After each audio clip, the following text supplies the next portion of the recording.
Good evening, ladies and gentlemen. Welcome to Super Bowl Game Saturday. We're back on Saturday again. When the long week has ended, it is time for classic gaming goodness, and I got a show for you tonight. I'm so glad you're here because we are recording this show on November 16th of 2024, 2 days from this recording, or 2 days previously when I upload this in a couple days, because it usually go up Wednesday on our YouTube site. So the release of Donkey Kong Country for the Super Nintendo from publisher Nintendo and developer Rareware. Now, we played all 3 games of this franchise before, but I said, well, I'm not ignoring this 30th anniversary. This is a big one. Because the Donkey Kong Country franchise is a very sacred one to me. We played all of the games on Super Nintendo on this show. They'll link below in our Donkey Kong Country Trilogy playlist, where tonight's show is also going to be located. But the thought is that, well, we played those. I'm going to feasibly come back to Donkey Kong Country 2, because I did that about 5 years ago. It was my older tech equipment. But I think what I'm going to do is I'm going to do that as a Super Bowl Game Saturday second chance for next year, but for this year. I said, what can we do? I said, we're going to take a look at the portable versions of Donkey Kong Country. All 4 of them, as far as the rare stuff. The ones I'm not counting on this one, I'm not counting Donkey Kong Country Returns 3D on 3DS, and I'm also not counting the Virtual Console versions from new 3DS of the original trilogy.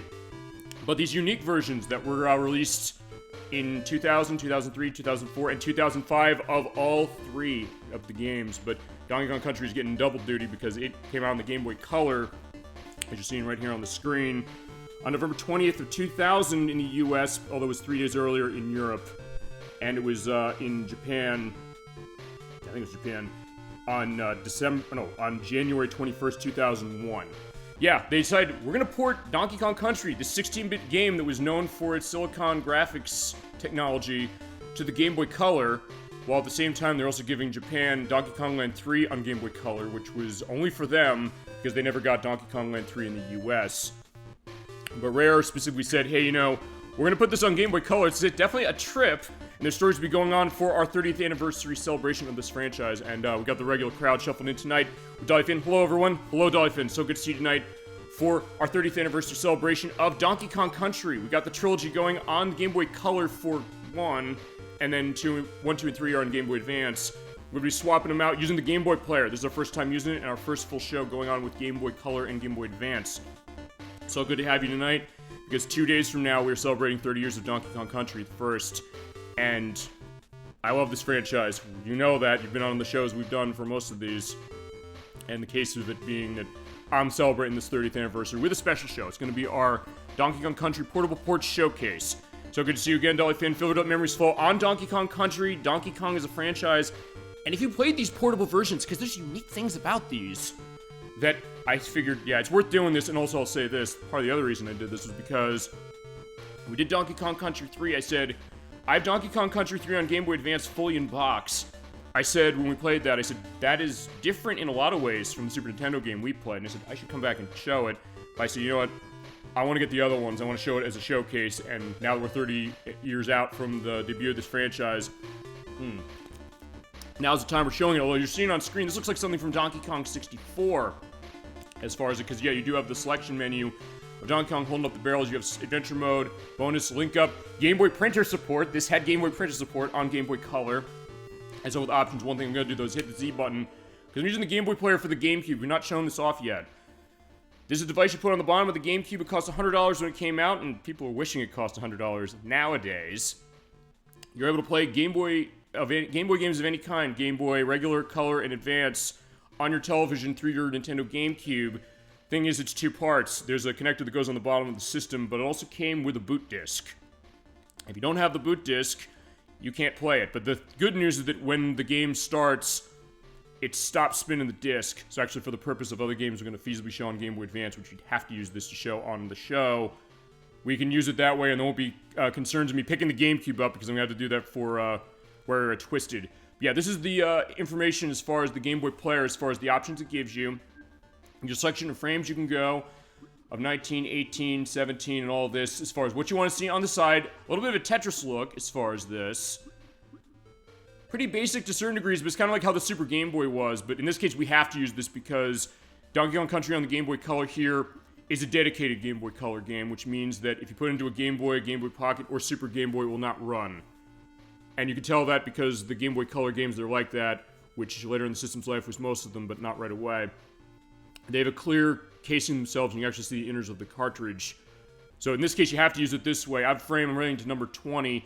You also have your screen size of normal and full. Normal, feasibly, I guess, makes it look maybe a little sharper, but I'm going full because it's not that much of a difference. You also adjust the controller because you do have A and B and start and select for Game Boy line, and then Game Boy Advance, you have L and R added in. Screen filter of normal, soft, and sharp. You can play it around, so the instruction manual this goes in. It says, quote, on some games, images may flicker, shake, or appear doubled when scrolled across the screen, which actually, I noticed when I did my tech check for Wario Land. We did that back in March, and that's why I decided I'm doing Super Game Boy on it, and none of the settings fixed that specific. But, yeah, you can set it that way. I'm going to keep it normal. You also have timer where you can set this where it'll notify you if you're like, hey, I have an appointment I have to go out to in an hour. I can set a timer that way, and it'll ring, and like, yeah, fine, time's up, everybody. And change game pack. We're going to be using that for changing games, because we're playing all 4 of these games. As far as a look over, we're not going to complete the games, but off screen I did go and complete all these. Let me tell you, with Donkey Kong Country on the Game Boy Color, it was a pain in the ass, because, man, this is not built like other games of this, as far as the portable stuff with Donkey Kong Country. It was built more like the Donkey Kong Land games. I know chat if you're familiar with those. And initially, back in the day with Donkey Kong Land, the initial thought was Rare said, we're going to port Donkey Kong Country to the Game Boy. Old Game Boy, black and white one. But they said, okay, we can't do that, but we said, well, alright, let's take a different approach. We have a new story that was going into the way that Shigeru Miyamoto badmouthed this game. We'll get into that, trust me, because it's canonical to more than one way of this franchise. But without him doing that, feasibly, the franchise might not look the way it does, in all honesty. So maybe he did us a favor that way, as far as doing that, but then Rare clapping back epically when it came to him. And for this version, though, now, they said, fine, they took the assets from Donkey Kong Land, but they took it from the first one, because at this point, there were already 3 of them. Donkey Kong Land 1, 2, and 3, which were on original Game Boy, and then Japan got 3 for Game Boy Color, which is what I have, and we'll show it when we get to that one. They took the engine of the very first Donkey Kong Land and put it in to get Donkey Kong Country on Game Boy Color. Like, how'd they take a game that was pushing tech from the Super Nintendo, as the game, as I've said before, it sold 9.3 million units on the Super Nintendo, was the 3rd best-selling game on the console, and on the Game Boy Color, it sold 2.19 million, but how they take that game that changed the game as far as Nintendo, they won the console war against the Sega Genesis with that, with the simple argument of, you want graphics like this, you have a Super Nintendo, you just need to buy this game, you don't have to pay $700 for 3DO or something, you don't have to do Sega's add-on stuff with 32X or Sega CD to get this. And people realize that, yeah, you're right. And it's great.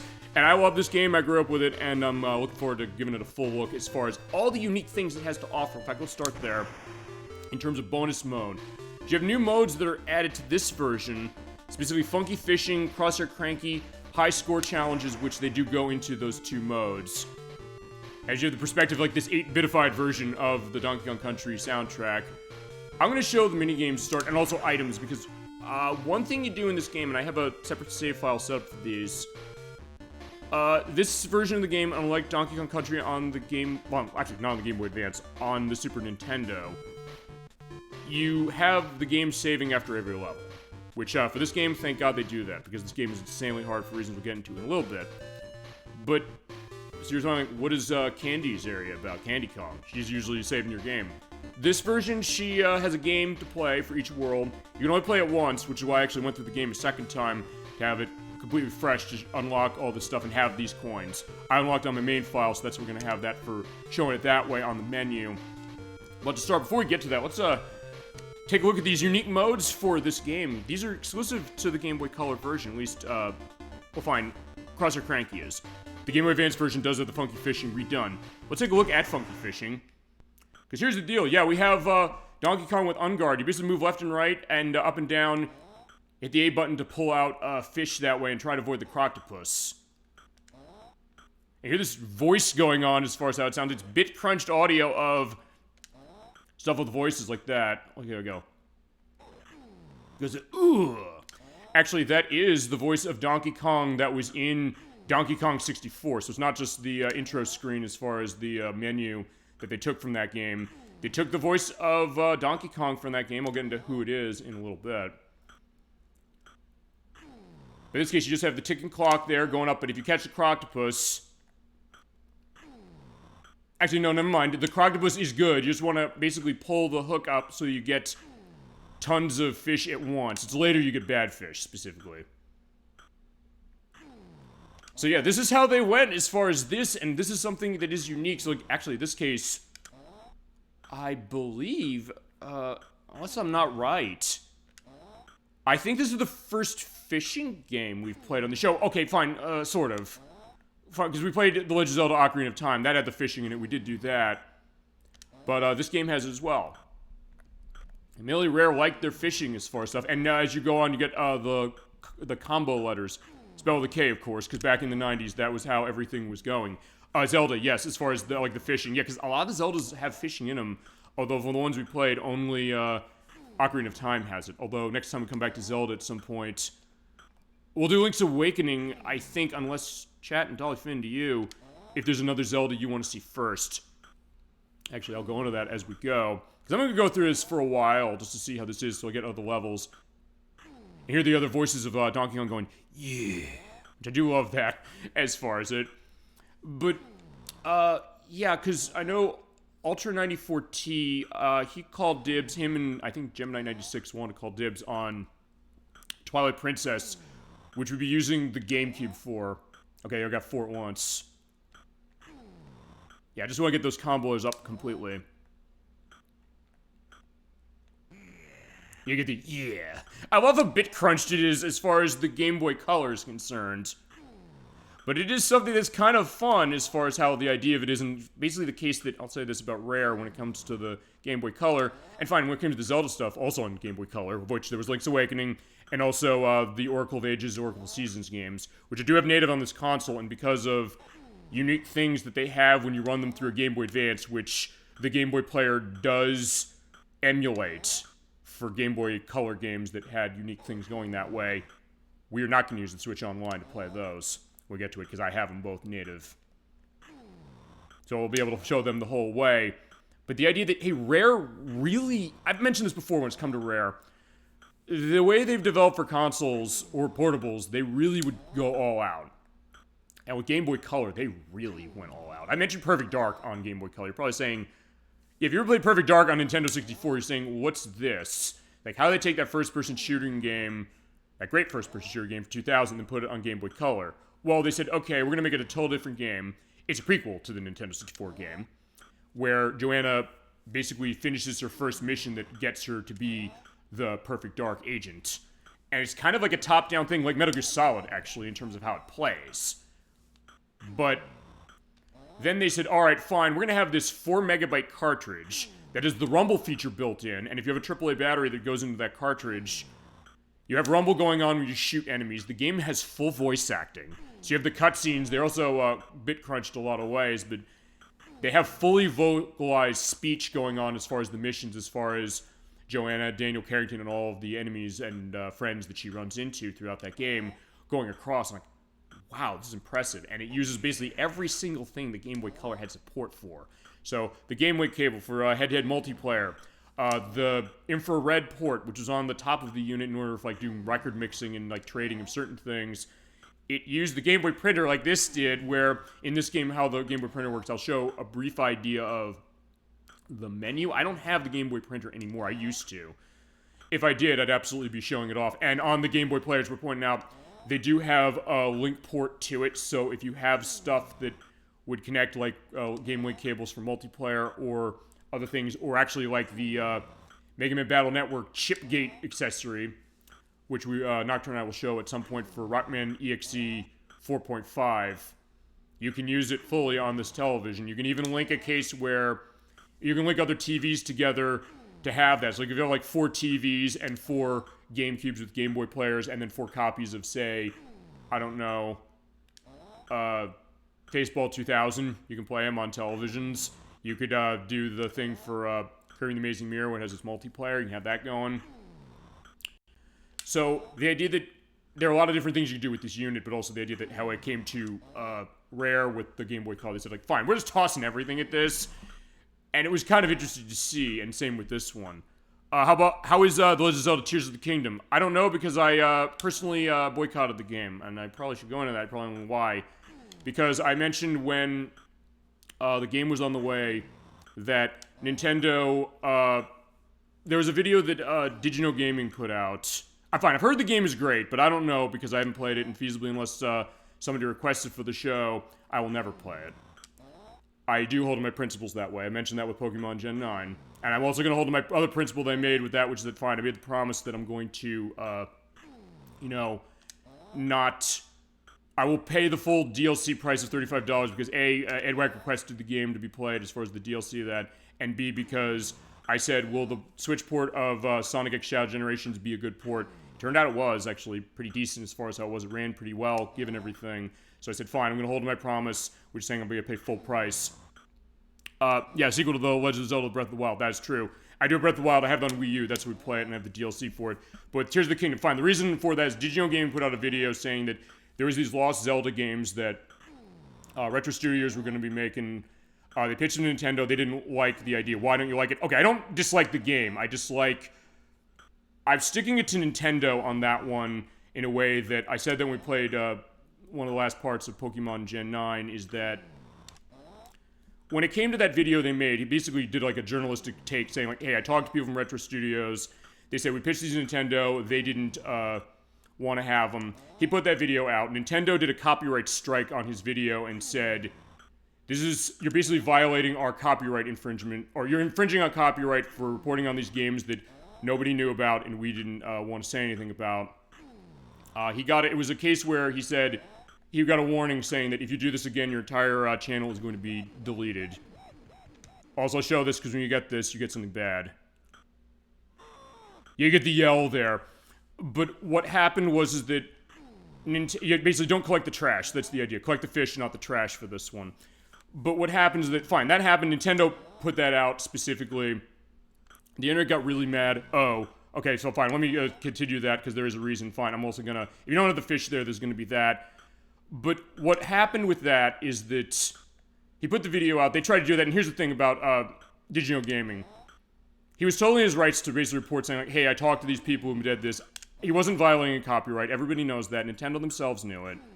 And he said, okay, fine, I'm going to do an appeal on it. In fact, I mentioned that last week, Dollyfin, with you, when I said the copyright question I got on Super Mario Bros. 3, which is kind of ridiculous, but there isn't really a way to kind of go that. And, like, I'm not doing this for pay. He is. He basically is doing that as his livelihood. Because, fine, I've mentioned I don't do this for pay because I said, fine, I'd have to dedicate my whole life to that. And, like, hey, I'd have to be lucky enough in order for the show to be popular enough. And it's never going to be, with all due respect. I'm going to be openly honest about that. But he does it for, money, as far as to live. He's like, he puts this stuff together and does way better as far as, production values than even I do on, feasibly by comparison to Shoestring.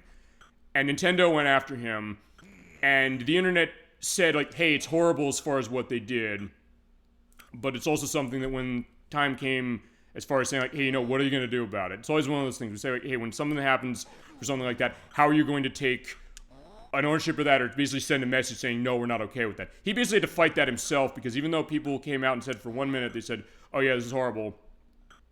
Then they announced, $70 they're charging for Tears of the Kingdom. People were more mad about that than what happened to him. Him basically almost losing his livelihood on the back of what happened. Through no fault of his own, and he was right to do that. They basically abandoned him. They all bought the game as far as how it was. He fought that alone, and he was able to get the appeal going where he was allowed to have that, and kind of stick it to Nintendo. And I took that very seriously. I said, you know what? Nintendo should be absolutely ashamed of themselves as far as how they treated him, and he absolutely was doing a service as far as that. He was totally in his rights to do it. It's not a legal case. That's sad. Okay, what about Skyward Sword? Fine, I'll go to that, but fine. Here's my argument. I'll say this. I took a hardline approach on that one. I said, you know what? I'm not going to reward Nintendo with that. I'm going to not buy The Legend of Zelda Tears of the Kingdom. A lot of people have been on the show. They said, hey, what is that going to do? I've had cases as far as, like, on the YouTube site where people have left me comments on that saying that, what is that really going to do? To which I say, well, first off, if you don't buy it, they're going to take that and they're going to say, hey, you know what? We're not going to do this again. Fine, they haven't done it again, but it's also something that the people who are saying that, with all due respect, they would never in a million years say that if it was a company that was not Nintendo. So standing up for the little guy, yeah, you're goddamn right I'm doing that. But it's also something that, because look, I guess I sympathize with that. It's like, fine, I know, look, okay, by the standards of that, you could say, like, am I violating the copyright of stuff of Nintendo's just by playing this game. Fine, maybe yes. Like, I don't know. Maybe they wouldn't like the idea of that. But it's like, fine. If they really want to get to a case like that, they can get to a case like that. But I said, you know what? I'm not going to buy this because I said I want to send a message this way. But of course, it didn't matter because the game still sold millions and millions of units. Because people, fine, they claimed, and this is the crux of my argument. People claimed that they were going to stand up for him. They didn't. They abandoned him and said, fine, we're going to buy this game, even though they usually, it's like, okay, you know, they would usually not make an excuse like, well, look, let's go on another thing.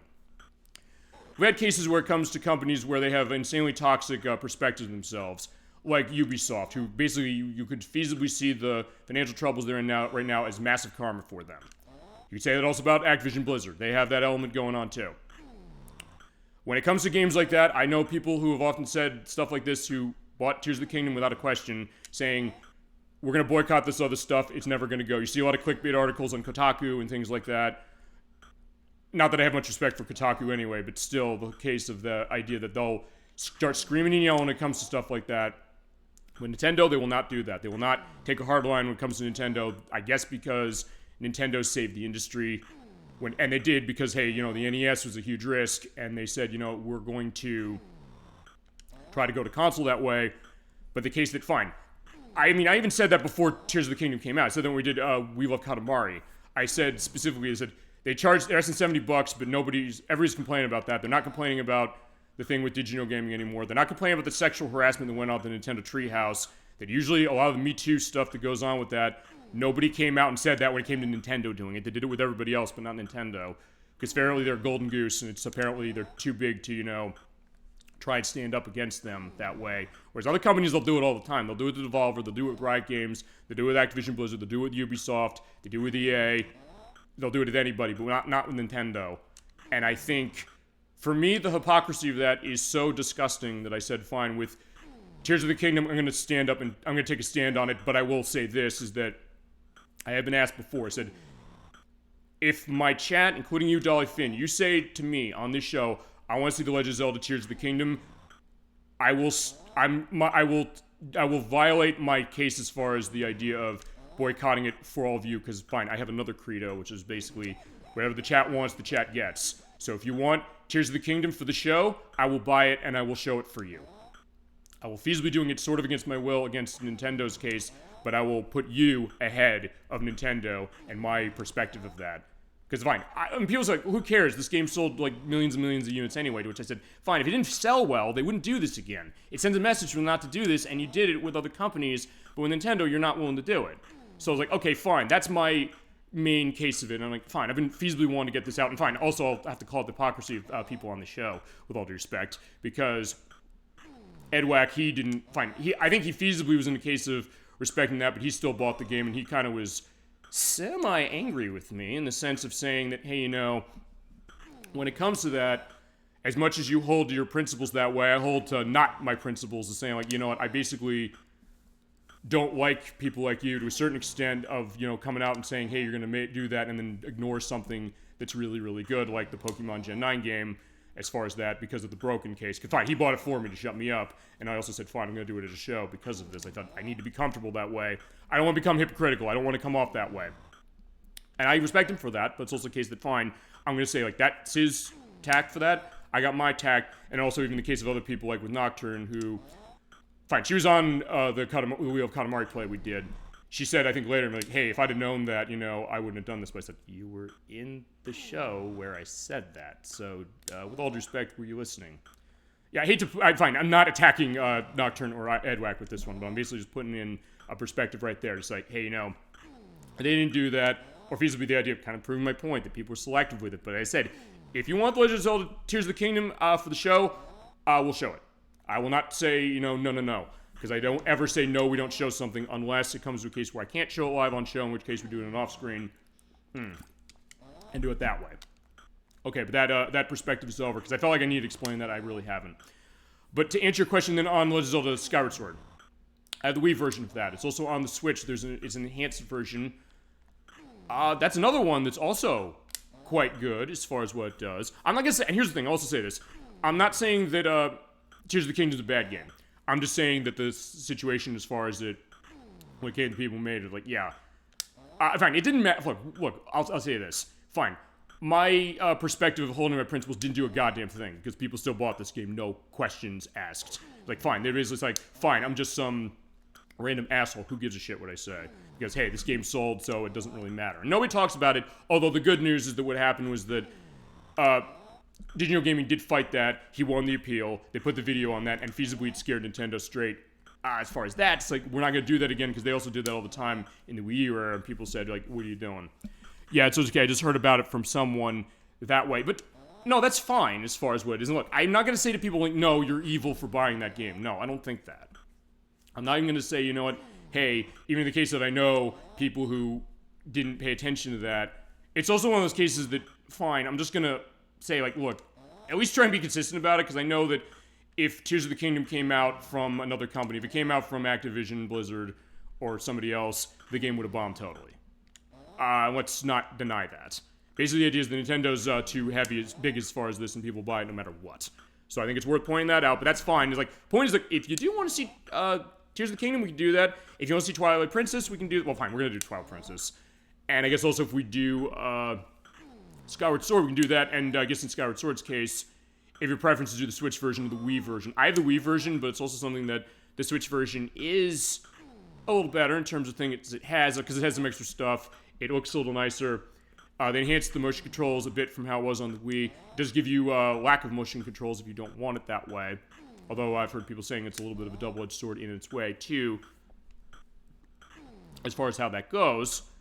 But point is that, yeah, if you want it, we got it. And we'll definitely go to that case. And as I said, in that case, let's say, if somebody asked me for that game or anything else like that, I'm not going to say no, that there's something wrong or that we shouldn't show it. I'll say, hey, we'll do that, but I'm also going to openly say that, hey, you know, I didn't buy this on my own. It's like with Pokemon Gen 9. But it's like, I want to be consistent. If nothing else, I hope I'm showing everybody out there that I'm being consistent as far as that. And I say what I mean. And that's why I was kind of nervous when I said, like, I got Gen 9. I was cruel to Edwack, and I own that. Like, I feel awful, honestly, in retrospect. I shouldn't have said this. I said to him right to his face, I said, you know what? Fine, fitting for Donkey Kong Country, because remember, Shigeru Miyamoto said right to the face of the people who made this, he said, this is a case of a game that sells only because of its graphics and not on its gameplay, more or less. He said that right in front of the guys who made it, and they basically said years later, fine, the rest of the games of this franchise don't have Donkey Kong playable in it. We're arguably saying he's sexist in the next game, and we'll get to that when we get to the next one as far as Donkey Kong Country 2. And the case that, fine, you know what, we're going to sort of have our fun that way a little bit when it comes to it. So, I mean, I guess that's kind of the idea with me as far as that, so it's a good thing that came up. So thank you for, I guess, getting that to come up that way, Dollyfin, for sure. In the sense that, hey, you know, fine, I might say those cases, but it's also the case that, fine, my case of that, as I said, with Pokemon Gen 9, I said, fine, I should not have said that to him. That was cruel and it was wrong. But it was a knee-jerk reaction, and it's like, I'm not proud of it, but I'm coming out and saying I was wrong, and I should not have done that. And I've said that to him personally on the show, and personally said, please forgive me on this. That was wrong for me to say. But I also said, fine, I'm sorry for that, unequivocally. But then I said, my own personal say is like, how am I going to own this? Because if I play this game after all I said, people are going to say, like, you're a hypocrite. You don't mean what you say. And I hate that idea. I don't want to be that kind of person. So I said, okay, you know what I'm going to do? We're going to play that game for the show. And you know what? If you want to do that with not Twilight Princess, with Tears of the Kingdom, do the same thing. Maybe I should do that with Tears of the Kingdom, but I've got a game over. Yeah, because when the timer runs out, you get points. And there you go. And you can put your initials in. So there we go. Okay, I got number 5. I did go... Fine, I guess the person who owned this before, because I got this game used, had a case of this specifically, so okay. Oh, S9A, I didn't mean to do that, so fine.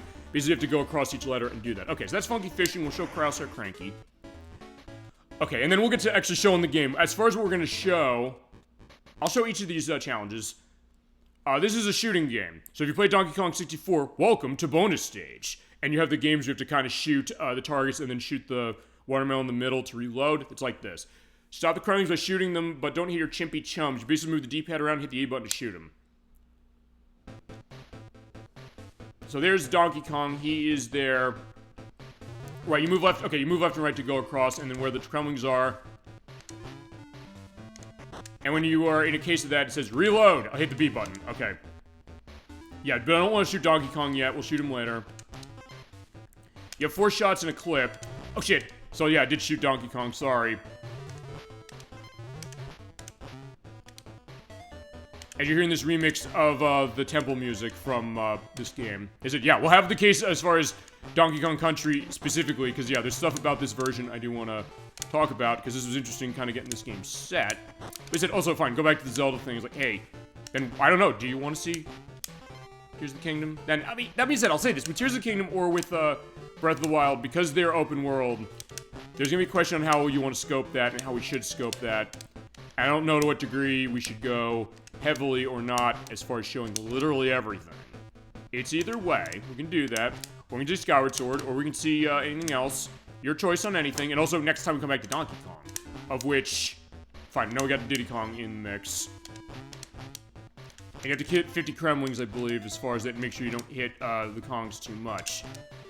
Yeah, next time I think we come back to that. If it's not Donkey Kong 64, which Gemini 96 called dibs on, that's going to be his as far as running it, but also run it off screen with him, because, like, he's going to 100%. Like, yeah, not doing that alone.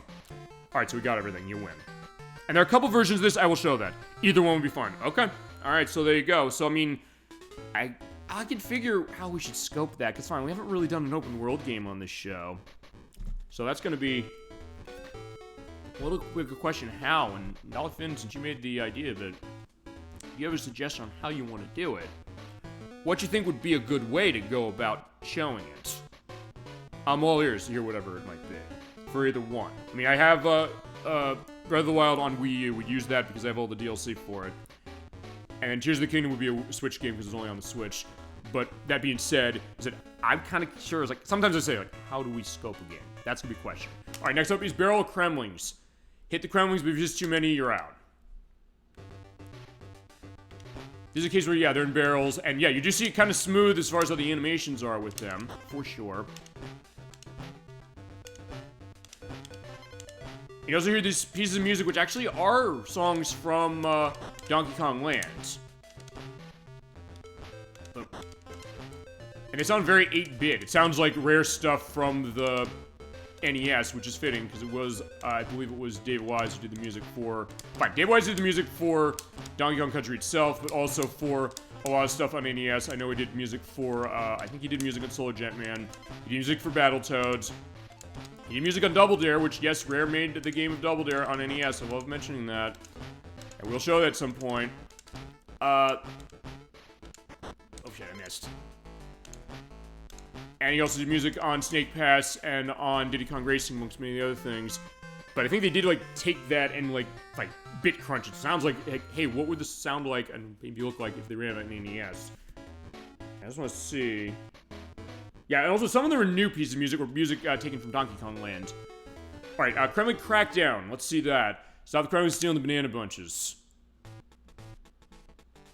Yo, no.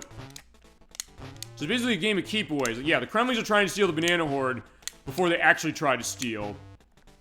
I guess here's the thought. I mean, I don't know if they canonized this specific version, saying like, hey, you know, the Kremlings stole the banana horde in the first game anyway, so maybe for this, they say, hey, you know, we try and get them going, as you hear the 8-bit version of the Donkey Kong Jungle Swing, which is awesome. And I believe it is the same one that was in Donkey Kong Land, I believe. If that's not right, I'll say, like, no, it isn't, and I'll also have a link to the Donkey Kong Land version.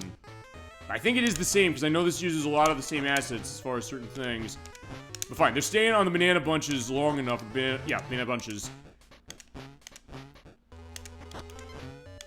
Actually, I'll tell you what this kind of reminds me of. It kind of reminds me of, if you remember the Game & Watch games of Nintendo's from the 80s, there's one called Vermin, where you basically have to hit hammers at gophers who are trying to steal your crops, and they get one fully, that's a game over. And Game Watch Gallery 2, which is also in Game Boy Color. And we'll show those Game Watch Gallery games at some point, because they're quite something. They have a modern version. They have Yoshi going around hitting hammers at a lot of enemies of Mario, like Fly Guys and Boos and things like that. And for that, you basically kind of knocking them out of the way. It's kind of like that. Way to get them set.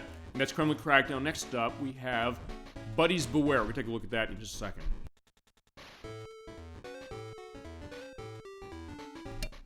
Okay, Buddies Beware. Let's take a look at this one. Plug the holes of coconuts to help the buddies. Let's try this. Actually, I haven't done all these. Okay, so fine. Talking the Game Watch thing.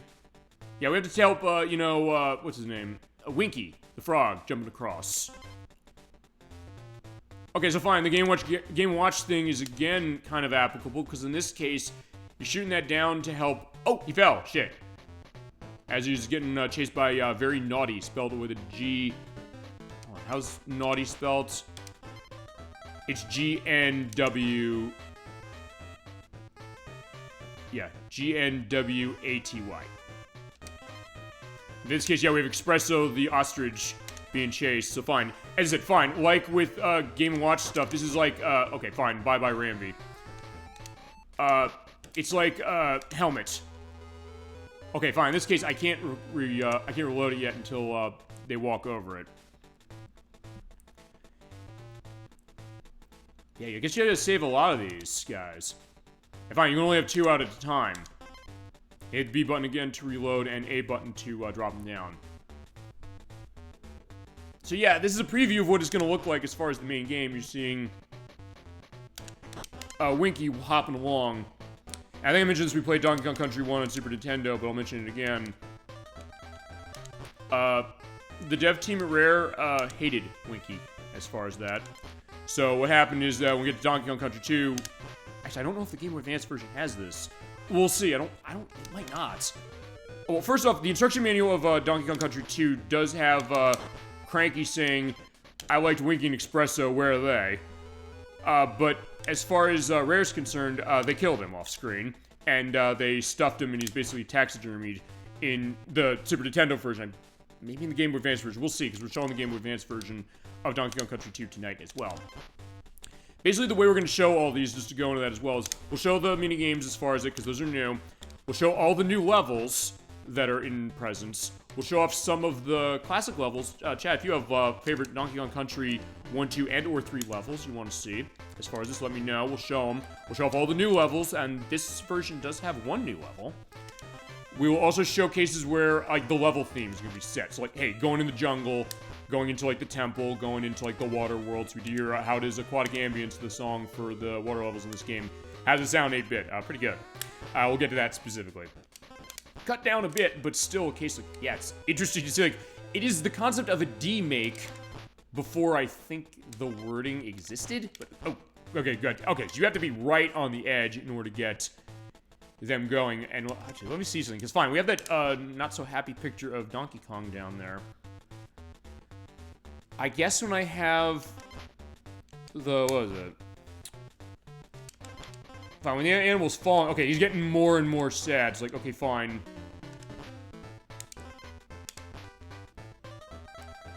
But yeah, still, I gotta get a lot of these saved. In fact, oh wait, no. Okay, I do as many as I save as many as I can until I miss too many. So fine, you know what? We'll get Rambi across, because I don't think I got Rambi across. Fine, I'm gonna save, fine, you know what? Rambi's gonna come back. So fine, Rambi fall down. So yeah, I ran out of my lives and got the... So yeah, there you go. Okay, and you do lose for that, but I think that should be all of that. Just to go into a little more, you do have your high scores, so as you go through all those missions... Actually, one thing I'm gonna quickly check before I go into the main game. Yeah, basically you just have to completely go through, I think, to get a high enough score, and you go through that. I think that should probably be a good case as far as showing it. Actually, fine, you know what? I'll tell you what I'm gonna do. I'm gonna do the Kremlings and Kongs again. I'm gonna see if I can't quit this. Yeah, you hit the start button and hit quit, you can go and leave. Okay. Link up is if you have a link cable, so you can play 2-player. I don't have one, so yeah, we can't do that. And there's a Game Boy printer, which, by the way, just to give you an idea what this does, is that when you go along and get stickers for achievements and things you do through the game, I don't know if I've gotten the damn one. Let's take a look. Actually, maybe it goes with the... I don't know, maybe it goes with the 2-player, because I know that Super Mario Bros. Deluxe on Game Boy Color had that, where when you play through the main game, it gives you little mini achievements for like beating the game, getting the fireworks at the castle, using fireballs and old Bowsers and things like that. We have pictures like the alphabets, like, yeah, you want to learn your ABCs with Donkey Kong characters, Here you go. It's not an edutainment game specifically. There's a Funky with the H. Yeah, these weird Kongs. Wait, that's Mankey Kong. Like the one the enemy's gonna see. And there's Claptrap. That's K for Claptrap. L is for, look at Donkey Kong there with the eyes. M is for, not Squawks. That's flying mammal? I don't know. Espresso's not an N case. Fine. That is an O, despite what it looks like. But there's oh shit, there's B's there. P for, the naughty beavers. Or fine, I guess, what beaver is a sexual euphemism for. How about that? Q is for, quietly Ramby, or quietly, not Ramby, quietly, Winky was killed off screen. R is for, are you going to live, when you run into that guy? S is for, the kind of symbol that feasibly, candy is seen as, depending on who you ask. And find rare leans to that, especially when Donkey Kong 64. T is for, trusty Cranky Kong, to a certain extent. U is for, you're gonna die, I guess, as far as the Rock Croc. V for, like, vultures. Okay, that makes sense. So, fine. Neckies are vultures. They vulture culture as far as the levels. That makes sense. W is whatever that is. X is, he's X'd out because he's gonna die. Y for, like, fine. It's, Jaws, the, shark in the water. And Z is for that thing. And then numbers. So, like, yeah, what you get as far as 1 for a life, 0 for Kong, the barrels as far as DK barrel, poison barrel, more lives, more bananas. And they repeat, but fine. Okay, they're accented. Okay, so they have, like, accented letters as far as stuff like this. Fine, I'll tell you what happens. If you hit the button, you're able to basically choose it. So, like, hey, you want to print this? No, I can't print it. I don't have the Game Boy printer connected. I don't own it. They also change perspectives of other stuff. But yeah, that is what the Game Boy printer look of the game is. This game did support it. It's also a case that, I think that's also, like, check on paper or something, I believe. And wake up. Yeah, but with that, I think we've shown everything for that. You do have 3 save slots on this cartridge, like on Super Nintendo. The way this works, though, is when you go through the whole game, I'm going to briefly show this. This is the 81% completed file. Like, why is it 81%? Well, actually, that is one thing I guess I should show, which is... Actually, I'll tell you what I'm going to do. I'm going to hit A, B, Y, and start. That is soft resets. Yeah, remember that on the Game Boy systems. Oh, fine. Y is the select button in this case. Press that, you have a soft reset running anytime you want. So I'm going to go back because one thing I did want to show. And you can change your language, by the way, when you first boot this up. I think you're playing, like, English, French, and German, Spanish, and things like that. And you have a different picture, by the way, for that. But what I want to check up is in options. When you beat the game, you have your options of turning on the star barrels, which are your continue barrels, or DK barrels. And if you turn these off, you go through the game again, you get higher percentages. I'm not going to show that specifically. You also turn off the sound effects and... Well, sound effects only if you want, and listen to music as far as this. We'll take a look at what this is. I'm then going to come back and show this, because I'm going to show all of the Candy Kong missions. So yeah, here's what Donkey Kong Country looked like on Game Boy Color. I don't know if you've seen it running this way, as far as it that way, or if you just know it on Super Nintendo. And this game doesn't cost that much, by the way, just to go on that. It cost me like $20, $25 for this thing, which is not super cheap, but it's something that's not expensive. It's not Shantae, which is like multiple hundreds of dollars. It's not Mr. Driller on Game Boy Color, it's like $200. I only played it on Super Nintendo. Okay, well, let this be your take on what happens when they said we want to put this on a portable system and put it on Game Boy Color, specifically. Yeah, we'll see also some of the differences, by the way. Let's take a look at Jungle Hijinks. So, here we go. Also, Donkey Kong looks like he's moving faster, but yeah, this is what he looks like running on the Game Boy Color. Also, since I did get the Banana Horde saved off screen, going there and seeing clapping, it does look weird as far as how he's doing, like, the animation, but it is still doing the same stuff. It's like, hey, he's raising his hand, so like, oh yeah, we got the Banana Horde back. And also going into the house. Bouncing on the tire with this piece of music that comes out of Donkey Kong Land. And there's a specific level but you also have the crowds, like, yeah, so they are kind of taking the CG graphics of the original and kind of scrunching it down to the Game Boy Color, as the case. One thing also to know is, like, yeah, you have the bouncing tires, you jump on that when you're bouncing on it, and you launch higher, but it's worth pointing out this, is that you have to time that very specifically, or better yet, hold the A button down. That's what I'm doing. That is not how it works on the Super Nintendo. On the Super Nintendo, when it does that bounce like that, you press the A button once, and you're set, and you time it again when you come down. Try to do that in this game, you're gonna not live long. In this case, keep going down. You do have the hand slide, hit down, and the attack button, that's B on this one. You have the roll that he has. You hold the B button to run. Left and right jumping. It does look very quick how he's animated. There's a reason for that. Also bounce on the beaver. There is the barrel. So hit this and knock it out, and there is Diddy Kong, or fine, there's Diddy Kong, because, yeah, this game is not capable of getting all of the Kongs, or both the Kongs, on the screen at once. So you swap between them, and you have just one on the screen. You do have that, and there comes the steel keg. You still hit that against the wall and jump on it and roll along. But as if the game's slowing down a lot, and even slows down the music. Yeah, just keep rolling, rolling, rolling. And I went right through there. Like, yeah, I'm standing on nothing, but that's how you get the bonus stage. So yeah, the bonus stages are for the most part the same. And you get lives, of course, that's life as far as they get one of those, you're set. You lose all your lives, it's game over. Trust me, in this game, you're going to want to get lives like crazy, even more than on Super Nintendo. Because the way the physics work, is we're going way faster. Also, we get the animal friend. You just have the animal that way. You're not jumping on or off. There's also something that when you take a hit from an enemy, it goes away, and then you have to go back and get it again. It changes how this game is played significantly. And the way these physics work, they make the game actually really hard to play to the point where I was getting game overs constantly playing this. Although, as I said, I've not played much of Donkey Kong Land, the original, and the physics, from what I understand, are basically the same as that. Unfortunately, I also can't pick up barrels with Rambi, so just keep going and seeing what's going on. It is interesting seeing, like, hey, how do you 8-bitify a 16-bit juggernaut like Donkey Kong Country? Well, this is how you do it. And it is interesting to see, but it's also, like, yeah, playing it, it's not easy. Because, yeah, I'm just jumping really fast, and your fall speed is a lot faster than it was on Super Nintendo as well. So, yeah, if you're playing this, I'm curious if people have necessarily played this game. There's new areas, you have green bananas. They're basically the same as the yellow ones, as they are. I wonder if people who played Donkey Kong Country first with this version, as opposed to it on Super Nintendo, or even the Game Boy Advance. We'll show the Game Boy Advance version later. Okay, so one thing you're also noticing is, yeah, some of the effects were not in this. Like, yeah, they couldn't make the translation over of, hey, you know, in Ropey Rampage here, it's raining. No rain anymore. So, yeah, it's like the Blind Melon song. You're going to be here as far as that. But you do still have the armies, the armadillos. When you jump on them with Diddy, they will come out of the ball. But if you have Donkey Kong, they'll die in one shot.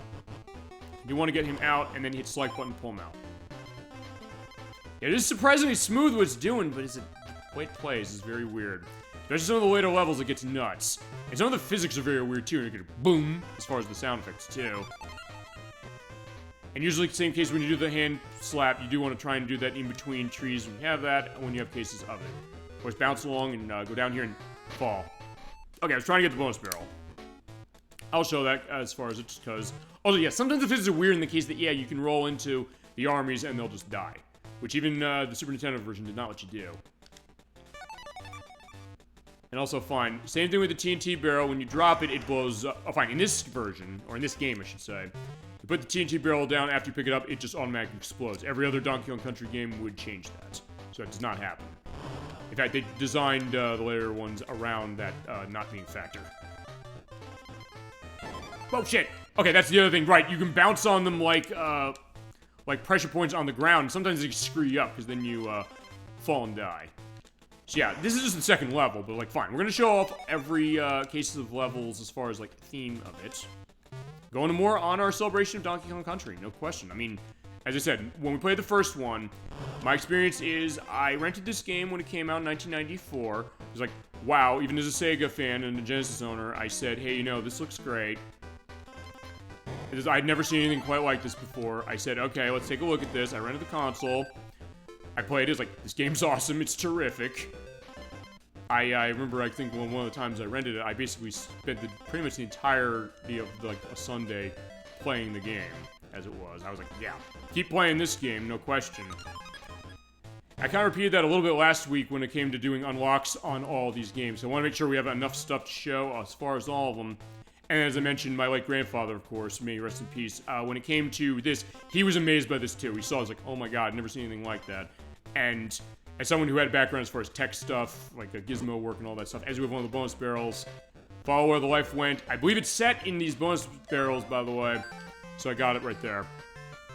He's like, hey, he was impressed by that. He's like, hey, I want to get my grandson the Super Nintendo, the Donkey Kong set for this. Like, hey, there you go. And so that's how I own Donkey Kong Country as far as the game. That's why I own the Super Nintendo. And he was liking it too. He was like, yeah, this game's awesome. He was playing it and seeing it play it too, and he had a great time. I think that's the idea of Donkey Kong Country as a game, is that it really drew a crowd up to people as far as like what it was doing. And it's interesting to see that, hey, put on the Game Boy Color and later the Game Boy Advance, what does that look like? I mean, I will say, just to little jump the gun a bit, as far as my thoughts on these, I don't know if I'd necessarily say these are better ways to play it than on Super Nintendo. But as someone who's played them to death on Super Nintendo, it's something that the unique things of all of these make them really interesting to look at. Couldn't go into Cranky's cabin. Here he is. Like, yeah, I was just heading out. Like, yeah, no, he wasn't. He was just sitting here. But he's still gonna hit me that way. Enjoy this demo game while you can. It won't last long. They did change some of the dialogue a little bit from Super Nintendo, but not too much. Yeah, look at this. My beard swings. Waste of frames. Because, yeah, Cranky Kong is like, yeah, back in my day, like, I had Donkey Kong from 1981. I'm the original Donkey Kong. Yeah, he was. And he is the father of Donkey Kong in this game. Which, yeah, after a long time of figuring out, that is, I think, what the idea was. He's like, back then games were really games, this one wasn't. It was kind of the idea of Miyamoto's take initially, but it's also the case like, hey, jump early to get an extra life in Minecart Carnage. That just shows one thing, which is the hints he gives in this version for level-specific stuff. In the Super Nintendo game, they were only for levels on Congo Jungle, this world here, the first one. But in this one, they add hints for the other worlds, too. He randomized what they are. But the point is that it actually is more useful. So that's one way they made it better from the Super Nintendo game, just to let that go on. So like, hey, I'm not against, fine. So I'm glad the thing on Tears of the Kingdom came out as far as it. I'm not one of those, you know, stuck-up assholes who says like, hey, if a game is not 100% perfect to something, as I got this bonus... Actually, I don't know you could get it through that. Actually, that's the exit for that. I didn't know you could actually go out that way. Okay, so fine, I guess you can go out either way. Actually, you know, I'm gonna check something then. Fine, I'll let myself die that way, and my face is in the foot of a Kremling. Or the critters, I should say. That's what they're called. I want to try that then from the front, then. Fine, let's get Donkey Kong out, or at least have him available. And take Diddy. And pull the barrel as far as out front. But, yeah. Oh, so this moved it. Okay, because on Super Nintendo, you busted this wall to do it. Okay, on Game Boy Color, you bust that one. Okay, so fine, they did change it. So there are some changes to the level designs. Also, this music, you're not hearing the cave music here. They just took music from Donkey Kong Land, which is pretty bouncy and pretty nice. As far as how it is. I said, fine, I'm not one of those people like, hey, if they don't have the same game, again, it's totally horrible, I'm not gonna buy it. And fine, the Tears of the Kingdom thing isn't even anything against the game. Like, fine, people say like, fine, you shouldn't do that because you're penalizing the people who made it. It's like, fine, the same people are saying that, the same people don't give a shit about that when it comes to something that's not from Nintendo. That's my point, above anything else. Fine, I'll get off that, but the point is the same idea here. It's that, fine, this is not the same as it is on Super Nintendo. It's like, how the hell could they take that entire game and put it on the Game Boy Color in the same format? They can't. So I said, fine, here's what we're doing, and we're having it set. The one thing I will criticize, though, is the physics, because, yeah, it doesn't play the same way. So you played it on Game Boy, fine, you played it on Game Boy Advance and Super Nintendo. It doesn't play the same on this one. It feels much more spastic how your movements are. In the case where some of these jumps are really hard to make, you have to be very precise with them in ways that I don't think you even were in the Super Nintendo game. In fact, you weren't in the Super Nintendo game. Fine. That goes to the idea of Donkey Kong Country as a franchise, which is that, hey, these games are insanely hard. And fine, I'm not going to go for every bonus stage, but I will at least go for a couple and show the idea that in this case, yeah, they don't have the platform that's going on, so the tire's just flying on its own. So yeah, a flying tire, who knew? And fine, you saw that right there. It's like, I was not even necessarily near the tire, but I still bounced on it. It's definitely weird stuff when it comes to that, but it's also something that, yeah, it's the way it feels makes it so much harder to the point where, as I said, like for someone played this game, or fine, this on Super Nintendo, as far as Donkey Kong Country 1, he said, all the Donkey Kong Country games, particularly this one, is the case, you go to the first level and you get tons of lives. If you're going to play Donkey Kong Country on Game Boy Color, it's imperative you do that, otherwise you're going to get tons of game overs like I do, which we're pointing out also one thing, is that when you save and quit, okay fine, the game auto-saves after every level, but if you quit, you don't have all your lives anymore. Fine, that being said, I'm going to show going around in the water. You should have like the 8-bit version of Aquatic Ambience, one of the best tracks in Donkey Kong Country itself. And then it sounded like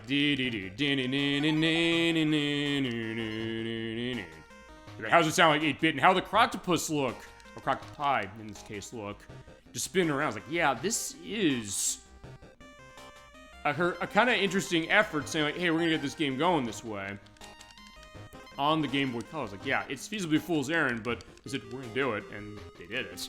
For better or worse, even with the aspect of the physics, just, yeah, I'm so used to how Donkey Kong Country plays on Super Nintendo, it's a massive shock to the system. And some of the changes, like the idea that, hey, you know, on guard here, the swordfish, he's just swimming on his own, you don't have the Kongs anymore. If you get hit, you actually have to go back and get him, like that. In fact, I'll show that. There's life. Usually what happened in Donkey Kong Country on Super Nintendo and on Game Boy Advance, which we're going to show, you just fall off him and you just go back and get him wherever you are. In this case, you have to go back here. So if you have to take one of the animal friends off to do something at another part of the level, particularly in Orangutan Gang, which is in the third world, Vine Valley, this changes that perspective significantly. You have to play this game so much differently than you would on the Game Boy Advance or the Super Nintendo. And the Game Boy Advance version, we're going to bring up kind of as an analog of sorts with the Super Nintendo, is because it is going more in terms of how the feel of the Super Nintendo game is, how it looks as well. So it looks more the part, but this is, okay, right there, you saw that. I got hit by the croctopus, like, fine, I gotta off-screen the box again and get unguard. Because you have to keep coming back for him.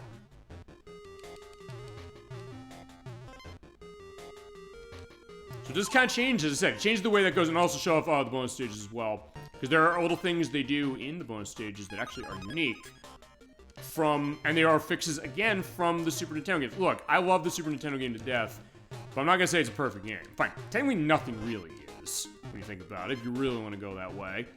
But this game does do some things that kind of make it a little better. A little.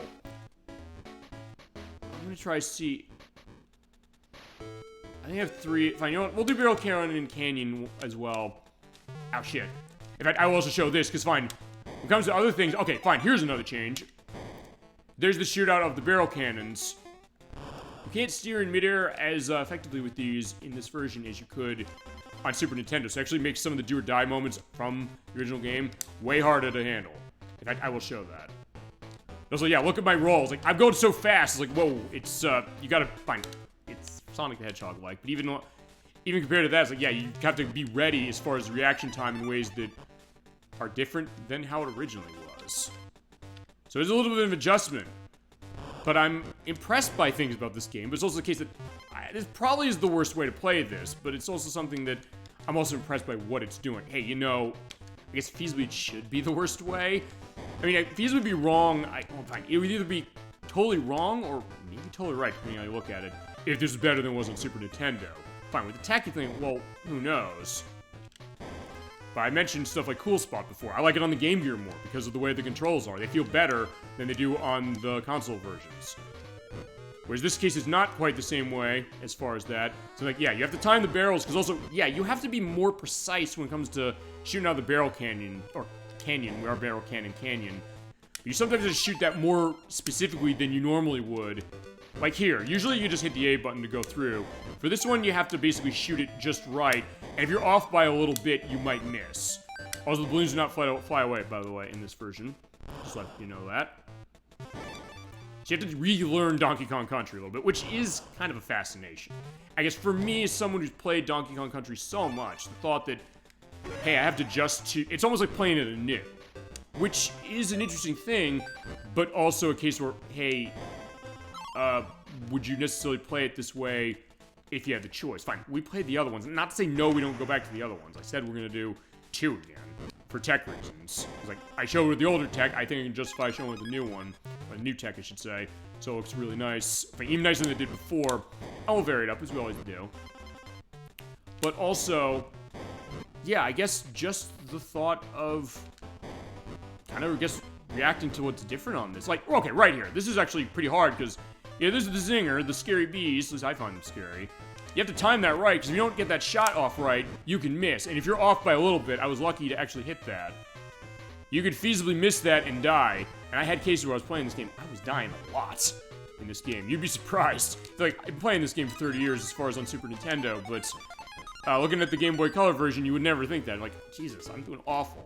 Okay, there's Candy's Challenge. I did it already. By the way, just to let you know how this game handles indications of completion of your levels. In the original version, and also the Game Boy Advance version is going to do this, it gives you the exclamation point when you found everything as far as all the bonus areas. This one, they put the letters in red. They're usually white as far as this when you come in, and the bosses don't have a special case of itself. And Candy's challenge, when it's red, it means you've done all of her challenges. We'll show off all the challenges. I'll show off the boss here. He's very naughty. So yeah, that's how they take the boss here as far as how it is. And also, I will say this, when we get to Country 1 on Advance, I will show off all the bosses again. Actually, I'll show off all the bosses. I think that's probably the way to go. I'm not going to show all the levels, but I'm going to show the idea, like, hey, you jump on naughty there. Fine, very naughty. Jump on a couple times, you're done, and you're throwing that up. You have the monkey mines. Okay, fine. I guess I should show off... I'll show off Winky's walkway. We're not going through the whole games, but it's one of those cases where, fine, as I go along, I guess I'm going to kind of do that. Because, fine, I do want to show off what the differences are. And show off all the animal friends. In fact, here is Winky.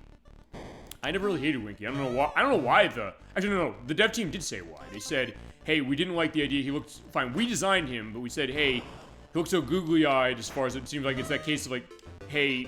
You want to love... This character's, like, begging to be loved. I guess even Rare thought to themselves, like, you know what, maybe that's not a good case as far as how we're designing this. Which is why they then said, fine, later, we're done with him. But that being said, I kind of like the idea, like, hey, you know, the frog looks nice and green, and, like, hey, the jump that way. It's like, yeah, you get the higher jump, so it's useful as far as what the game is.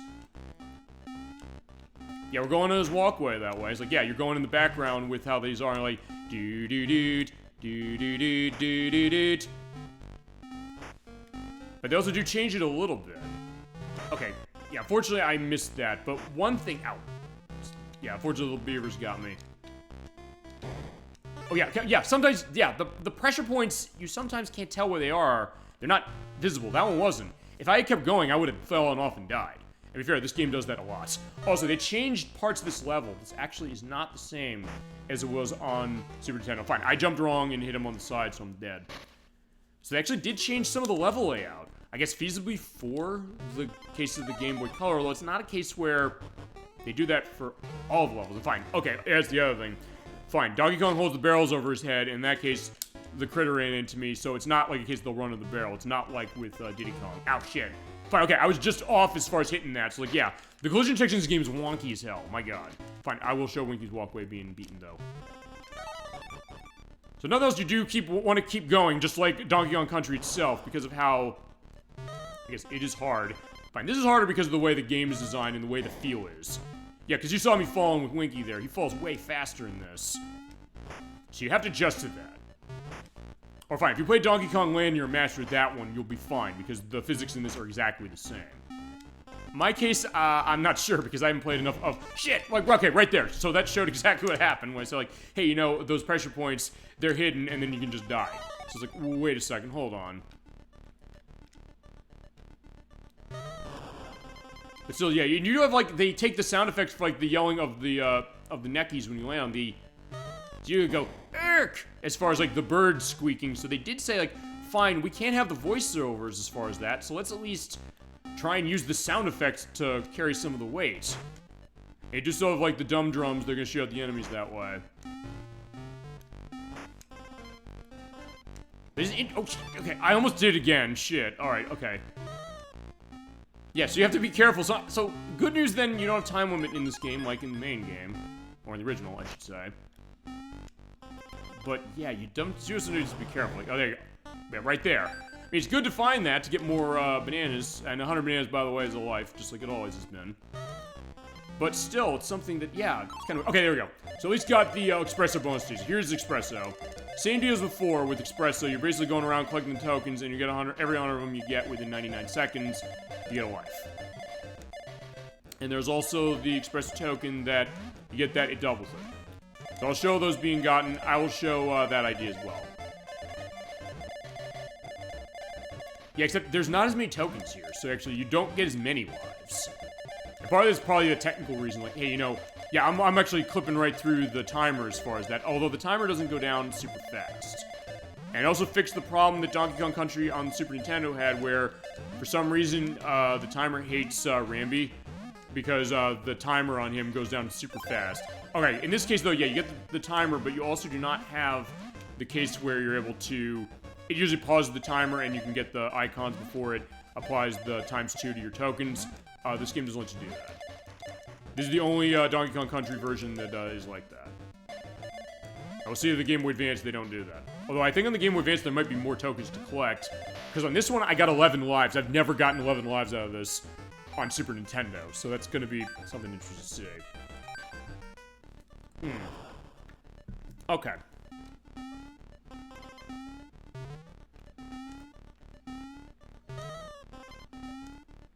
Right, yeah. So you keep doing the jump as everything, keep showing off everything. Actually, right, there you go. That's that. Okay, unfortunately, fine. I just missed the side and died. So like, okay, you know what? Fine, we're gonna get through. Wait, we're not getting through it that way. Shit. All right, fine. Fine, we're gonna get through Winky's walkway and then we're gonna show off the minecart levels because people said, hey, the minecart levels in this game are insanely hard. Yeah, not wrong. Fine, they said about all. It's like, especially in this one because of the way the physics are. Like, yeah, you see how quickly I'm falling and moving. And how quickly the screen is shifting. Okay, that's another thing I probably should mention, because, fine, Game Boy Color did not have a big screen. Actually, I'll also show one other thing in just a second, which is, well, fine, let me get Diddy out, because he jumps further. He runs faster and jumps further. Oh, shit. Because one thing you can do, if you have the Game Boy Advance, hit the L button, it gives you a wide view for the case of it, like on the Game Boy Advance screen native, but it squashes the picture. So we're not going to play on that, but I just want to show you can do that.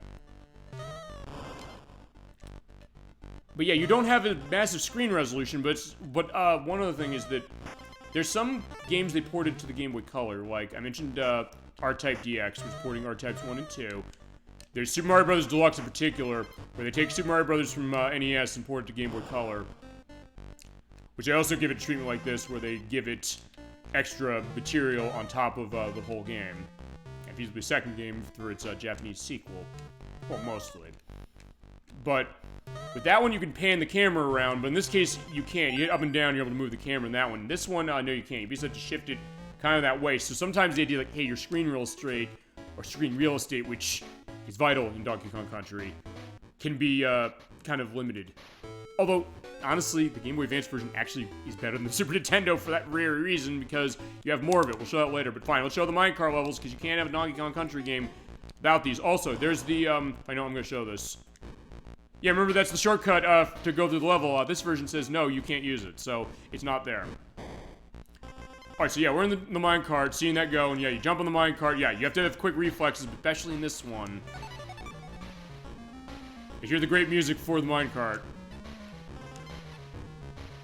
You're seeing the details, like the minecart wheel spinning. Yeah, there's some neat stuff doing it. Like, yeah, but also it goes down so fast. Like, uh-oh, you gotta be careful. You have to react way quicker like that than you would have to do on the Super Nintendo or Game Boy Advance. Fine. Drinking game tonight, by the way, is how many times do I say Super Nintendo, Game Boy Advance? A lot. You'll be dead if you take that drinking game, so don't take it. Ouch. Yeah, but yeah, in that case, yeah, make sure you jump over the minecarts that are on the track. And then when Crash comes in, the Kremling that's in the minecart. Yeah, right there. There he is. Hit him. Okay, I made that jump, thank God, because if you make that jump right, you're able to jump on the lower track and get a life. Yeah, hopefully you memorized the patterns of this on the Super Nintendo, although, honestly, it doesn't help much, because fine, I still got hit. I didn't have much time to react to him. But also, they changed the level layout a little bit. We'll see that a little later. I gotta get through the whole of this to show that, because fine, they have the minecarts that are knocked down.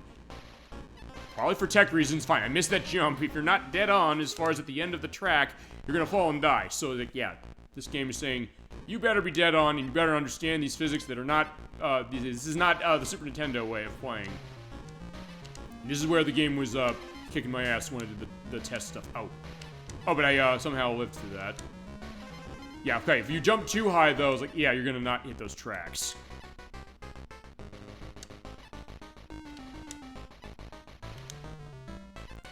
Yeah, sometimes, yeah, you do have to be specific as far as the jump. Okay, there you go. And you have to jump basically the end of where the G is. Okay, I got a life, and then I lost it. But here's the other thing. I think I'll show this. You can only get the Kong letters once in a level. So in that case, since I got all three of them, I can't get them again. Even though, like, I died and hit the checkpoint, and, like, I get the end of the G. Yeah, no, they're not there.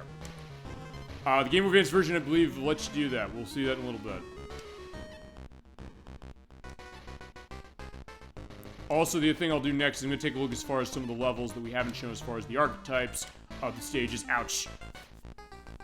And then I think what we'll do is, okay, yeah, you have to make that jump very specifically. You have to be right at the end. Even the original game is not that precise. Okay, the game is precise. And people's like, hey, are the Donkey Kong Country games the hardest games on the Super Nintendo? Like, no.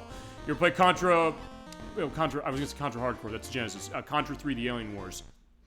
That's a way harder game than this. But on Game Boy Color, that's a different story, because man, this one's nuts. And because of the difference in how it plays. In that case, I'm curious if anybody's played this version to start, as far as well, actually, that could be possibly, you know? I mean, we talk about that, too, which is that, fine, Dolphin, you said you played this on Super Nintendo to start. I did, too. I think a lot of people probably did. And the Super Nintendo games are available widely now. You can play them on Switch, on the Switch Online app. So you can play them portably, technically, as far as it. But, yeah, maybe people started with it here, you know? I've heard that story as far as, like, on Game Boy Advance. People's like, hey, they never played the Mario games. Maybe they're younger as far as it, but like, oh, I played, you know, the Mario Advance games. So that's how they know Super Mario Brothers 2, 3, Yoshi's Island, and Super Mario World. Through that, the idea that, hey, those are kind of translating out and bring it to a new audience. Waiting for where the... I jumped too late. That's the end of the level. Yes, as far as Dolly, I was like, I knew that the crash was coming. I knew he was coming. I was like, I have to make that jump. You know, fine. I'm gonna get through this level because, like, I want to show that you can actually do it. No, yeah, like, I get that. The idea, like, someone just said this, the idea of introducing games to a new generation, but also the question of how are they being introduced, you know? Because, as I said, this game sold like 2 million units on Game Boy Color, as is. And keep in mind, this is actually the best-selling of the 4 games we got tonight, as far as these versions. But the case of how they're being delivered, like, fine. So one thing's like, hey, the Super Nintendo version's been ported to other places and people played it there. They might play it on the Switch nowadays, as far as that. They might have played the new 3DS Virtual Console versions of the Super Nintendo games that are no longer available, or the Wii and Wii U. I missed that jump. But you have stuff on the, like the Game Boy Advance takes, and we'll see the Game Boy Advance ones of this, and also of its 2 sequels. They're just saying, like, okay, we've got more stuff to this. We're going to also bring it to people who maybe weren't alive when the original game came out. Or maybe they remake it. Fine, in some ways, these are kind of remakes in their way, you know? And it's interesting to kind of see that perspective, because, I mean, fine, they could remake it. They could demake it, I guess is what this game really is. Which is basically taking it from a system that's more powerful, putting on a less powerful one. They could have a case of it being ported, as I mentioned with Switch and Wii U and new 3DS. Or maybe in somewhere it's kind of an in-between, maybe an enhanced case. Fine, okay, right, there. Like, oh, by the way, also, you fall onto the tracks in this one, whereas on the other versions, you fall through the tracks. At least, yeah, I think you do. Well, we'll see as far as Advance. I'm also not going to try every single level, but it's like, fine, I do want to get through this.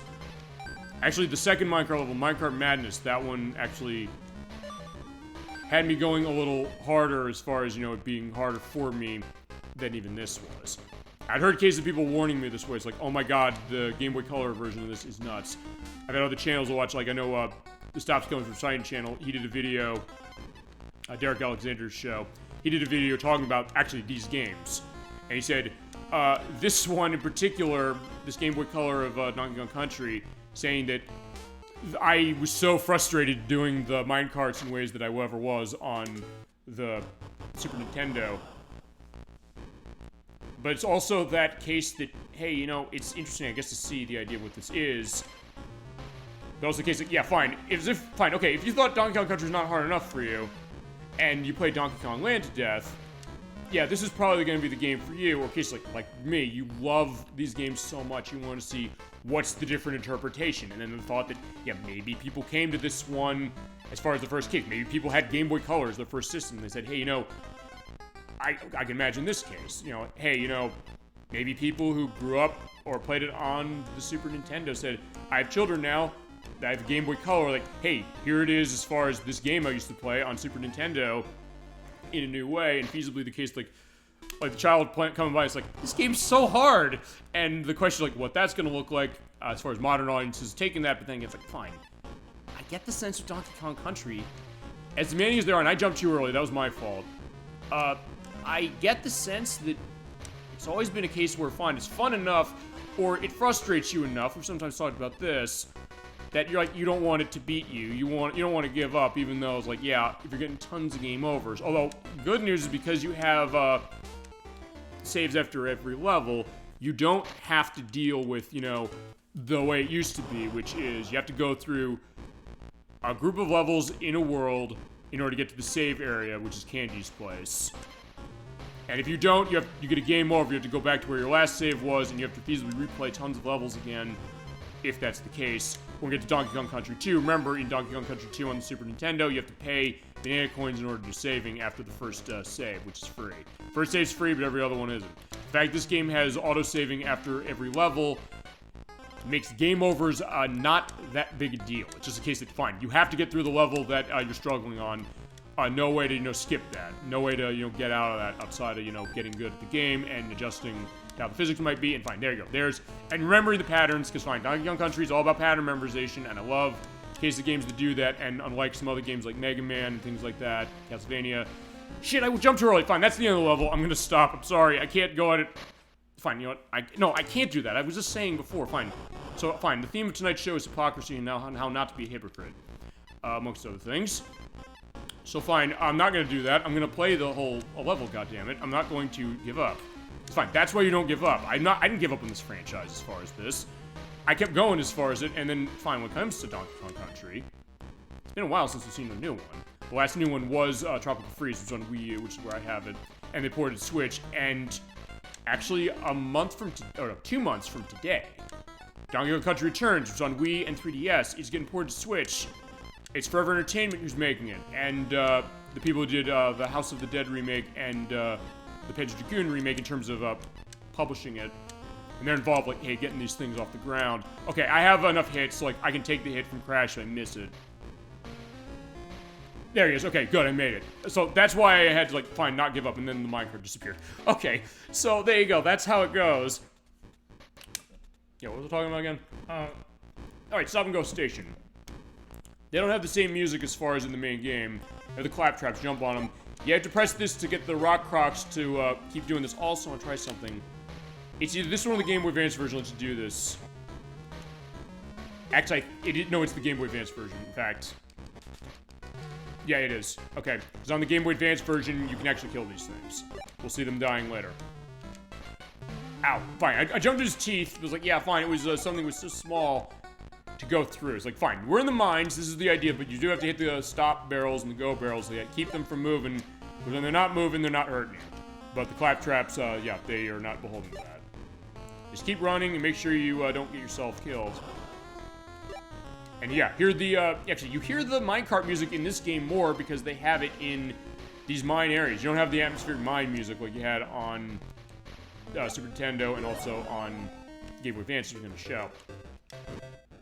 But yeah, never given up feasibly, I guess, is one aspect. The idea, like, hey, this game's fun. Even in this frustrating way of playing it with this version. Because the game is frustrating, really frustrating. I mean, it was also one of those cases I realized, wait, I gotta play this game again because I need to show off all the candy things. But still, it's like, fine, I'm still having fun. It's like, I still love Donkey Kong Country as far as that. And we got the remake of Country Returns, which, by the way, when we play Country Returns on the show, we're gonna use that one because it has all the extra levels from the 3DS version that were newly added. So it's gonna be the full look of Donkey Kong Country. As far as next time we come to this franchise, it's either gonna be that one or it's going to be Donkey Kong 64, or actually, fine, or it'll be the Super Bowl game Saturday Second Chance I'm gonna do on Donkey Kong Country 2, which I think I'll do next December, I think. Because at that point I'll be celebrating 30 years of the game.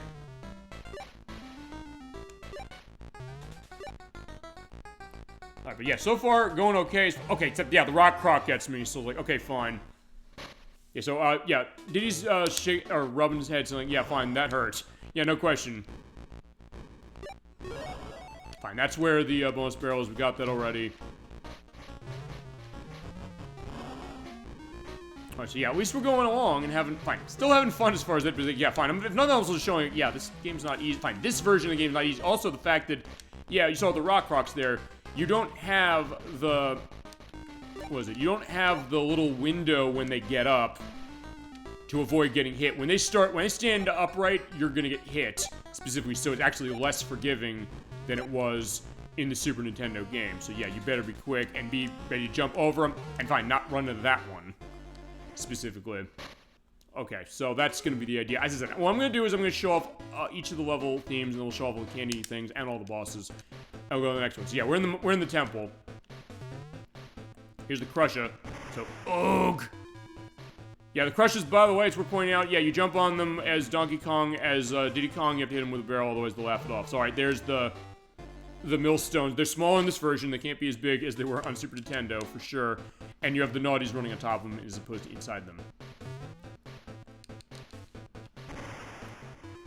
I have sort of a remix of the temple music, a little bit, of the voices in the temple, which was fine. The music of the Super Nintendo game was, it was David Wise I mentioned. But it was also Neville Novakovic, as far as that, who did music for this game, or music in this game, and in Donkey Kong Country 3. But not so much in Donkey Kong Country 3 on Advance. Getting down to a bit. I said, what I'll do is I'll go through each level enough, we'll show the bosses. I'll show the extra level, which, interesting enough, the Game Boy Advance version does not have the unique level in this one. I will show that one, and I will show that one to 100% as far as everything in it. Because it's kind of my delight when I was going over the notes and also playing through the game. It's like, wait, there's a new level in this. And the name of it also is something that when I mentioned it to friends, they at first was like, I just mentioned this name, like, oh, there's a new level. It's this, and there's like, what are you talking about? And then I mentioned like, oh, it's for Donkey Kong Country. Oh, right. They sure love that. Fine. The name of the level is Necky's Nutmare. Fine. There's a level called Necky's Nuts, which fine. I took as like Necky's Crazy, which he is, as far as like the bird. But fine. Rare did mean it as a sexual thing, and they've said that before, and they've had multiple cases of that. Fine. Grab by the Glory is a game that basically is built off of its sexual euphemisms to the point where initially when it was announced, people said, this is gonna be mature rated like Conker's Bad Fur Day. It wasn't, but it has so many double entendres to itself, it may as well be. But it's also the case that, fine, I guess kids aren't gonna get it, feasibly, as far as certain things. And feasibly, like, fine, it is describing something, you know, innocent. Like, one of the kids likes shooting his, water pistols. Like, fine, that's what's going on. You are shooting a water gun at enemies to kill them. Like, they're not thinking the other thing what that means. By the way, also slow down. And it slows down the music. It's hilariously seeing. Now, if I'm dying to the millstone. Actually, no, I'll show the one after that, but like, let's play. Fine, Necky's Nuts. So fine, he is nuts. He is also only purple in this version, because there's the red version in Super Nintendo and also on Game Boy Advance, but it's all purple. So like, yeah, Necky Jr. and Necky Sr. they're two characters. Not in this one. It's just one Necky, and they're both purple. But they do have the same behaviors in this game as they did on Super Nintendo, which is that yeah. Necky's head will come out from an angle and he'll shoot the nut at you. So it is his nuts that way, not the other kind. But in that case, you would do knock him down on the ground and he's gone. And next up, Vine Valley. Let's take a look at... let's look at Vulture Culture. I mentioned Vulture Culture. This is a totally different piece of music. Fine, they're the mini Neckies. They shoot the little acorns out.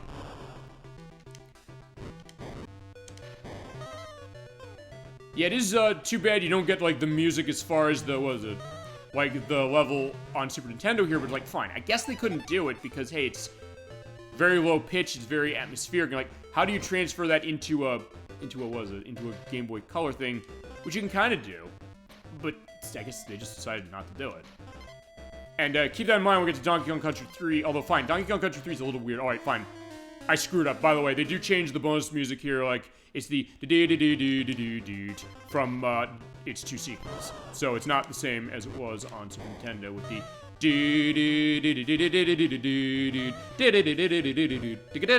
See, that's how much I love this game. I know the music off of the top of nothing when you just say like, oh, by the way, that's a piece of music. Oh, fine, we'll keep going on Vulture Culture to show this. And then we'll go to the Treetop Town, I'll run into that thing and die.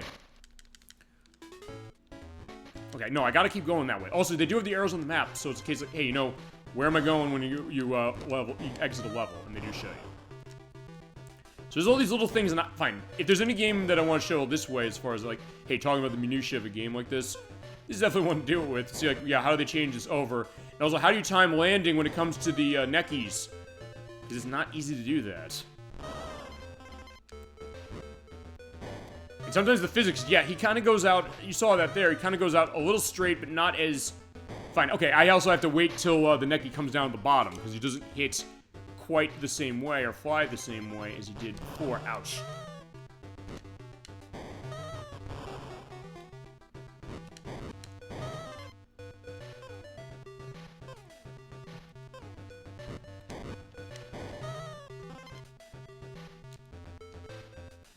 Okay, so yeah, they're dead. It's like, fine. Okay, so... And also, fine, the other thing, I guess, is this, that fine, because of the color limitations, because fine, the Game Boy Color had fewer colors on screen than Super Nintendo did, understandably so. And fine, in that case, you have to hit that right, and you have to keep holding right, otherwise you're not going to make it. And also, when it comes to jumping on these things, it's kind of hard sometimes to hit them. But sometimes, because of the color limitations, yeah, they can blend in. It's like, okay, fine, I missed Neki there. So fine, I'm going to skip that, we're going to Treetop Town. So yeah, we're in the treetops, so you don't have the background as far as it, like you had on Super Nintendo again. Like, I feel like a broken record saying that, but fine. We have to talk about this in the context of those versions. Unless, like, hey, you missed, fine, okay, right there I got to show that too, which is that, yeah, if you missed the shot, specifically, on Super Nintendo, as long as you touch the barrel, you're good. In this one, no, you have to hit it straight on. So... yeah, something else you have to be careful of and make sure you're right on the dot. Otherwise, you're gonna fall and die. Although, actually, there is one detail that I think is in the Super Nintendo version. That actually, because I missed a shot, I realized, wait, I think they either changed the level or it's a detail I never noticed in all my years of playing this game. As in this level, we'll see it. Okay, yeah, I just made that. Thank God I hit that. I thought it was gonna die doing that. So in this case, because of the physics are different, I have to kind of change how I'm running through these stages, which makes it interesting as far as what it is. But also something that, yeah, I gotta be set. Especially getting those barrels out. Yeah, because remember, the ones with the explosion on them, they shoot you out automatically. You also have to time it's like, hey, you know, that shoots out that way, and fine, same as before, shoot there, but it doesn't shoot you off as far as what that is. So there you go, shoot up there, get the end.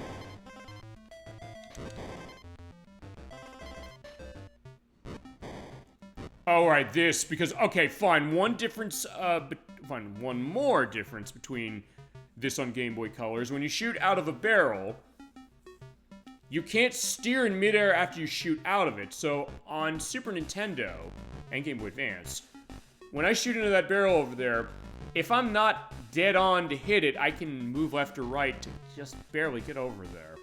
Not in this one, you've got to be dead on. You also take into account the fact that the barrel does not shoot off right away. It's going to shoot automatically, but not right away. So you have to shoot it off here at just the right moment, and I think it's right there. Okay, there you go. And same here. Fine. This is also in the main game as far as it went on Super Nintendo.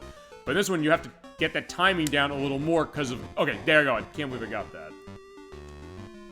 The same deal is like, hey, if you're feasibly slow and steady, you can be okay. But it's like, fine, get used to how the feel is, and fine, don't hit the critter like I did.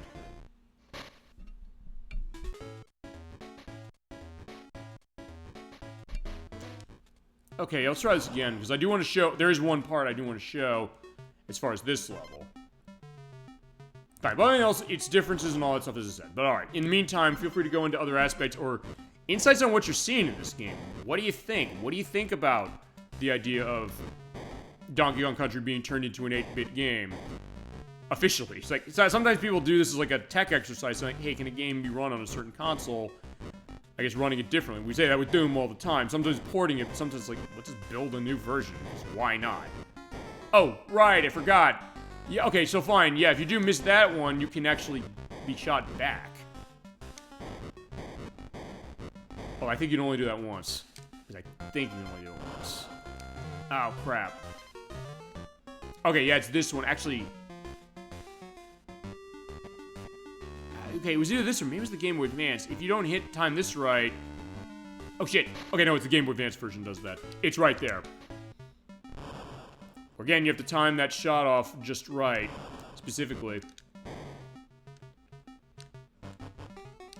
Okay, fine. Yeah, we gotta get Diddy out, specifically. Or Diddy Kong, let's make that distinction, as it is. But, ow. Okay, yeah, alright, fine. That also looked weird. Fine. Okay, some of the stuff in this game doesn't seem as fair as the other one. So it's like, okay, fine. It's a question of how is this as a port of something? And also, chat this. What are some of your favorite or not favorite takes of a game when they put it on the console and you have to change it for the purpose of, you know, a port over?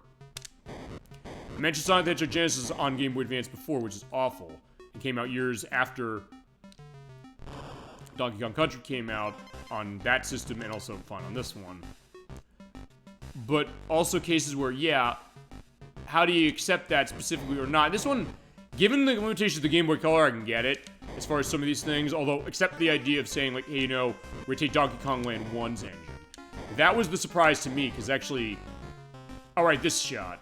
Because at that point, I thought, well, let's take Donkey Kong Land 3's engine. They're making it on Game Boy Color anyway for Japan. Why not take that and put it in this? They didn't. I was like, this would be a better game if they did do that. But this shot is annoyance. Because you have to jump, fine, you have to shoot this right to hit the necky, and then you have to be high enough to hit it and then bounce to the right. Yeah, if you're too high, you miss it. So in that case, you're gonna die, and that's not a cool case. So you have to get used to that. Let's see. What have we not shown as far as a level type? Actually, fine. We've shown most of them, I think. It's gonna be the next one. Fine, let's fight the bee. So, Queen Bee for the Bumblebee Rumble. Same deal, just hit the bee as far as it when it is yellow. When it goes red, it's invincible, and the barrels will keep coming back into sleep. But also, it doesn't have flashing when it goes red. Oh, okay, it sort of does as far as it... When it comes out of the red state, there is no flashing, so you basically have just to be ready for when it goes. I'll say the bosses in this one's like, yeah, fine. These are maybe easy because I find the ones that are the most like it originally, except for the next one. Ouch. Fine, Queen Bee saying, like, yeah, why are you laughing at me and saying I'm easy as far as this? Like, yeah, no disrespect. Fine, because otherwise you're gonna kill me with those eyes. Yeah, just wait and just keep going. There you go. Yeah, just random a barrel and it's done. Okay, there we go. Okay, so yeah, we do get to see new levels now as far as Gorilla Glacier. And... fine, I'm gonna show off... Well, fine, there's no snow in these levels as far as, like, the background. I'm gonna show off... what was it? Ice Age Alley as far as the snow ones. But for the ice level, there's only one type anyway. And that's Slip Slide Ride. So yeah, it is the Crystal Cavern.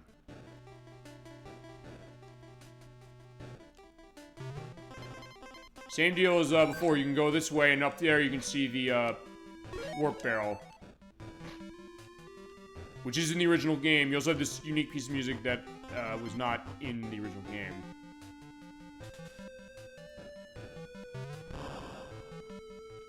I'm trying to remember. I think there's an indication of where in Donkey Kong Land this piece of music comes from. Yeah, unfortunately I hit the zinger there.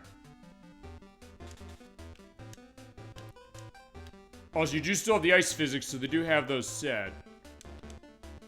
But also, kids, yeah, where are the zingers and can I jump out of the way? Oh no! Okay, fine. I fell so far. I was like, yeah, the game. I had to wait for the game to catch up with me. Because basically, your reaction time needs to be even faster than it already was, as far as Donkey Kong Country, if you're gonna be good at this. But I'm not necessarily good at this one, and also, fine, understanding the fact that. Fine, the ropes. Fine, that was my fault for jumping on that one, but. They do go up on down on their own based upon the color of them, but because of the limitations, sometimes it's hard to tell, like, which one is it. Actually, in this case, it's reversed. Like, yeah, the light color rope, that's the one that'll take you up. The one that's darker color takes you down. Although, I mean, I guess it's kind of it, because it was blue and red, as far as how it was before. Fine, and we're going to show more on Slip Slide Ride. Or fine, you know what, I guess we're going to, you know, let's skip to the end, why not? Show one of the most weird parts of this level.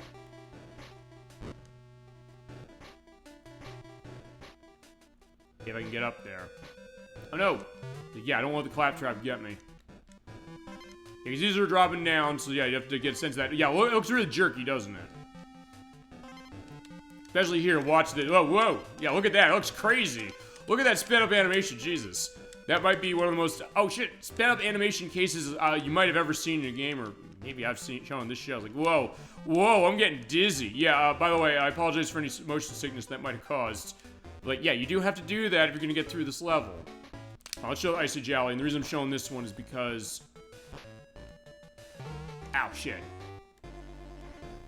Fine, I'm almost gonna get a game over. You're gonna see the game over screen, which you didn't see when we played Donkey Kong Country 1. It's like, fine. I haven't played it for 30 years. Actually, no, the Slipslide Ride music is here. Forgot about that. Here's Espresso, yeah, the flying ostrich, or fine, sort of flying ostrich.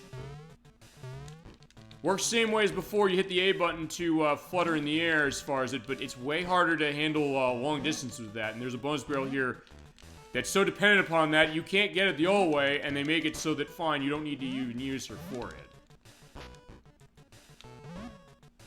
At least try and show that off because it also has lives, which I need to go and get.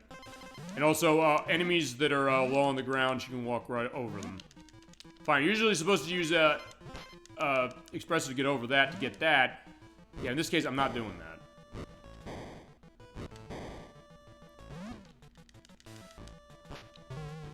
You know, yeah, okay, fine. If you had to use Espresso to get that barrel later, you would go back to the beginning of the level in order to get it. And like, oh, Jesus, I don't want to do that.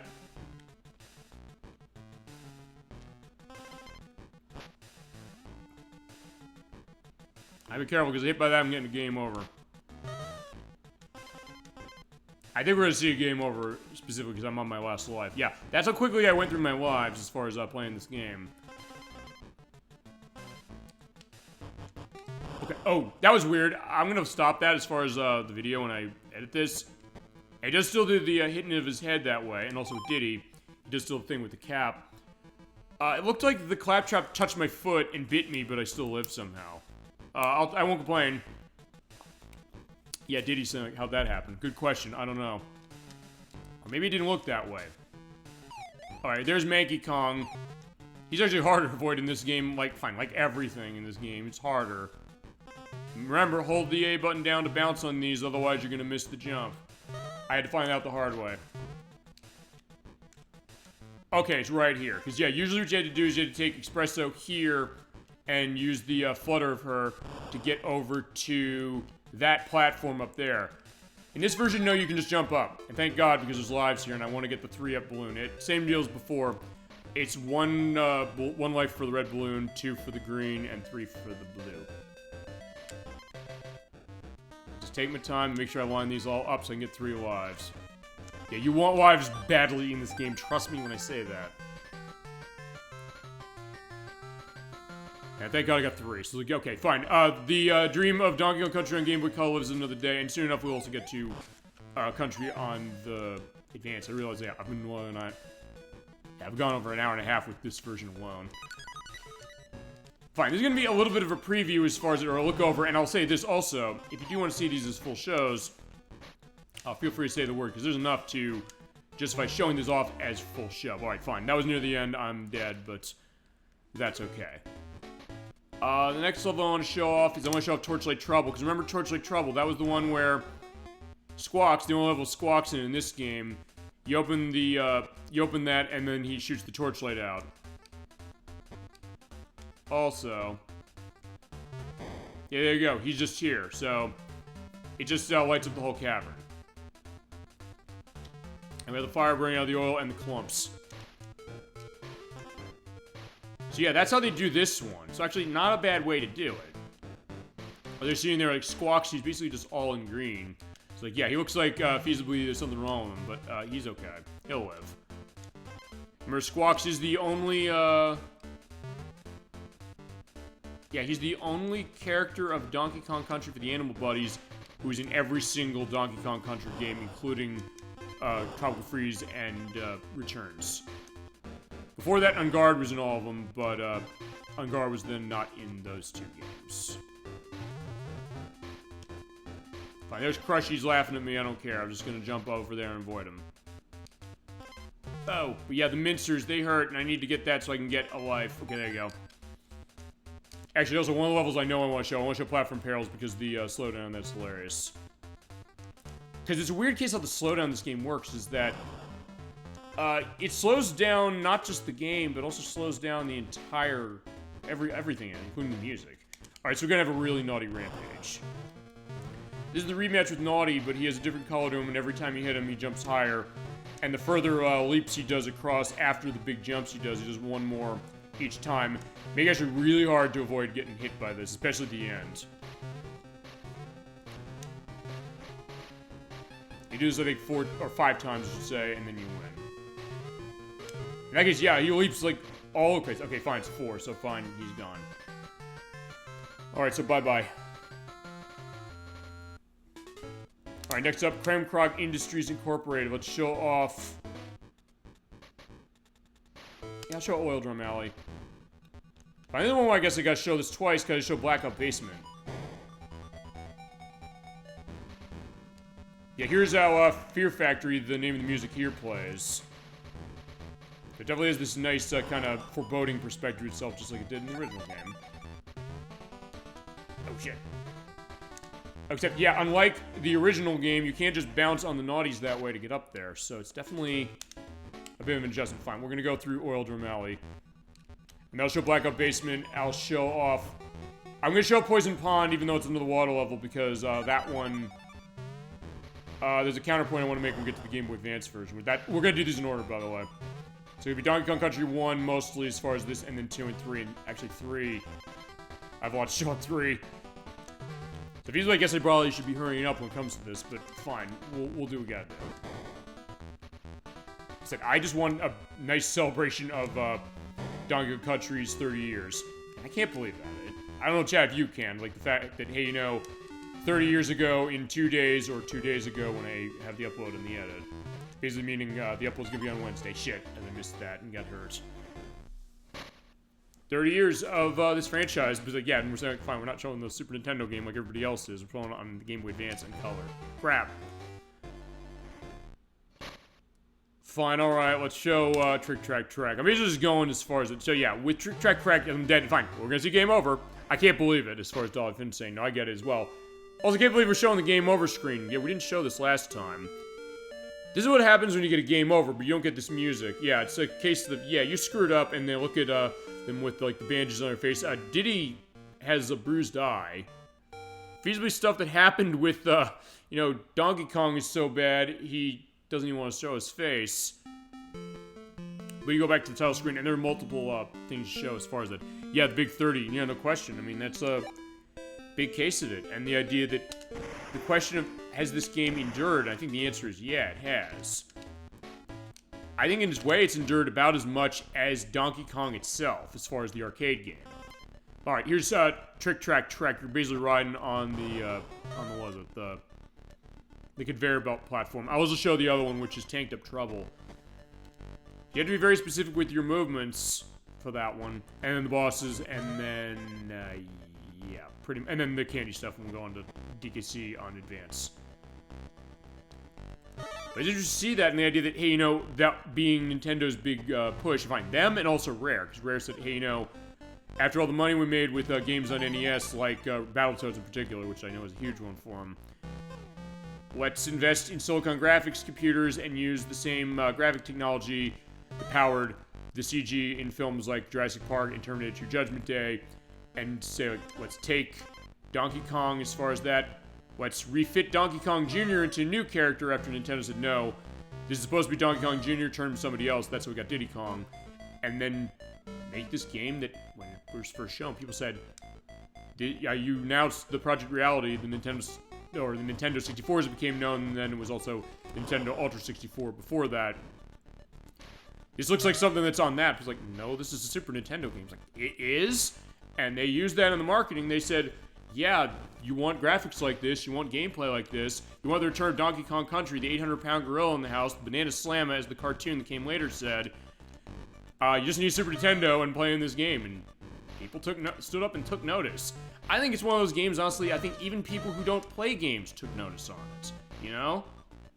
And sometimes that happens, really, in any industry, whether it's movies or books or games or music. Sometimes there's that big hit of something, or that big event, and people look at it and, like, even if that might not be their thing, maybe, they might then say to themselves, okay, wow, that looks cool. And with gaming, I can think of some examples like that. This is definitely one of them. As far as on Super Nintendo, though, I think even on Game Boy Color, it's like, hey, you know, this is what we got. I know games stuff like NFL and NBA 2K on the Dreamcast, I think those are cases people said, those look like real football or basketball games on TV. Like, people said, oh, I was at a Circuit City, I saw this on TV, I thought that, hey, you know, I'm watching a live game. It's like, no, this is a game that's coming out as far as on the Dreamcast. It is. And so people wanted to play it, or they wanted to see it. Same with Donkey Kong Country, I think. And also, it's worth pointing out with Trick Track Trek going here, is like, yeah, when the enemies fall onto these things, you actually have less room to move it because they don't walk off as easily. Also, feasibly, there's the bonus barrel there, but I don't want to take it as it is. Or like right now, the movie The Last Showgirl, as far as what it is. It's so creepy as far as I'm trying to think of what those are. Those look like, I'm not sure what the emoticons are, but that is, Footwear Forever. So good to see you tonight. We're, welcome to Super Bowl Game Saturday. This is a weekly show we do. An independent gaming program going into perspectives of, classic game. We're celebrating 30 years of the Donkey Kong Country franchise, looking at it on the Game Boy Color. And looking on the Game Boy Advance of this one, and also Game Boy Advance for 2 and 3 as a little bit of a variety show. Celebrate 30 years of this franchise. So good to see you tonight, Footwear Forever. Welcome to our show. We're so glad to have you in the best channel on Twitch. And feel free to let us know memories on Donkey Kong Country or anything Donkey Kong or anything you got gaming on your mind or anything else. Surprising people as far as Pamela Anderson Lee, her performance is surprising critics as far as The Last Showgirl. Oh, right, because that's on the film festival circuit. As far as that, yeah, talking movie case. Yeah, because I think that was at the Toronto Festival about a few months ago. And Pamela Anderson Lee, who is known for Baywatch in particular. I'm trying to remember if Pamela Anderson's been in a game. Oh, wait, no. I'm trying to remember if she has been in a game. Maybe. Initially I was thinking of porn star Jenna Jameson, because she was in Grand Theft Auto Vice City as Candy Sucks. But as far as Pamela Anderson, I don't know if she's been in the game. Maybe she has. But people are saying she's getting accolades for that performance, potentially. No, I get that. But the case, like, sometimes like a crossover case like that, getting people's attention that way. And I get that, for sure. Like, hey, people standing up and taking notice when maybe the thing, like, well, maybe there's a thought of something. Okay, as I somehow got through that, because, yeah, oh, shit. Not that case. They're saying potentially an Oscar case as far as that. No, I get that. Yeah, Forever Forever, yeah. I don't know if you ever played this on Game Boy Color. Holy shit, this game is hard on Game Boy Color. I'm showing off little bits and pieces as far as all the bosses and the new level, and we're in Poison Pond. This is not going to look as good when we play this on Game Boy Advance, shockingly. You think, oh, it's going to look better. Not this one. Yeah, we're showing the differences, because, yeah, they 8-bitified Donkey Kong Country as far as this. I guess we'll see as far as if Pamela Anderson gets an Oscar nomination for, The Last Showgirl. Like, yeah, I don't think it's out yet. I'll be curious to see it as far as the idea of it. But yeah, if you ever played this version, like, hey, it's definitely different and faster and weirder as far as running Game Boy Color. The idea is that you're seeing it's so creepy. It's like, it does look weird because, yeah, they took the 3D perspectives of Donkey Kong Country, they put it on Game Boy Color, which they're trying to do initially with Donkey Kong Land. Then they said, fine, turn it into that game. And then they said, okay, fine, in 2000, here's this. Let's get this run on Game Boy Color. It does run. It's got extra stuff. It has extra mini games. It has Game Boy printer support. It has Link support. Very weird that they're doing that, but I do like the idea that that's the idea of what we got. Okay. Here, nice, the 8-bitified versions of the music. And fine, what I'm gonna do as far as what else we got. Ow. Get the mincers. Well, fine, the other thing is, since I've beaten all these levels, I can start and select to get out. I was like, no, I'm not gonna do that. I'm gonna try and see if I can get my way through without dying, or at least try to get... I'll go as far as I can until I die. You also get the atmosphere. You're right. Hey, the dark perspective, like looking creepy. The idea that, hey, you know, there is sometimes that creepy perspective to Donkey Kong Country, and fine, I get hit by that. So that's why we're leaving Poison Pond. Fine, I do have to show Blackout Basement, because Blackout Basement is the case where... And I gotta show Funky. Yeah, because fine, they, flashlights on and off. You can still see... Donkey Kong in the background. You actually see more of him in this version than any other one. So, fine, except I didn't do that. I should have just jumped. So yeah, if you're like, hey, you think in Blackout Basement when it flashes on and off as far as the lights, you don't necessarily need it. On Game Boy Color, depending on how you have the graphics for this, yeah, that might be true. Advanced, no. Super Nintendo, somewhere in between.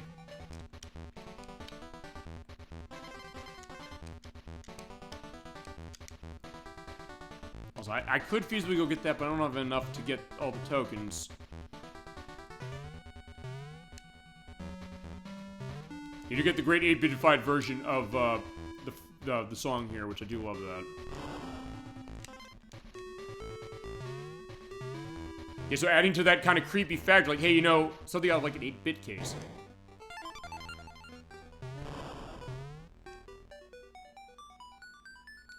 I was like the twinkly sound effect right there. Or fine, twinkling piano keys. Except that, fortunately, the one part they lack as far as this version's song is they don't have the horn thing, the doot, doot, doot, doot, doot, doot. Yeah, we'll see that in the Game Boy Advance version. It's there, don't worry, I promise. Except, fine, I got myself, you know, killed that way. Fine, we're gonna show Funky Kong. I'll briefly show him. Yeah, same deal as on the original game. He comes here, he has, like, the look there. He's his jumbo barrel, use that to go to any point on the island, but most unfortunately, you can only go back to the places that you've already been to, which is a major bummer, let me tell you. Except that you changed the dialogue a little bit from the Super Nintendo game. Fine, I've been playing the Super Nintendo game for 30 years, as if that was not obvious enough.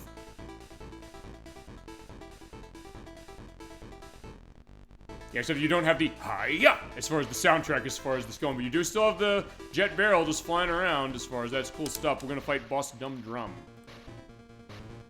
Same deal as before. When you hit, when hits on the ground, hits more times for each hit, and then he dumps out 2 enemies of increasing difficulty.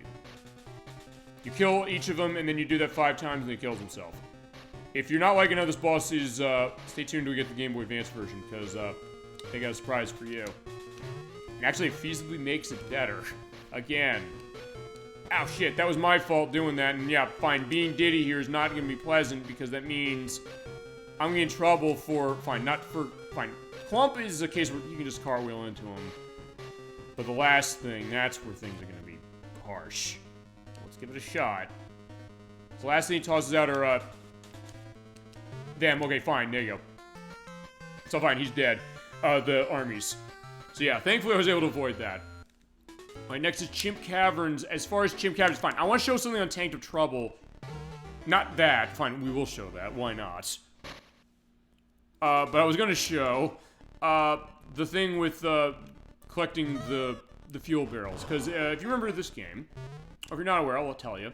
You jump on this, you ride the conveyor belt thing, but you have to collect fuel as you go along. If you run out of fuel, it falls and you die.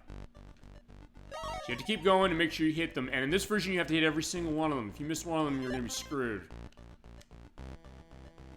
You're getting more of the creepy perspective, as mentioned. I like that that came up as far as it, because, yeah, you're right. It does create atmospheres. Even on Game Boy Color, this game can still create atmospheres. It's really cool to see.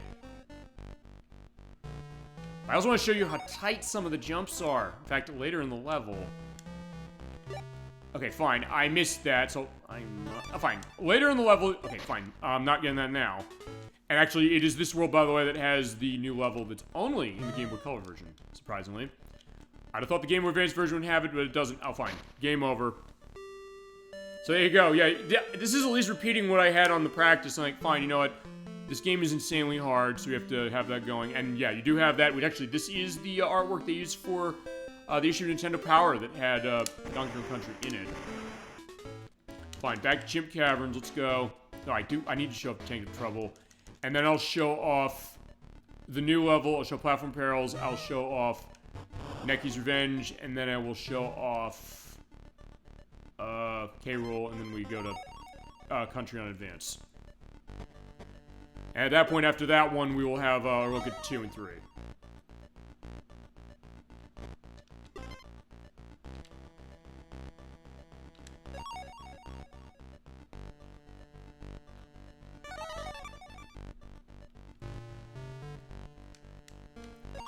I'm still enjoying this. I was like, fine, this game is just hard.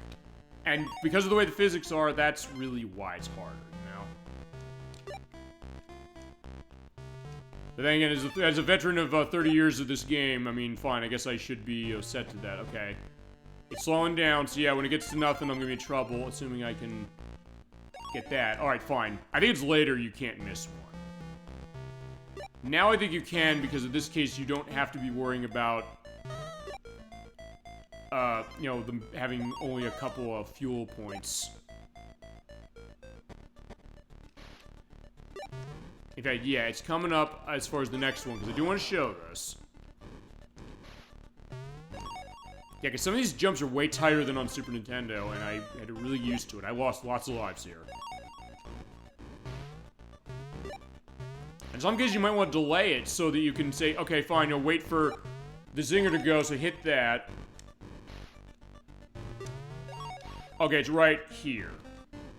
You have to be pixel perfect on the side of the edge here in order to be able to bounce. You basically hold the bounce, wait till it gets as far as you can, and go to the right to hit it, but don't miss that jump, otherwise you're done.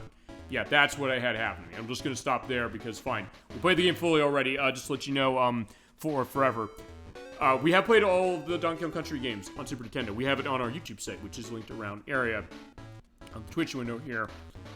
So for the purpose of the 30th anniversary celebration, we're showing off bits and pieces of these portable editions, including the new level. This is Necky Nightmare. So in between Loopy Lights and Misty Mine, they give you this. It's a new cave level. It's actually pretty interesting. You have to be careful as far as the mini Neckies.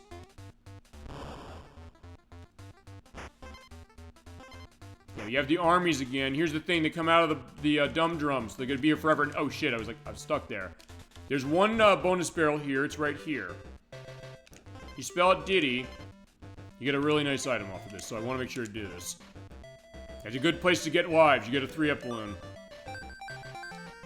There we go. Now it's going through the rest of the level. That being said, this level is very well designed. And it's one of those cases where I wish that when the Game Boy Advance version came around, you'd be able to get this. Also, fine, there's hard parts of this because, fine, there's the army. So I'm actually showing every part of the level going backwards to show it. Fine, just wait till it stops, or bounce on him that way, and, oh, do that. Yeah, the mini Necky there, he shoots the nuts through there, and you actually have to time your run so you don't get yourself killed going that way. Ow. Or, fine, not getting blindsided by the nut of him from over there. But I said, you can keep going into the bonus barrel, or fine, I should probably do that so I get more lives. But fine, I have 6. No, we're not leaving. I'm showing this one off fully. Because I'm showing, just to let everybody know, we're showing off all of the new levels fully, we're showing all the bosses off fully, and we're showing off all of the new features and then archetypes of each of the levels, like, hey, a cave, the forests, all that stuff as far as everything with all of these games. Oh, shit. Fine, I guess I'm gonna skip it, I'll tell you why. Yeah, you have to time that so that when he shoots that off, you jump and crawl. And you can't do the trick of the Super Nintendo version, just to show this. You run and you jump right before you go in the cave, and you basically are able to skip parts of that. Doesn't work in this version.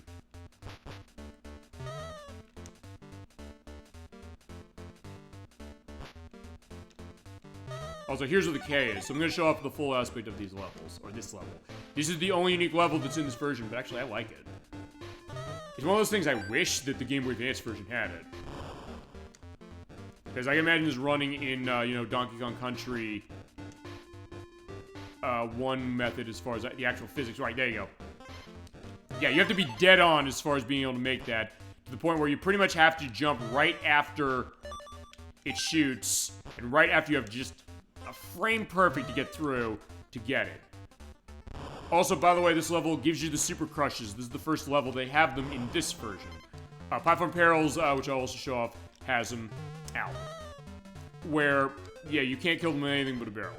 Even Donkey Kong cannot jump on them. Okay, there we go. And yeah, so I have to be careful as far as that jump there, because, like, fine, even he can. Oh, right. Also, because remember, it's Necky's Nightmare. Necky is here. He's shooting off the nuts off screen. He goes like, boom, boom. So actually, yeah, you have to run. So they do add a new game mechanic here, which is actually pretty cool. Also, to get the end, stand on this. Don't worry. There's a barrel there. It takes you back here. I love that. So in that case, yeah, you do have to go get it, but yeah, it is really well designed. I mean, it is still rare who made this as far as this version. So you get that perspective going. He's like, oh, gotta be careful. Whoa. You can go down there, but I don't want to yet. And I'll go down there now because, fine, there's that. You have to do the roll across, and you jump on that, and fine, I missed, but I did get the life at least. So that's where it is, and you take that to get back up. That being said, I will show off the rest of this level, and then we'll go to Platform Perils, because I want to show the game slowing down, and I'll fight Neki again, and then K. Rool, and then we'll go on to Donkey Kong Country Advance.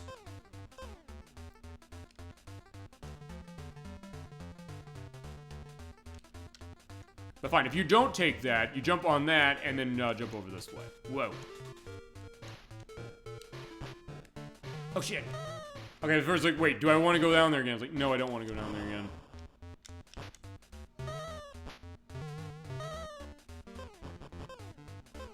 You guys gotta be careful getting that, because otherwise, yeah, Neki's gonna get you. But yeah, just wait for the crush, the super crush to get out of the way. Yeah, unfortunately, you also have to jump on the big Neki there. Fine. Actually, fine. The enemies are fine. So the mini Neki's the ones that shoot out the nuts. As far as the one-offs, aside from the one off screen, that's the actual one. Or that's Neki. It's fine. There's the flying Nekis, the ones there, because they're called Neki. There's Neki, there's Mini Neki. There's Neki Jr., which is the boss of, Monkey Mines. And there's Neki Sr. in this one. It was like, wait, wouldn't that be Neki the 4th? Shit, no!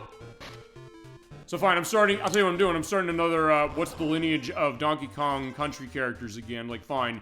Is Cranky Kong the father of this Donkey Kong? And the answer is yes. Ouch. And in this case, like, fine. Now the new one is like, wait, are there 4 lines of, the Neki family? I don't know if they've ever gone into that. I don't know if Rare specifically said, like, fine, that's it, or if even Nintendo's done that. Fine, just keep going. And we're not gonna stop. We're gonna keep going the whole way on this. By the way, if you already got the end, you can still land on that.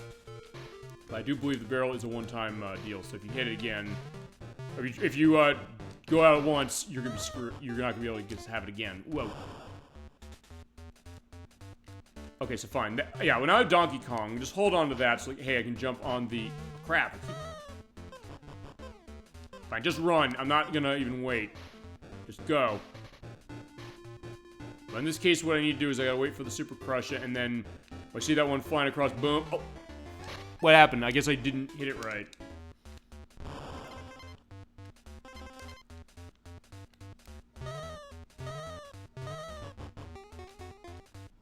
Fine, alright, there you go. So yeah, let's get Donkey Kong out. I'm gonna hold him for a while. Fine, you know what? I'm not stupid. I'm not gonna make that jump. It's not a hard jump to make over there. Just in case yeah, I don't want to make it. And fine, since I know how to not make it, I'm not gonna make it.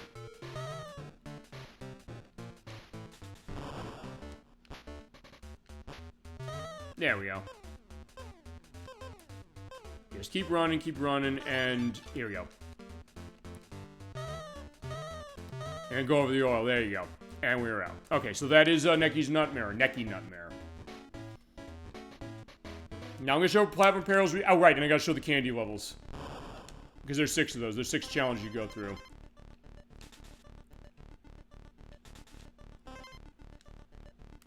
I want to show this slowing down. That's the idea of this. It's when they have enemies on them. Some of them don't have enemies on them because of memory limitations, but other cases they do.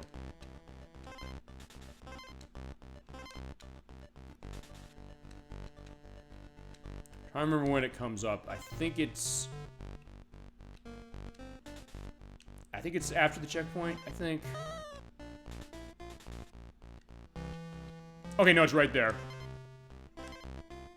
You saw, like, the music was slowing down on top of that. So, like, yeah, the game is creaking under the weight of the Game Boy Color. They're pushing this thing to the limit. You can see it. And fine, Rare often did that. They did that with Perfect Dark as far as on Game Boy Color and on Nintendo 64.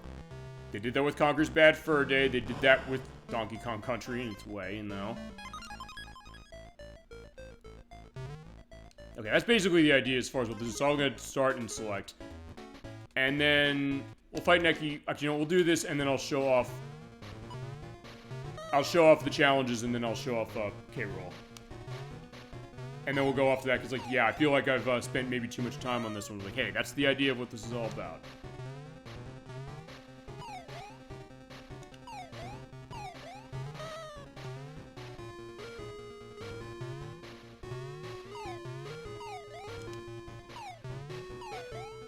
Yeah, same deal as before. You have to wait until he shoots out all the nuts as far as each one. He'll add an extra one each hit. But that's the last one he's done.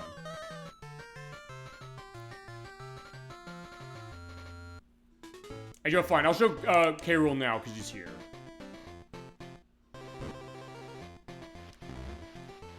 Alright, so yeah, here he is. Here is King K. Rool in all his 8-bit glory.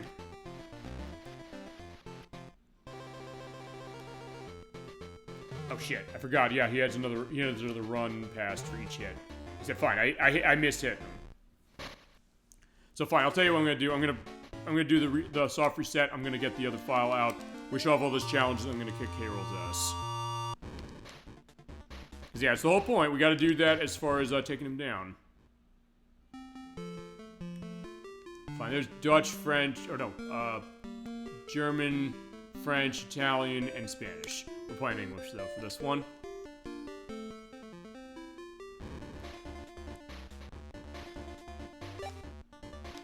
Okay, so I have another file set up for that. That's right here.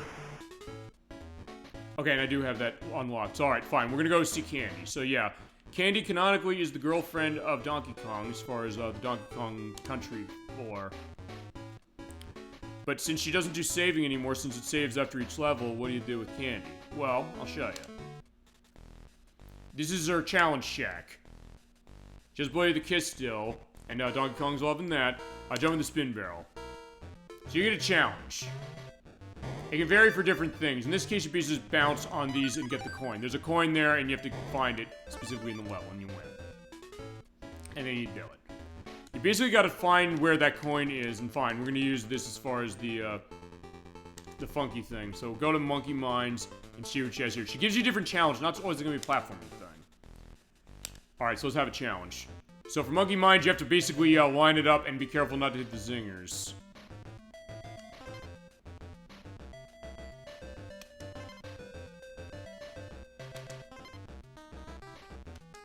And these coins will be part of your percentage. So there you go. That's that one. These are not going to take long. Alright, so Funky, let's get flying. Fancy flight? Yeah, sure do. Now in Vine Valley, her challenge. You can find bonuses? Yeah, same deal, but you also have to follow where the coin went. It is set. It is over here. Yes, these are not going to take long. It's one of those cases where you sometimes think, wait, is this going to take a long time or not? So that's that. Let's go back and see Funky. Yeah, Funky's getting play anyway, as far as I was. Dudeski, you gotta be somewhere on this? Yeah. Yeah, of course, he's the bro guy, although on the cartoon he has a, he has the Jamaican accent as far as it. Alright, so yeah, we're gonna spell Candy. Alright, so yeah, Candy Kong. Here she is.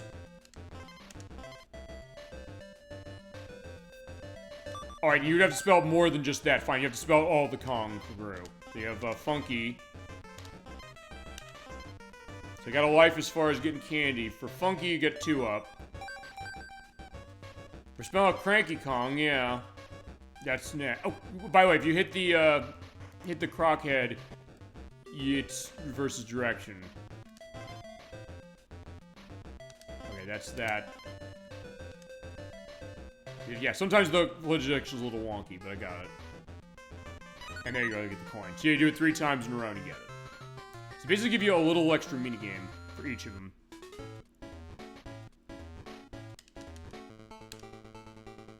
Yeah, you're right, it says you do have to be on another level. Yeah, because actually we didn't show this when we played on Super Nintendo, but if you go to Funky when we don't have the other Kong, it's like, hey, by the way, go find the other one. Yuku Honey Kong. Okay, this one you have to go on those ropes again, and to find where they are, and if you get hit, you lose, and you have to do it again. Like that. So I'm gonna keep doing this until I get it. This is actually, the hardest one. Because I got Donkey Kong, who's, biggest target, this might take a little more time. Crap. In fact, you know what, I think, okay, I hit B. It's like, why am I going out there? Okay, fine. I went through it and then hit it. It's like, okay, fine. Now I'm doing worse.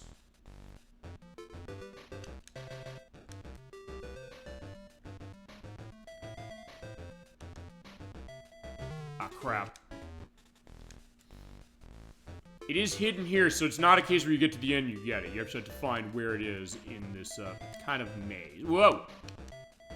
In fact, it is... Where is it? In fact, it's right there. You do have to get to the end still. Okay, so there it was. You just have to kind of go and look. So it's a little thing. As it also, as I mentioned, there's the case of going through the game again when you're running, after you've gotten through, basically turning off the DK barrels, which is how you get higher percentages.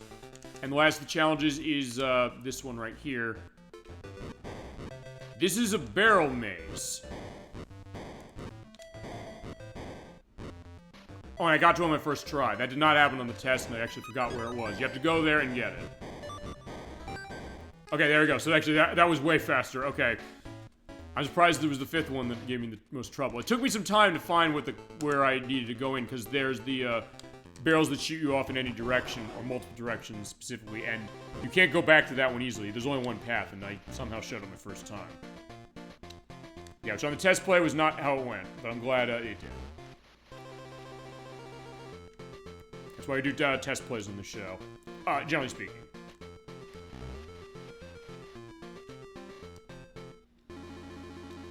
Alright, so he's still going, he's still running faster to each one. He does toss his crown out to jump on top of it. And yeah, the boss is the same. He'll do the jump, jump, jump, and they'll shoot down the cannonballs. And he keeps throwing the crown a little faster. It comes out a little faster each time. But this is not the same piece of music as it was on Super Nintendo. It's the one from Donkey Kong Land again. But it is a remix of the track. There you go. Oog. Yeah, none of the Kremlings are gonna say that tonight, by the way.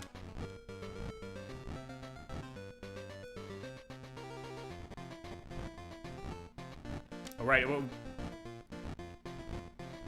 I was lucky. I thought I was gonna get hit by that. Okay, we got him. Fantastic.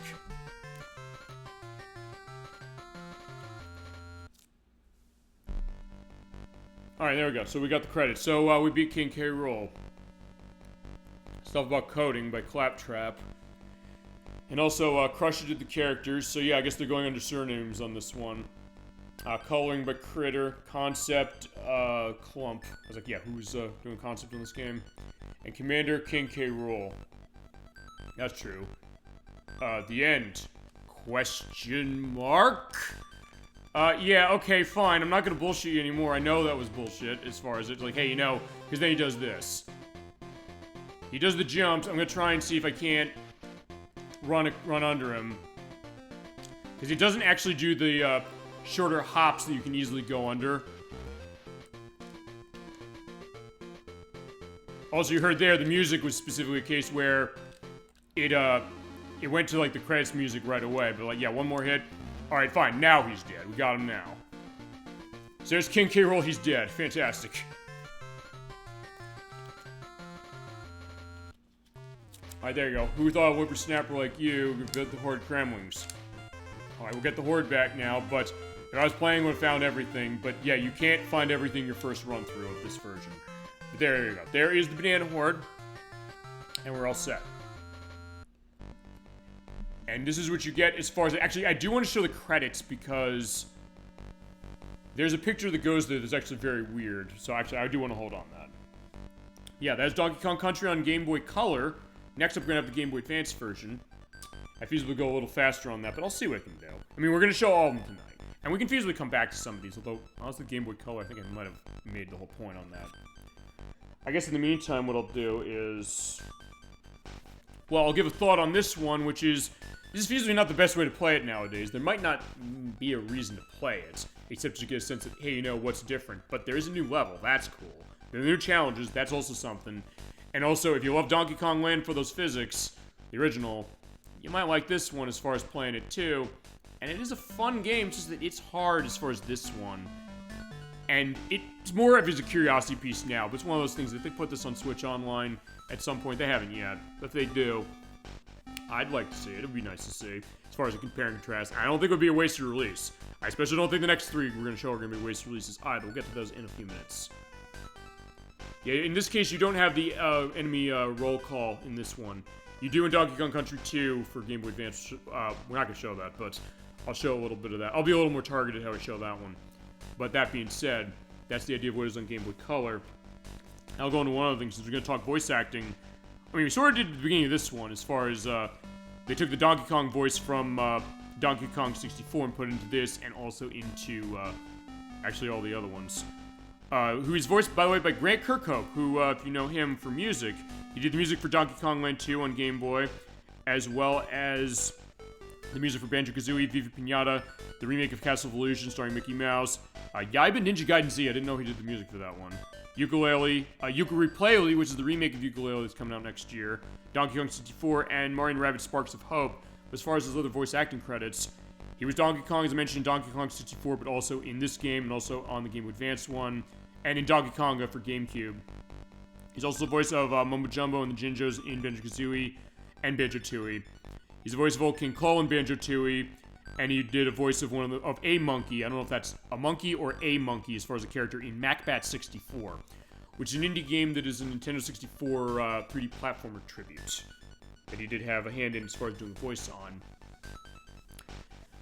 But yeah, so he does voice him in this game and also in the next one, and next is going to be Donkey Kong Country for the Game Boy Advance. We'll go on that in a second. And you can see diminishing returns in terms of the sales on these, but it's also something that, hey, it is interesting to see. And actually, the next game, as far as coming back to Donkey Kong Country 4, this is definitely better than the one we just saw. Not that it's a bad version, it's just one that the Game Boy Advance version looks so much and feels so much like the original case, while also having its own unique things, except the level from this. There you go. So yeah, we're having our perspective like clapping for everybody. Yeah, thank you for playing Donkey Kong Country, and thank you for 30 years of the game, my friend. This should be the end of the show, but we're not at the end of the show yet. Yeah, secrets await you on another barrel option. Basically saying, hey, you know, if you turn that on, you have that going. So there you go. That is the perspective of Donkey Kong climbing out of the Game Boy. And by the way, you do need to do a reset of the game in order to go back, but since we're doing Game Boy Player, hit the Z button. We're going to change game pack. Select that, hit yes. It goes blank. It says, please change game packs now. There's a switch on the side. You're also hearing that. I did launch it out. So, next on our list, we saw how Donkey Kong Country was on the Game Boy Color, but then they put it on the Game Boy Advance, which is more of an analog with the Super Nintendo game. How'd it look? Well, I'm gonna find out right now. I'm also gonna change the audio, because I forgot. This game is actually really, really loud, and I want to change this to negative 27? Yeah, 27.1, that'll work. This actually is way louder, and this is the loudest of the games we got. Okay, so. This is Donkey Kong Country for the Game Boy Advance. This came out on June 6th of 2003 in Europe. It was June 4th in Australia, and June 9th in the US, and December 12th for the Game Boy Advance. This is the 18th best-selling game on the Game Boy Advance at 1.82 million units sold. It is Rare who did this again. This is after they're purchased by Microsoft, by the way. Every one they made, we're seeing next, is after Microsoft already got a handle on them. But Microsoft said, we don't have a portable console, and not going to have one until they do one, because they're going to do one soon enough. So they said, fine, you want to make stuff for Game Boy Advance for Nintendo? Go ahead. So they made this to Game Boy Advance. And you have a lot of extras in this one. I'll show us a couple of these. In fact, I'll show Funky's Fishing. You saw it on Game Boy Color. You can do a 2-player in this one. I'm going to show this very briefly. Same deal as before. You move the D-pad around, and hit the A button, and launch them up in there, except it goes faster as far as how it is. And you have Diddy, who's in the perspective of that, and also get that. Also, I do want to turn down the music on my end. I can hear it enough. But yeah, if it's too loud out there, feel free to let me know. I'll adjust it. I know I gotta change the stuff. Yeah, look at this. This looks like the Super Nintendo game, doesn't it? And it's worth pointing out this, because honestly, one thing I guess we probably should talk about now is fine. It seems like when I'm doing the fishing, I'm getting into cases of, I guess, talking about maybe uncomfortable perspectives of things. Like, fine, why I boycotted The Legend of Zelda Tears of the Kingdom, and why we'll do it for the show as far as if you want to see it, which sounds like that's the idea. But I'll talk about the other thing. Is remember, Shigeru Miyamoto badmouthed Donkey Kong Country 1, saying in front of the people who made an interview, a joint interview with Chris and Tim Stamper of Rare, saying, quote, Donkey Kong Country is proof positive of gamers willing to put up with great graphics in exchange for subpar gameplay.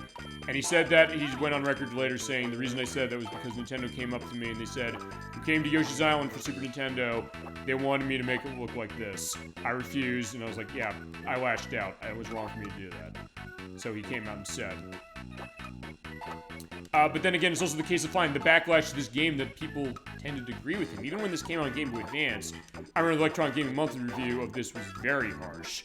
And they loved this game on Super Nintendo. They said it was the best game of 1994 when it was released there. But in 2003, they said, this game is antiquated, it's old, there's no reason to go back to it. If you have memories of it, you were all wearing beer goggles, and keep it fresh in your mind as far as your love of it by never ever playing it again. I was like, I don't know where that came from. Honestly, I think this is a great version as far as this Game Boy Advance take, because the extra stuff it adds, I will briefly show as far as the stuff going on. Actually, I'm gonna go until I run out of time. I did show this before for the Game Boy Color game. I gotta tell you, I really like this version. In fact, it was a case of Nocturne as well. I showed her this, and she said, hey, you know, this is something that, fine, I'd never seen on the Game Boy Advance, but I looked and said, this looks almost dead on to the original. It kind of is. It's not, but it's not even a case of, you know, that it's, like, fine, it's downgraded a little bit, but it's pretty close. And fine, I said with Donkey Kong Country on the Game Boy Color, I said, the idea of maybe playing Donkey Kong Country for the first time again. Fine. That's something that, if you've never played Donkey Kong Country before, that is going to be a sacred moment for you as far as a gamer. The idea of playing that game for the first time and experiencing it. And that is a memory I'm never going to forget for the rest of my life. But even though the Game Boy Color version was a case of it almost was like playing it anew again, sort of, kind of, this one was really like doing it in the best way possible. I'll tell you that right now. So I'm predating my thoughts on this version. I love this version so much. Even though, yeah, is it better than it is on Super Nintendo? I don't know. You know what? This is a great version. This is on the level of the Super Mario Advance games for me. In terms of the fact that it takes the game, it does some changes, yes. There are things about it that they have to change, no question. But it does enhance a lot. And it does capture that feel of the original game to the point where when I was playing through this, I said, I feel like I'm playing this game for the first time. I felt like I was back in 1984 again. Like the first time I saw this. And that's something very special, and I'll say this. It's a feeling I didn't get off of the next two games on the show. Even though it was a case where, hey, you know, I'd had Donkey Kong Country 3 on Game Boy Advance for a while, and I played Donkey Kong Country 2 for the case of it. I didn't quite feel like, oh my god, this is like playing this game for the first time. In fact, I'll say this. In some ways, this might be the best of the four games we're going to show tonight. In some ways. But they're all worth your time. It's something that I'd be okay with the Switch Online release, and I would vehemently defend the idea that, I'm talking sometimes before, the idea of, are they wasting releases on Switch Online for things? If they already have the 3 on the Super Nintendo, why put the 3 from the Game Boy Advance up, or the Game Boy Color version of 1? And honestly, I think, for the extra stuff they add in this one, I'm going to let the timer run out, because I've done pretty good on this. I'd love to see this. I think that this would totally justify having it out again, you know?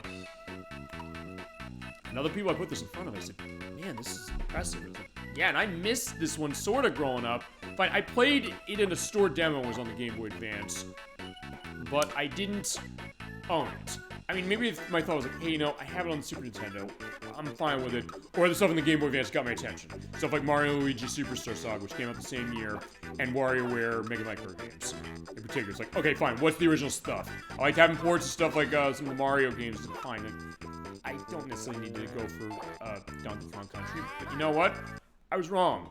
And there you go. There are our perspectives. So you can do fishing. No, oh right, you get extra stuff with the level, but no, we're gonna quit. Alright, so you're gonna show Candy's Dance Studio. So fine, again, you have saving differently, although in this case you can save any time on the map. I'll show that. But you have cases where you dance to music, and you dance differently based upon the areas you go. So I'll show you for a couple of these. So yeah, we have 3D models of Donkey Kong, Diddy Kong, and of Candy.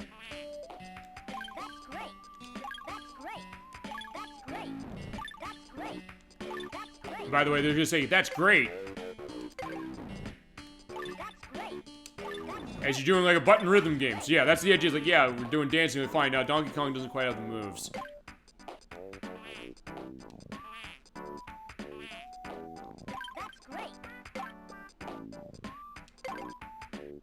Yeah, yeah, if you ever see like the 3D models, it looks weird. But still, it's like, yeah, just keep dancing. You get the beating ball going on, so that's pretty cool. I'm not gonna show all of these, but I will show, fine, I'll show this one, I'll show the hardest one. And if you dance it perfectly, you do get bonuses. And you see them as you play the game, specifically. Yeah, Donkey Kong's not quite with the moves, so fine, let's go the full way as far as the hardest one.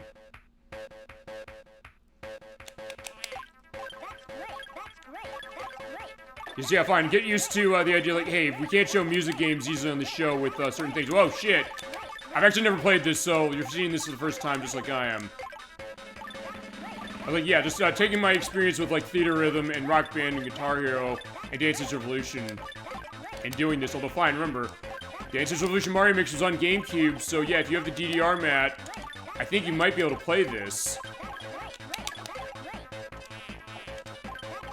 So yeah, it's like, yeah, doing your dancing. I can imagine Gemini 96 playing this, because he's insanely good at Theater Rhythm. Better than even I could ever be, like, way better. Better than anybody I think I know, or even my other friends would say that. Like, yeah. I'd be curious to see, like, how he'd handle the dancing in Donkey Kong Country Advance. It's like, fine, it's called Donkey Kong Country, but I'm just calling it that way to distinguish it. Okay, so fine, there you go, there's our dancing. Oh, fine. Not as good as Des, who I guess is who had this cartridge last. So that's that idea, but you also get another thing. I'll show this briefly. DK attack. There's a time attack option in this game. So you have all the levels as you go along, and you can select them specifically. So yeah, we have everything out of Congo Jungle, of Jungle Hijinks, Ropey Rampage, Tile Rumble, Coral Cabrels, and Barrel Canyon, Monkey Mines, Vine Valley, which, by the way, in Vine Valley, I will indicate this. Wait. Yeah, right, okay, no, that's right. The level order changed. Yeah, the level orders in this game, and also in the next two, are a little different in some of the worlds. In fact, in Vine Valley, it's different, so yeah. The fourth level of Vine Valley used to be Temple Tempest, it's now the last one. Orangutan Gang used to be the fifth one, it's now the fourth one, and Clam City, which used to be the last one, is now the fifth one. So actually, let's do Orangutan Gang, let's show that off. Yeah, because you have a time attack mode. Yeah, this is neat. So, yeah, remember, Donkey Kong Country is a speedrun game. It's a favorite of speedrunners, of course. In case I've considered, like, doing speedrunning on this game anyway. But yeah, if you die like you did, like I just did, you lose time on the clock. You also pick up those +5 icons as you go along, and yeah, have a good time going through any level. And you're seeing also some of the details you're going to see that are unique. Fine, I want to have Espresso, but I don't know if I'm going to be able to get through this fully. Wow.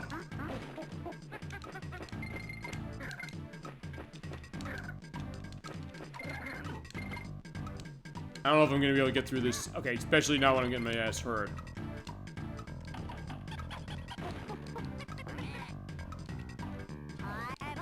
Alright, so time's up. And you do go on scoring things. You know what? Fine, let's take Jungle Hijinks. In fact, so much so, let's make Jungle Hijinks really easy. As far as time. Let's just jump right here. Oh, shit. Crap. Okay, I guess I'm not making it easy on myself. Okay. Fine, also I'm just switching to Diddy, so fine, let's get going. Just keep running. I'll tell you what this reminds me of. And actually, I did not talk about this when we played Donkey Kong Country 1 the first time. Which is... Whoa, just go. I'm gonna ignore it. In the 1990s, 1985, Blockbuster Video had a competition. I don't know if you remember this. But if you don't, they had special cartridges for challenges they had for... they had two sets of this. They had, like, the Blockbuster Championships. They had one for Donkey Kong Country where they gave them special copies of the game that were designed with a time limit, and after 5 minutes, the game would be over. As far as it was kind of a rearranged version with different level orders and things. I'll do one more. Let's do Barrel Canyon. And what they did was they basically had a set of that for Donkey Kong Country that way. Those cartridges, by the way, go for thousands of dollars because they were not sold to people. They just refused to be given away, or maybe, fine. I guess they were sold in one way in the sense that they were sold in, I don't know when, as far as like the rental store, something. I don't know. But point is that they made these specific cartridges of the game where you're kind of going around, and they had a timer like this. So it's almost like they emulated that a little bit and then said, fine, let's have this ordering for every single level. Let's also put a case where, hey, you know, you have these items here to be able to do this. You get more time just as you go along. And it's awesome. They also did one for Genesis stuff as far as that same competition where they had a cartridge that was running 2 games as opposed to 1. It was, for this one was 5 minutes for Donkey Kong Country. The other one was a combination of 3 minutes for NBA Jam Tournament Edition and Judge Dredd. Which I do remember that because, like, hey, I wanted to take part of this contest. I did. Unfortunately, fine, I fell, and I guess then you fail when you do a fall. I didn't remember taking part in that. I didn't win, but I had a great time, like, doing it. Like, oh my god, like, I was practicing for Donkey Kong Country.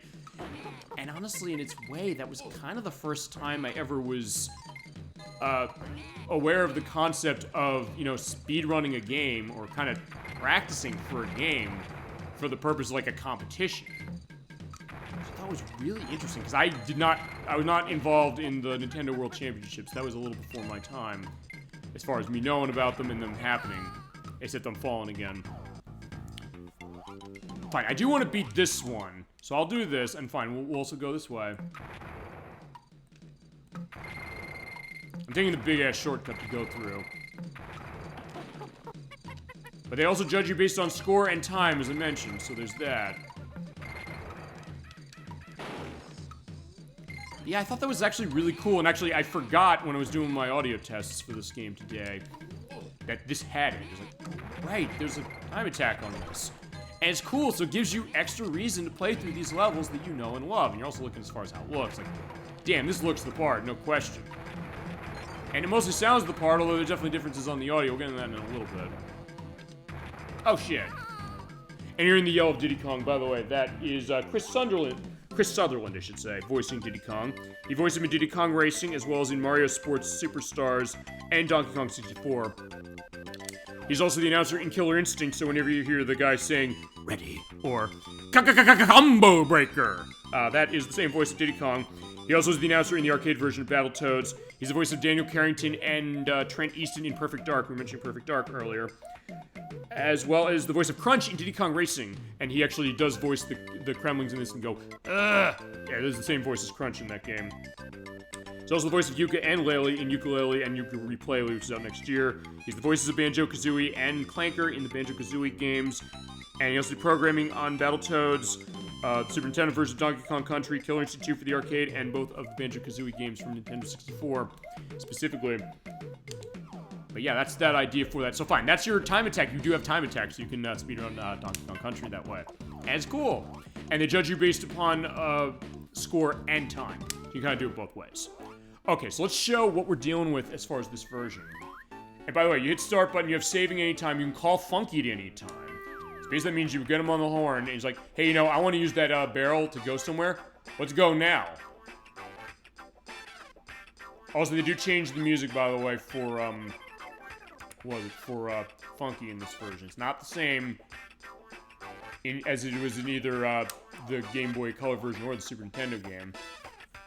Also, show this. You go to Cranky's cabin.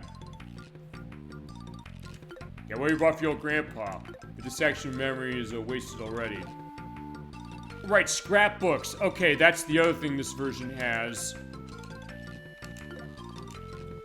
You are able to actually do specific challenges and levels.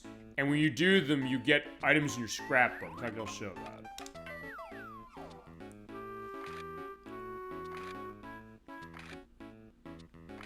Yeah, you basically get these pictures specifically as far as what they are, and actually he said one of them, which is... I think he said you slap Army, I think is the idea. Actually, no, fine. I'll do that as far as another level. Also, I'll show you something that actually took me by surprise. After you beat the game, come in here to Donkey Kong's house. Yeah, really naughty's here. It's like, yeah, what are you doing here? Get out of my house.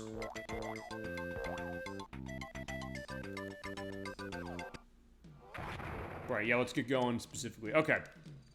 Oh, so yeah, there you go. You do hit that. By the way, the first time you do that, there's a 2-up balloon. You actually get tons and tons and tons of lives in Jungle Hijinks, more so than any other version. But you only do that one for the 2-up balloon there once, but you can get these there anytime you want. Okay. So yeah, look at this. This looks definitely more online with the Super Nintendo edition, but also, more importantly, it feels like the Super Nintendo game. It feels dead on as far as the controls. Like, it's great. The way the physics of Donkey Kong Country work, which is why I'm one of those people who so strongly is against the idea that this is style over substance. I never thought that with Donkey Kong Country. The way this game plays, the way it feels, there's such a precision to this game that is fantastic and makes it so much fun to play. As we're showing with the mode for the time attack, the DK attack. Just speedrun this game. The method of what you really need to think about when it comes to playing this game for purpose of finding everything. Also finding Rambi. Let's get Rambi here. And he's kind of like hitting him. He's like, yeah, mush, my friend. There's a lot of depth to this game. Also, in the bonus stages, they tell you what you have to do as far as getting to the end of it, but it's also like the old ones where you just find it and you just, and you get credit for that anyway. There's such a precision to this game that makes it fun to try and find everything. To rush through the levels as much as you want, or to kind of use some advanced techniques. It's like, hey, you know what, can I jump on the Kremlings like multiple times in a row like that, and then go back into the bonus stage? The answer is, yeah, you can. This is not a case where it just looks great. This game looks great, on Super Nintendo looked great. You know, on Game Boy Color looked great for the kind of thing it was. And Game Boy Advance is pretty damn close, and as I was saying, the way the graphics are, they're smaller as far as how the sprites are for the Kremlings, and for a lot of things, but also the idea is that the screen is wider, because you do have a wider screen resolution, I should say, on the Game Boy Advance than you do on the Super Nintendo. And for that very reason, you're able to see more. So actually, it is brighter as far as how the look of the graphics are, and it is raining in the jungle here. And they did brighten it. I know that the reason they did that is because, hey, the Game Boy Advance was almost impossible to see before the Game Boy Advance SP came out. I think this came out, right at the time, or right after the Game Boy Advance SP came out, which had a screen with a light. But if you're playing like the old Game Boy Advance like I did, yeah, you're not going to be seeing that. Unless you're in direct sunlight, and even then it's really hard to see. But alright, here's the bonus stage for Rambi. As I mentioned, they fixed the problem where the timer ticks down way faster for him than any other animal friend for these. It ticks down just as fast for everybody now. So if that always annoyed you on the Super Nintendo game, the Game Boy Advance version is where it's at for that.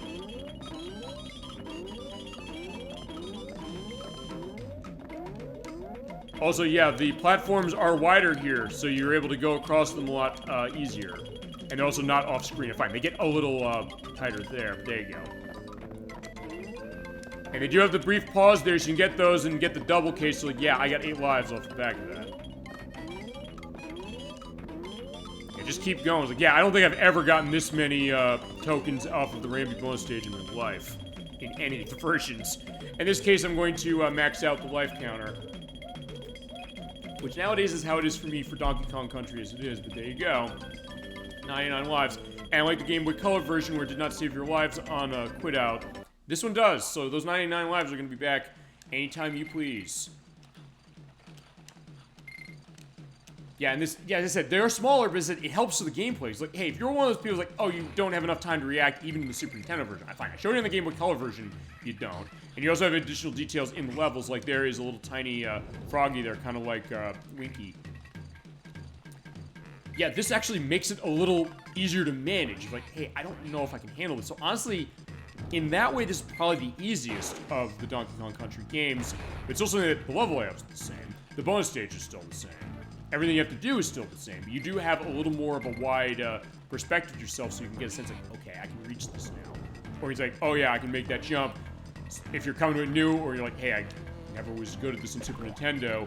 So you have more going on. So yeah, they were smart how they designed this for the Game Boy Advance, no question.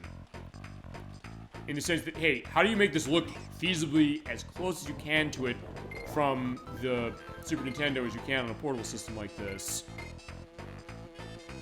And then also saying, hey, you know what, let's also take advantage of that for the fact that, hey, you know, maybe it's going to play better now because you have a better view. Oh, it's a better horizontal view. Vertical view is actually less than the Super Nintendo going with that. We do have the audio a bit different as far as the music, but also I do want to show Donkey Kong doing his thing. He will do it.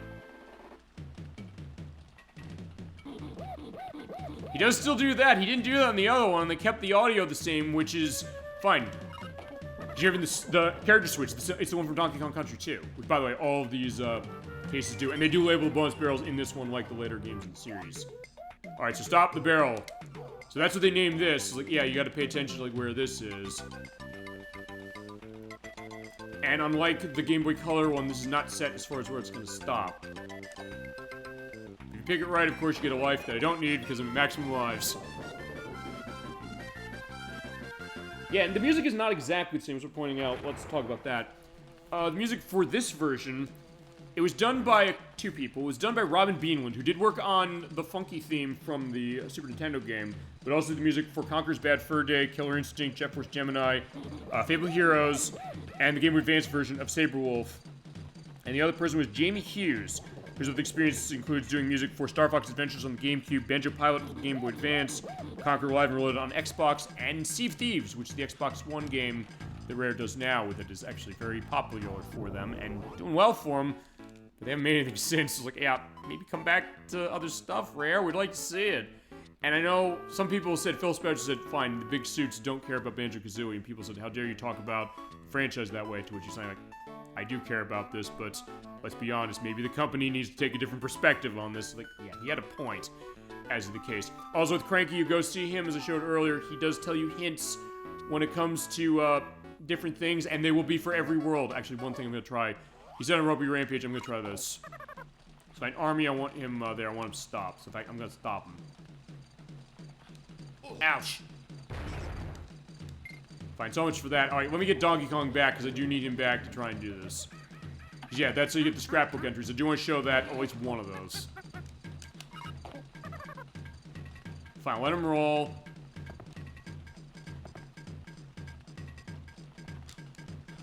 Crap, I want to hit him.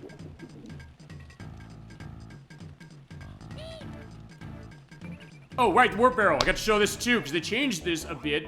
They're in the original game, but some of these are so obscure. It's like, where are these? You're never going to find them without looking at a guide. And they add this. Like, yeah, you're looking at pictures of the levels as you go, and it spells out warp and bananas. And you get this unique piece of music as you're going off, like, the ice area for Donkey Kong Country 2.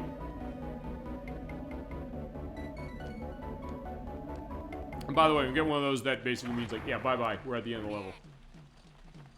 Having said that, I do want to... Actually, oh, no, I'm going back to Cranky again. I want to see what he said.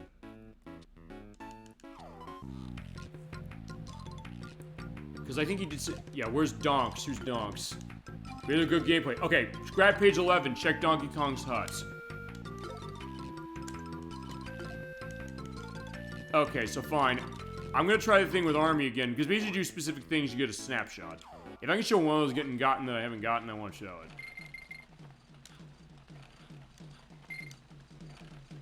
Fine, I'll tell you what I'm going to do. I'll feasibly use Diddy as the sacrificial lamb on this one. Ow! I said, fine, I jumped on him. I didn't mean to do that. Ah, crap. Well, fine, I have Donkey Kong only, so that's fine. I can just slap him in the face. And yeah, your lives, when you get to 99, they do not count beyond that, so...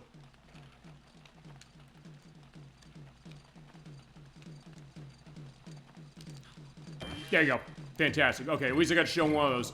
You do specific actions, and I'll give you hints as far as what they are. You get a snapshot. I don't think you need to beat the level in order to get those. In fact, I will put that to the test now. In fact, there you go. You do certain things as far as killing the enemies or doing other things, you get the scrapbook pictures. But I got to show one of them. I got a bunch of them off screen as far as how they are. Let's show Reptile Rumble. Okay, so fine. In this case, you do get the music from the Super Nintendo, unlike the Game Boy Color. Those are the barrels kind of act the way that you expect them to, because, like, yeah, those are the ones with the rings on them. They will roll, which they didn't on Game Boy Color.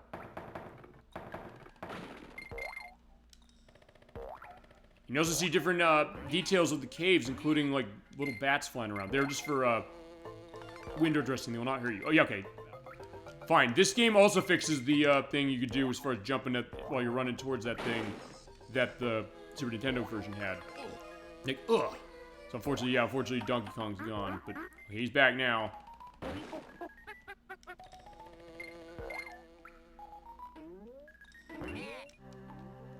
Also, yeah, okay, fine. The other thing they also do as far as on your file, it does save how many of the annual bonus stage tokens you have. Alright, so I got the life I lost back. And you have more stuff going on the map because you're going into like an eye of like a, what is it, like a reptile. Oh, fine, we gotta show the, gotta show how, you know, Lockout Ambient sounds here. It doesn't sound as good as it does on Super Nintendo, but for Game Boy Advance, it does sound pretty good. And it's worth pointing out one thing, I'll say this on Game Boy Advance. The Game Boy Advance has a lot of sound channels to itself for 8-bit, and that's why it doesn't sound exactly the same. But it's a case where, depending on how some of the audio is designed, you're able to get some pretty good sounds off it. This isn't bad. And it has some unique instruments that were not in the original version. Also, yeah, there's the wider screen resolution. You can see that this level loops around on itself, and there's where that on-guard box is later, which you could not see on Super Nintendo. Because, yeah, the wider screen resolution on this is actually a nice thing to see, you know? Not just from a look perspective and a gameplay perspective. And also the fact they actually show Donkey Kong on this with you and like doing the thrust forward when you do the shot as well. And there's the balloon. It does fly away in this one, unlike on Game Boy Color. It is pretty close as far as music. You hear like the piano playing, and that still sounds pretty good. So parts of it sound almost dead on. It's not completely like, hey, you know, they're butchering. People sometimes said that the audio in this game is butchered compared to it on Super Nintendo, to which I say, well, it doesn't sound as good as it does on Super Nintendo. I'm not gonna lie to you there, but I'm not gonna say that. I think, you know, right here, as far as like how they're doing the horn thing, I do like it better on Super Nintendo again, but it sounds pretty cool. So, you know, there you go. You still get the atmosphere. You're in the water. Like, yeah, deep down here. Like, you have the fish there, but on guard is going to lead our way. And also, they had rotation effects on the clam, on the pearls that come out of the clam, or find the shots you shoot now. So they do add some neat details that are unique to this version. And the fish in the background. So it feels a little more lived in a game that already felt lived in to begin with. It has unbelievable background lore in terms of just its visual details. That's what I'm saying, like, hey, they added a lot. It's almost the case that, yeah, this looks like a Super Nintendo game. It's not exactly the same, but it feels like it is. Also, we're gonna show the bosses, because actually the bosses have changed a lot. And this is the only one they've changed. I'll show you. Actually, better. Because here's Naughty, or Very Naughty. So I thought it was Very Naughty. He's just doing the jump. He does the bounce, the high bounce, to start in this level. But he does it once only. So if you change the boss, it is not the same boss. And the game, I believe, will feasibly show that happening as far as commenting on it. As I pound him down. And there's the banana, but it doesn't have the Nintendo logo on it. I think, yeah, Cranky Kong will come out. Yeah, I can't believe it. You trampled all over Naughty. Yeah, sure did. Give me that giant banana, I'll take care of it for you. Come on, get going. You can't rest yet. And he's right. Okay, fine. Here we are in Winky's Walkway. Look at this compared to it on the what was it? On the Game Boy Color. This looks and sounds dead on, although it is brighter in here. It's not as dark as it is on Super Nintendo. Again, they had to do that, I think, for the purpose of letting people see the game more. And here's Winky again, who actually the way he hops on the ground, he kind of does these shorter hops, which honestly for the purpose of like running, it kind of makes it feel more natural than it was on the Super Nintendo. Also, they fixed the glitch, like, hey, you can bounce on the dumb drum when you have him there.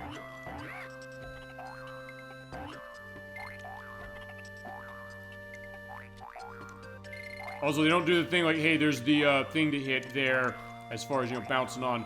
And also, look at the way that Necky's wings are flapping. It's 60 FPS. It's not 60 FPS even on Super Nintendo. So, Cog. Yeah, this looks good. Yeah, it looks good. Even this sounds good as far as the Life in the Mines track here. I believe this is one of Evan Novakovic's tracks. So, yeah, it is the case that, hey, you know, the atmosphere as far as what is. Let's see Winky there.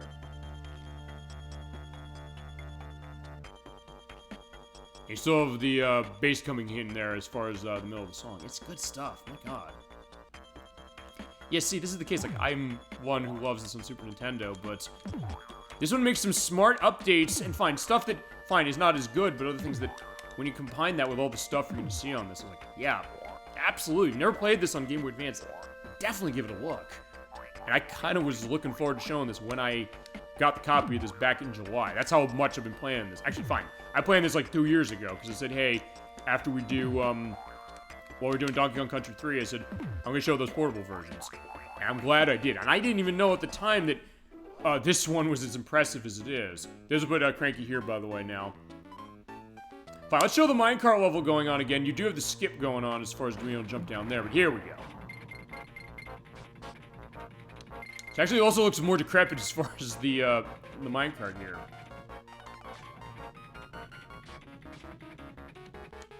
There we go. This is, okay, there we go. This is Donkey Kong Country. As I said, nothing necessarily against the Game Boy Color game, but yeah, the Game Boy Advance version as far as the non-Super Nintendo games, that is where it's at.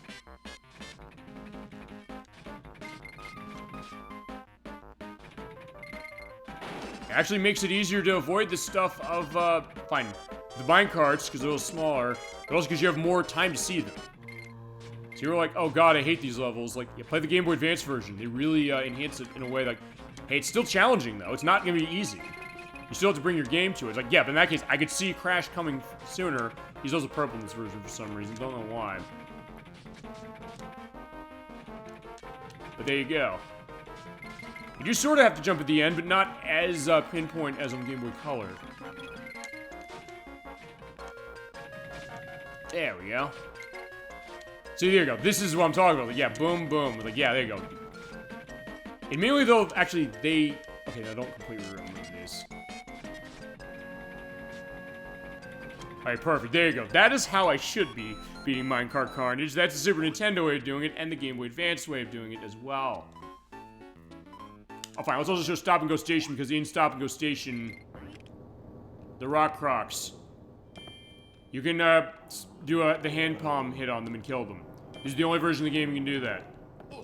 Except you do have to have them in a stop state in order to do that. It does look more decrepit. Yeah, let's look at the mouse there, like crawling. Like, yeah.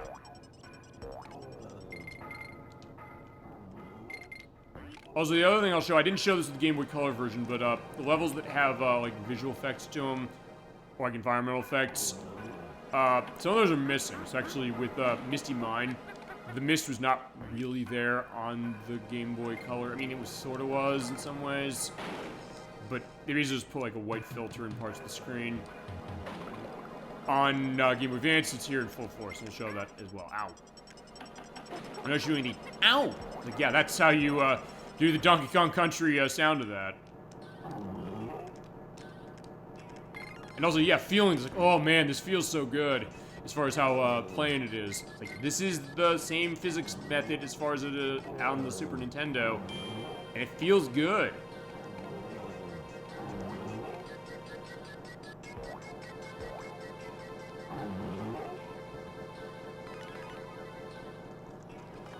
There you go. Oh yeah, as I said, this is, I love this version, I really do. But fine. You also do the funky fishing, by the way, here.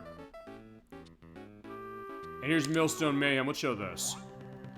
So here is the Voices of the Temple as far as the music, and here's the bonus barrel. Also, I show one other thing. You know the bonus barrels in this game where you have to collect the prizes by shooting upwards, and you can usually only hit at like 3 things. Because the way the barrel's going, you can't move in midair after you shoot. On Game Boy Advance, you can do that. I missed, but on Game Boy Advance, you can do that, so you can get everything out of these if you want to. Oh.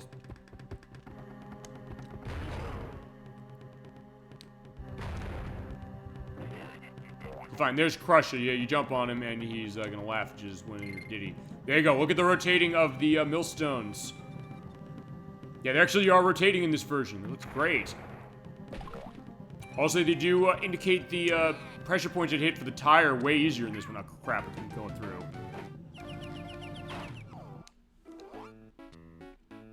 Okay, fine, let's show the boss. It's like, fine, I'll show the other millstone level just because later. It really does take some time to get over here, but here's Necky's nuts again.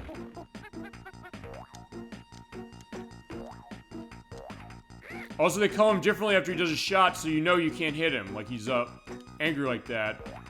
Now, this one is the same as it is on Super Nintendo, except, yeah, that part. So don't hit him when he's in red.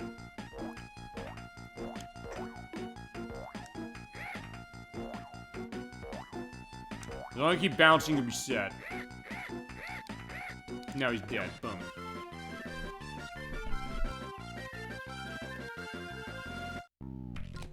Okay, so yeah, what's Cranky have to say?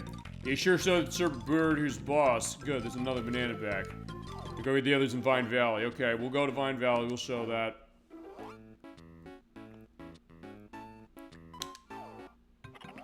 If I also show, yeah, look at here. This is the Treetop Town again. Okay, this is the one that's missed case, and also you haven't fallen going the which is direct to Donkey Kong 64. Okay, that was my fault. In this case, I just didn't hit that right, but the physics are a little different shooting out as well, but not like the Game Boy Advance game.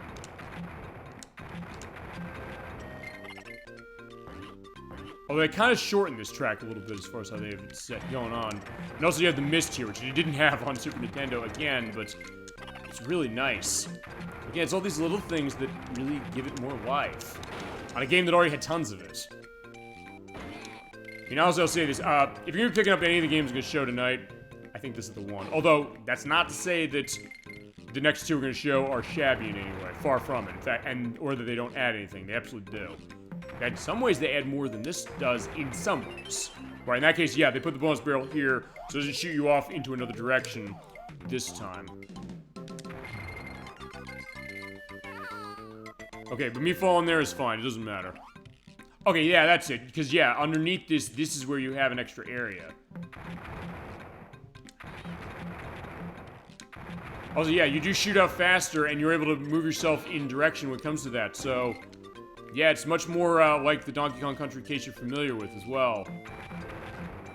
Yeah, like there, like, yeah, I can kind of move myself that way too, so... Yeah, they were smart about how they designed this. Fine, unfortunately I died, but like, still, that I am more than willing to say that was my fault. Alright, let's take a look at Force Frenzy. Because they didn't show this off last time. For Game Boy Advance, I should say. Fine, Super Nintendo we showed the whole damn game. And we could come back to this as far as a full show, potentially, you know? I don't know, people's like, hey, is there necessarily a reason to, but... I don't know, I think there feasibly could be, you know? There's a lot of neat stuff to show, stuff I'm kind of only scratching the surface on. I'm thinking of really every little thing I can think of to kind of point out and say, like, oh yeah, look, they added this. Or they changed this. And I said, it is the Super Nintendo game you know and love, but also not because of some of the things they add and change, but I love what they do, and as I said, it's as good a product to me on Game Boy Advance as it was on Super Nintendo for that very reason. It's like, yeah, it's more of this game, and I really like it. As I said, the only thing it's missing is the level from the Game Boy Color version. If it had that, it probably would be close to perfect.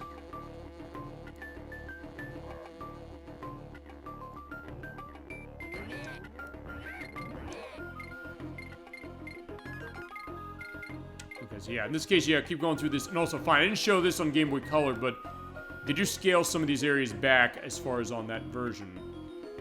But this is basically one-to-one as far as it, and you also have things in the background there as far as the leaves.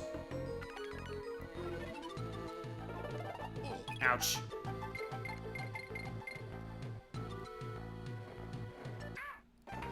Although, yeah, you also have to pay attention to where the barrel is down there as far as, because I was looking at that. That's maybe my thought as far as how to play this. Actually, fine, let me just show you this one thing as far as it. You lost the big guy again? Hop in and have a look. Yeah, it's worth pointing out then, yes, so basically when you come in here to Funky's Flights in this one, you can come and get the jet barrel if you want, or you can just use the pause menu to grab it, or you can do the Funky Fishing game as far as it here. So that's the difference as far as the idea of that. And I also show going to Candy. Also, this is showing what they're changing, because you had to put Orangutan Gang over here as far as on the bridge. There's Clam City, which is in the water. They put that there, and then you go over there, and there's Candy. In fact, we'll show this. We'll show the fact that she's here. She's out in there. Come to get in the groove?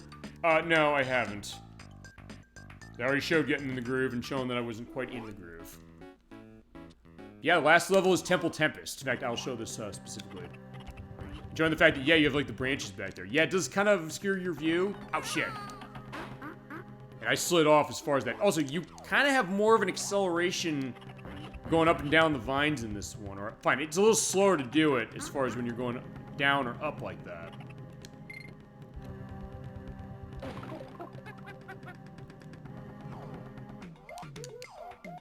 Okay, yeah, let me go. Yeah, also, one thing they don't have is... Okay, never mind. This version does have it. I'm lying. I was saying if you jump on 8 enemies in a row, is something like that, you get a life. The Game Boy Color version takes that out. Like, I knew one of them did. Also, yeah, Expresso's physics feel great as far as how it is, too. So going through this... Except, fine, you can't run over the naughties. Actually, I didn't remember if you... Actually, okay, A, I don't remember if you could on the Super Nintendo. I didn't think you could. I thought you could, maybe. But also, it's like, yeah, that was gonna be a bad case if I get stuck by that thing. But, alas, no. Ow.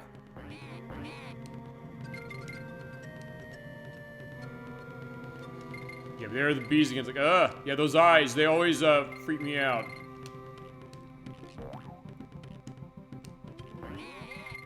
Oh, no. Yeah, Fiesel was going too fast.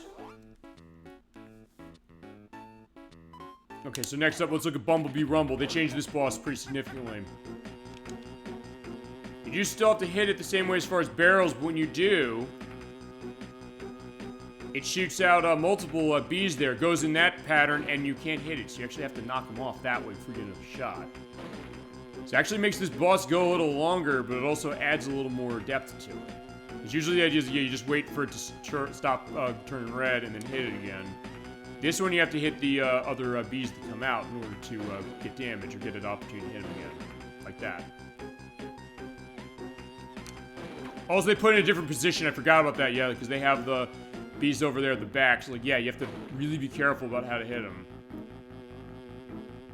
So it does add a little more depth to it as well, you know? Fine, right there, that should be your sign that, hey, you know, the argument about all style, no substance is feasibly bullshit, because this game specifically said, like, fine, you know what? Maybe some of the bosses were pretty simple in the original game, but they said, you know what? Fine, let's add more to it. Like, let's take advantage of the fact this is a remake, and say, like, okay, let's not do exactly the same thing, but mostly do the same. And actually, in this case, I'm gonna take Donkey Kong out. Because he's a bit easier to handle this with, I'm not gonna lie. But also, yeah, they have him in positions like that. It's like, oh shit, yeah, you gotta be careful, because they're spinning around actually makes it really hard to avoid him. Okay, fine, also he's spinning around more as it goes, so yeah, there is more depth to this. I love that.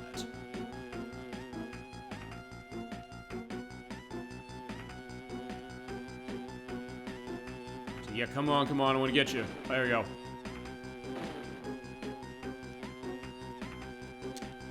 In this case, yeah, it just becomes like a wall ahead of you as far as bees. Like, yeah, I don't want a wall of bees. I want them dead. It's like, fine, if you're like me, you were scared as a kid of these damn bees. Yeah, now you get your revenge as an adult, saying like, yeah, fine, let's throw a barrel in their faces and they kill every damn one of them. And you hit more than one at once, and boom, now you're dead. Fitting, because this queen bee, that's the character, it's the fact that, hey, you have more bees to kill, so you're wiping out the entire hive. Like with the next game, as far as it's. Well, you told him to buzz off her, technically, he's wrong. You looked in trouble for a while. Well, yeah, not wrong. Come on, hand it over, I'll take that banana. So, Cranky is collecting him, he's like, fine, wrap up warm, because we're going to go snow area. In Gorilla Glacier. Fine, in this case I'm showing Snow Barrel Blast, because yeah, they show snowing on the map.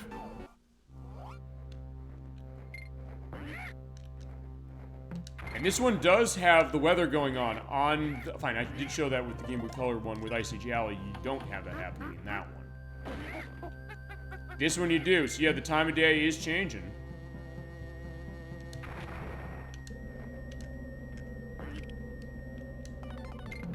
They have the wind going on too, so yeah, it does still create the great atmosphere like it did before. Yeah, sorry, Diddy. That was close. Also, they fixed the glitch as far as the audio with the Super Nintendo version there. It's like, hey, when you hit that, for some reason, it sounded like a water plug. Bloop, bloop. We put the steel barrel there. It's like, yeah, now it sounds like a steel cake crashing on the ice. It's like, I don't know what that was about, but either way, that's the case of it. And now it's snowing big again.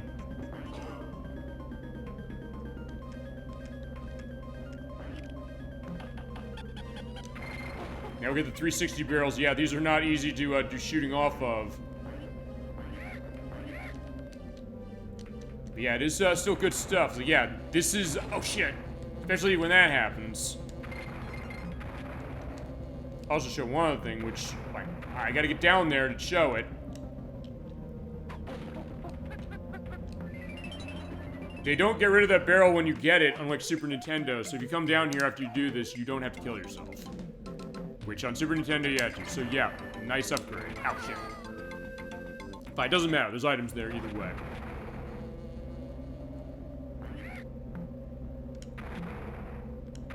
I'm gonna try and get through this as the case. Alright, fine. Whoa. Okay, fine, that's one way to do it. No! Okay, fine, I shot down too early. You know, I'm gonna go through this one, and I'll show Slipslide Ride and a couple of the other greatest hits in here. And the boss, which again is different. In fact, yeah, actually, except for, well, fine, the one that's least changed is Neki in Chimp Caverns, but oh no, Chimp Caverns is the 6th world in Monkey Mines, I should say. Sorry. That's the one that's changed the least, but they still changed a little bit. I just saw there when I killed Neki, his feathers came off. It's like, yeah, we're taking those feathers, and I guess we're gonna do something with them.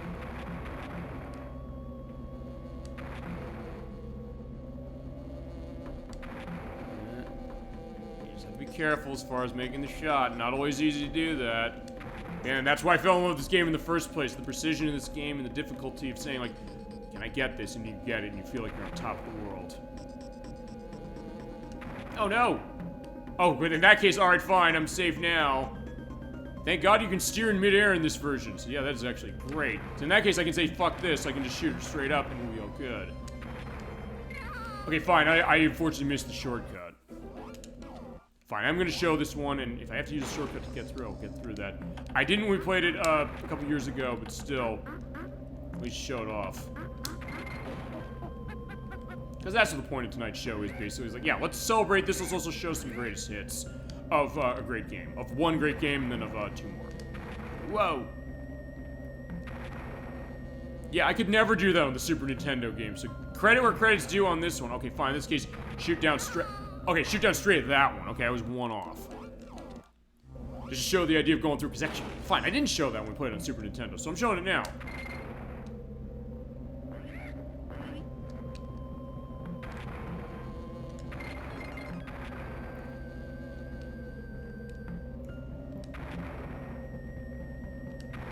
Just remember to shoot down straight on that one. There we go.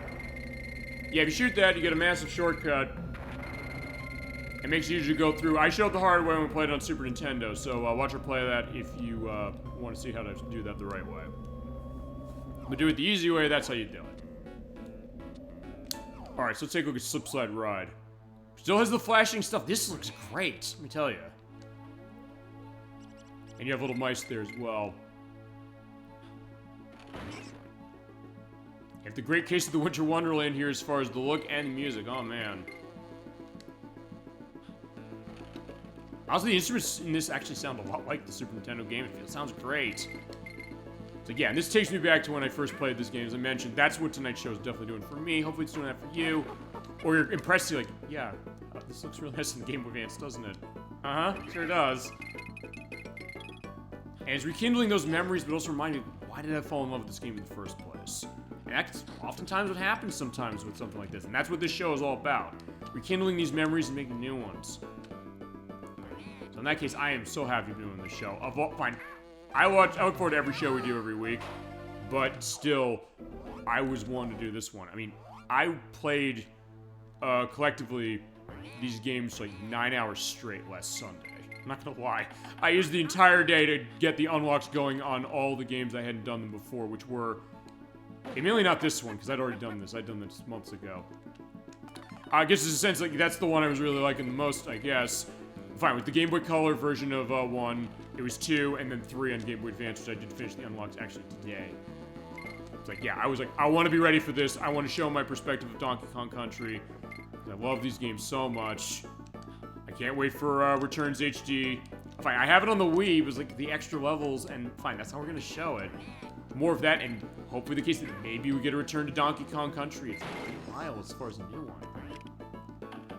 And maybe give us more to that. Like, yeah, because I love these games. It's the fun and the polish and the atmosphere and the precision that you have on them. It's like Sonic the Hedgehog for me. Why I really kind of fell into it. I love it. Okay, also I get to show the Ungarda level. I did not show that one. And I also didn't show the Winky one. Yeah, we are in the Coral Reef now. Yeah, there you go. I'm having a great time doing this, and yeah, hopefully you're having a good time out there for sure. And yeah, feel free to hit me with anything you got on this. Just as far as it, like, yeah, I love hearing all your memories on the games as well, whether it's something I really have memories of or something you do. But we had it with Tombo last week. I definitely have a ton of those with shows we got coming up in the next few weeks, and for the rest of the year as well.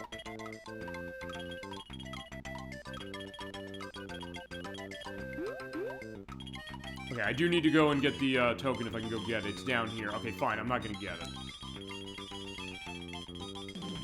Yeah, like, yeah, I'm gonna run out of those lives soon. No, if there's a Game Boy Color version, I would. But on Game Boy Advance, no, I can definitely manage that. Oh, crap. Oh, crap. This is also the level, I'll say this, where, as much as I love this version, the vertical perspective of it, yeah, you realize, yeah, you don't have quite as much of a vertical view of it as you did on Super Nintendo even. It's not that much different, but still something you do notice, especially here. It's like, yeah, I couldn't even see that.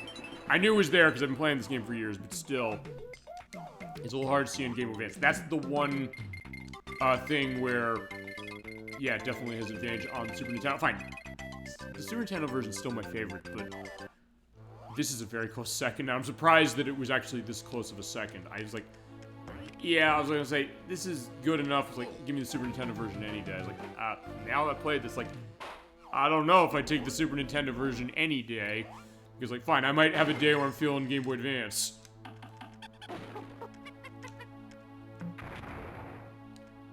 Ow. Why am I rolling into the damn claptraps? I know they hurt me. I know they hurt me doing that. I gotta stop doing it.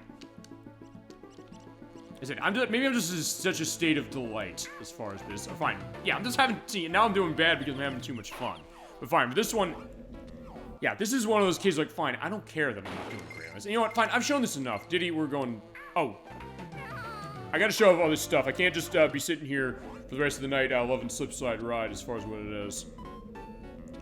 Fine, there's Candy again.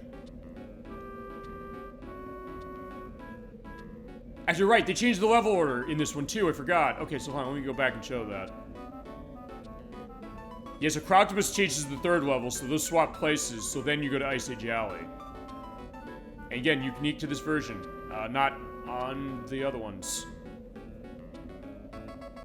But I believe the other ones are the same, because you still have... Oh, no. Never mind. I take that back. Rope Bridge Rumble is not the last level in this one, it's Torchlight Treble. Which is good, because fine, Squawks is just here by default. It does do the turnaround, and they do indicate, like with the later ports of the Super Nintendo version, it's not actually a flashlight that's shooting right in your face like it was in Super Nintendo. Yeah, honestly, it's one of those cases where, yeah, even as I grew older, it's like, hey, you know, it's hard to watch that.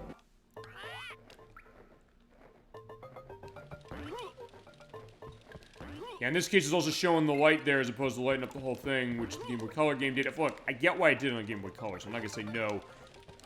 They should have done this.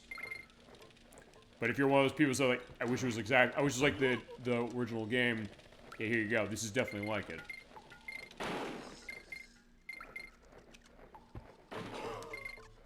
That being said, I'll say some of the grunts of the Kremlings are kind of low-pitched to the point where, like, yeah, sometimes you don't really notice them that much. I mean, it's not like the original where it's like, you have the Crushes going, "Oog!" Like, yeah, you don't get that at all in any of these versions. That's one thing to say. But either way. Alright, let's fight Naughty again. So fine, it's very naughty, but he actually is really naughty. Because here's the deal about him. It's different. He drops stalactites down every time he jumps. You see him up there, you just have to avoid what they are, but it's not easy to do that. And they're not always going to be what they show on the ceiling. So it gives you a hint like, hey, what's up there? Let me pay attention. But it is a bit different, so you do have to be on your game. So they changed the boss. In fact, the dialogue that Cranky's going to have here acknowledges, I think, Rare basically, fine, their sense of humor, because I've said this before, Rare will take shots at other people, like Shigeru Miyamoto, but still, and he's the Banana Slam, and that's true, we were definitely being the Banana Slam on this one, Footlore Forever, you're right about that. As here we go. Yeah, we always playing tricks, I'm sure I've seen that beaver somewhere before, where could it have been? Grab the banana and give it to me, we're going to the factory. Yeah, I get that for sure. Yeah, great case as far as the cartoon, for that. If you want to go memories on the cartoon, as far as what you remember of it, it's weird. but there's some weird affection I have on it. But yeah, one thing to say about Rare is, like, they'll take the shots on other people, but also it's a case where they'll take shots at themselves. I think at this point they said, fine, you know what, we're gonna take shots on ourselves when it comes to the fact that, hey, we had the same boss basically when it came to the Naughty Twins as far as it in the original game. So like, fine, let's change this boss up significantly. And it's worth pointing out, of the other portable versions we're gonna show tonight, this is the only game that does that. Although, fine, there is a new boss in, actually, yeah, the next two do have new bosses. Worth pointing out. Also, you can't use the TNT to bust the oil barrels in this one. It's worth pointing out. No, I get that as far as, like, I love Donkey Kong and King K. Rool singing. Yeah, because they're kind of, we didn't mention this when we last brought this up when we played Donkey Kong Country 1, but they're kind of like little musical episodes as far as it, which was kind of weird to me, but it was also something that was kind of interesting to think that, hey, you know, Donkey Kong and K. Rool and all these characters singing. I mean, fitting, I guess you have the dancing going on in this version. Specifically with how it is, so it was something unique. It is a part of the case of Donkey Kong's lore of it, so it is unique. And like, it's a case like, fine, if you wanted it like as a musical case, yeah, you definitely have it, and it's unique. It's like, hey, I can't think of another case where, actually, even as far as like a thing with a video game series, where they took like a franchise like that, and I guess, okay, like. The Mario cartoon sort of did that. A little, but not like the Donkey Kong Country show. I mean, fine. The Super Mario Bros. 3 show said, fine, we're gonna have Milli Vanilli on the show, and then it was the week later, they said, by the way, they plagiarized Blame It on the Rain. We can't air this anymore with that music. So, which eventually we played Super Mario Bros. 3 a few weeks ago. So somebody said about that, for sure. It also was made in Canada.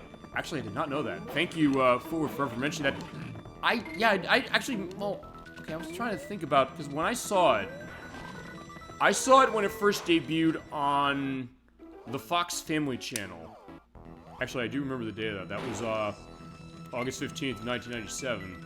I remember because that was the day when it actually was available for that. Actually, because they rebranded the Family Channel into the Fox Family Channel. When they had this, like, oh, I love Donkey Kong Country, gotta watch that.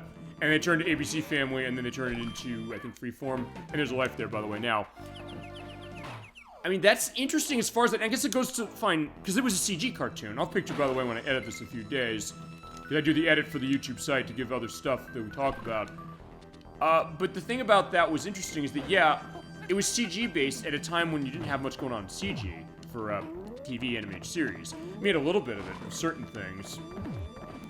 Usually sometimes for, like, intros of things like the new version of Johnny Quest on Cartoon Network. We had other stuff like Reboot. We talked Reboot on the show before. We've also talked about, what was the other one? Transformers Beast Wars as another one. Like, hey, you know, that I don't remember if those cartoons, those series were, that they were Canadian-based as far as their animation house. I don't remember if they were.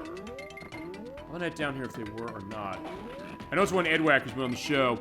It was a brand new thing. At the time, yeah, you're right. I mean, that was an interesting thought, the idea that, hey, fitting with Donkey Kong Country, you know what? I'll tell you this, I never really...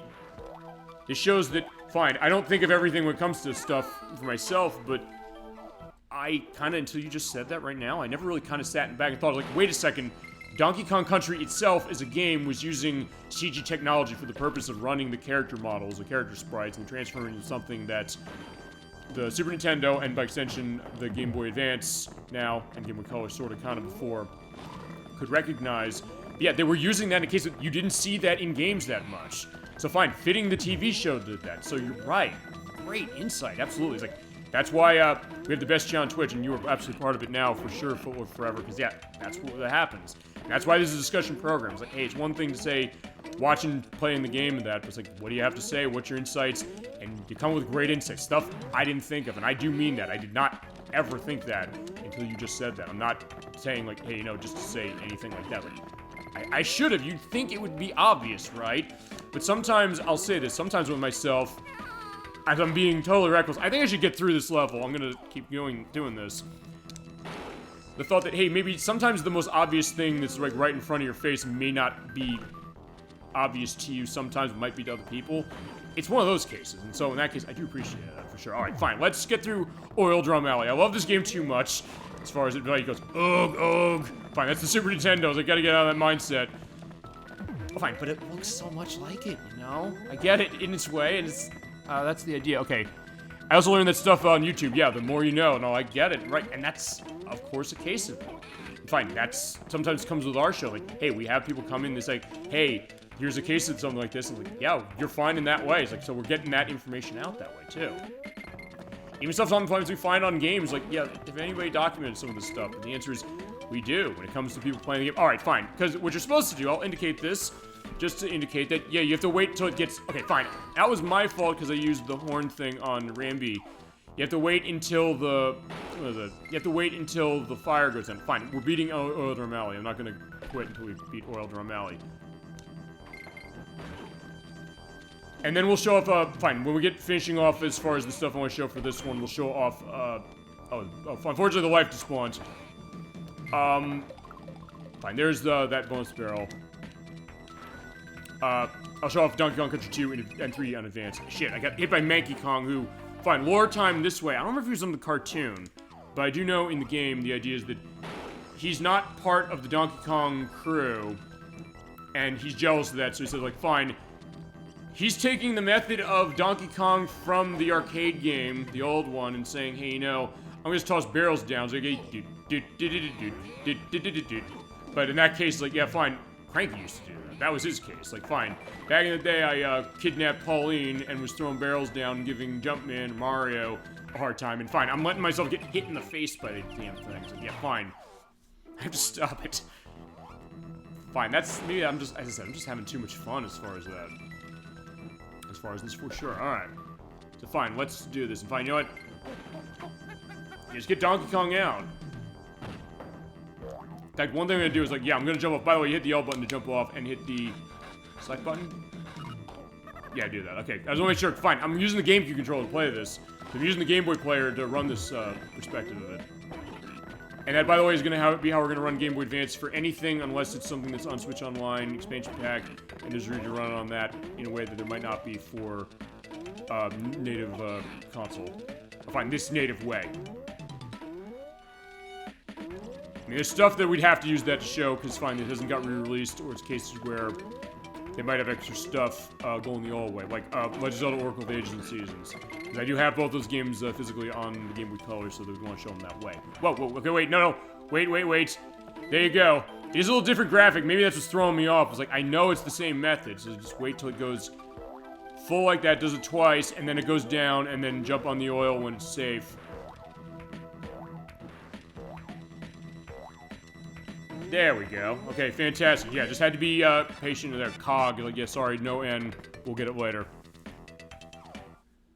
Okay, so there you go. That is Oil Drum Alley finally finished. Fine, they also changed in the level order again, because here's Poison Pond. I'm going to show Poison Pond. Okay, fine. Yeah, Poison Pond. Fine, it's harder to see on this one because of the fog, but fine, I guess, fine. Poison Pond's the hardest of the water levels in this game. So, fair enough, I guess.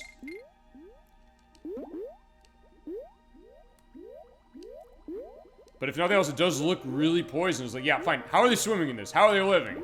Well, fine, because, fine, in Donkey Kong Country World, it's easy. Also, by the way, worth throwing that out as well. Me getting hit because, fine, unlike the Super Nintendo game, Unguard swims away faster, number one.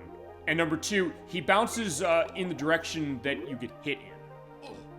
It actually makes it a little harder to retrieve him. He's like, hey, you gotta retrieve the animal buddy after you get hit when you're knocked off. Unless you're playing on the Game Boy Color, in which case you become the animal buddy. But this one makes it a little harder because, like, yeah, well, kind of physics turns off. Fine, I'll just say this also. Nintendo, if you're listening, I'd love to see these on Switch Online Expansion Pack. This one especially. Nothing against 2 and 3. We'll show 2 and 3 in a little bit, but Donkey Kong Country on the Game Boy Advance, this is a great version. My god, it's a fantastic version. If you've not played this, absolutely go and drop the 20 bills on this thing. That's how much I was able to find a copy of this for, and I gotta tell you, it's an underrated version. It was not well reviewed when it came out. I'm fine, I love this game.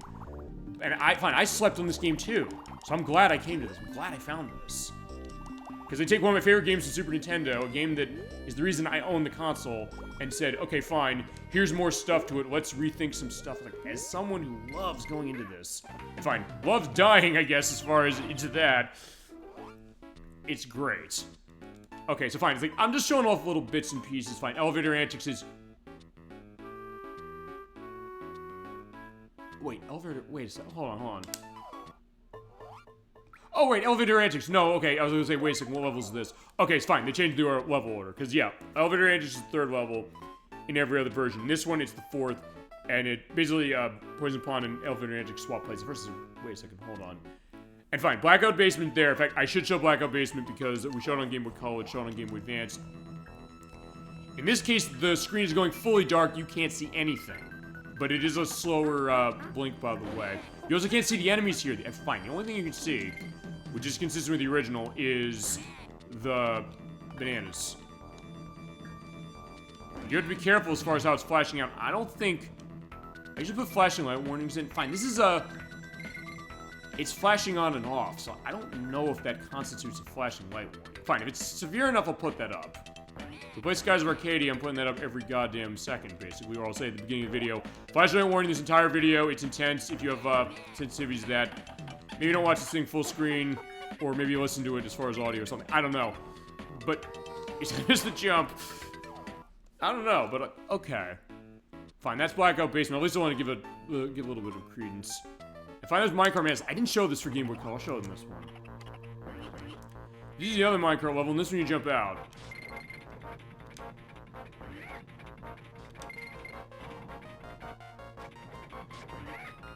Yeah, on the Game Boy Color, this thing gave me so much hell trying to do this. Although, fine, it's not looking like it's doing much better. Fine, I'll give it a little more of a try than that.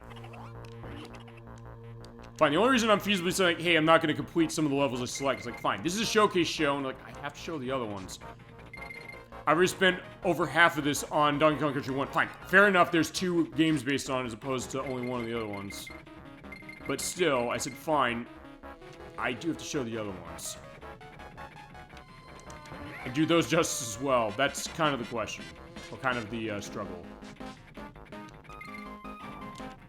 Well, fine. I guess also feasibly we have the high here as far as like this one. The next 2 are also really, really good, but not quite to this degree. Fine, I'll tell you this. Chad, I'll put this as well to you. I don't know what your favorite game in the Donkey Kong Country series is, and of the rare ones, what your favorite one is. I would say under normal... I'd say generally speaking, fine, alright, sorry, I got upset as far as missing that. I'd say Donkey Kong Country 2, probably the rare stuff, is my favorite one. Probably followed by 3. And I love Donkey Kong Country 1. I love them all. Play them all. Don't hesitate as a case of like, hey, one's necessarily inferior to the other. I love them all for different reasons. But on Game Boy Advance, I think this might be the best one. Although, admittedly 3 when we get to that. In terms of the level stuff it adds, there's more it adds level-wise than this. This does not add new levels. The Game Boy Advance version 2 adds 1 new level. But on 3 adds like 6 or 7. Fine, that's how I'm ending that one. It's like, fine, Diddy's falling off. But let's fight the boss as far as this, because Dum Drum is way better in this version. This is absolutely the best incarnation of it, because unlike before, you just pump down and the enemy's tossed out. We still have that. That part's the same. And the same way, when he comes down, he drops the TNT barrel. You have to hit him each time. And that's when he'll then go to the next form. So it's kind of like a mixture of how he was in the Super Nintendo game. Fine, in Super Nintendo Game Boy Game Boy Color, I should say. Sorry. He just comes down as many times as, you know, you made hits on. This one, you use the TNT barrel, and he only comes down once, assuming you hit him that way right away. So it's kind of like a mixture of that and Cudgel in the next game. Show that. Ouch. Okay, I still got him. I find it's better I have Donkey Kong here because, hey, you know, I have an army. Oh, shit, except I get killed by him. We're gonna kill the boss. The bosses are not living. Including K. Rool himself. K. Rool, we're coming to get you.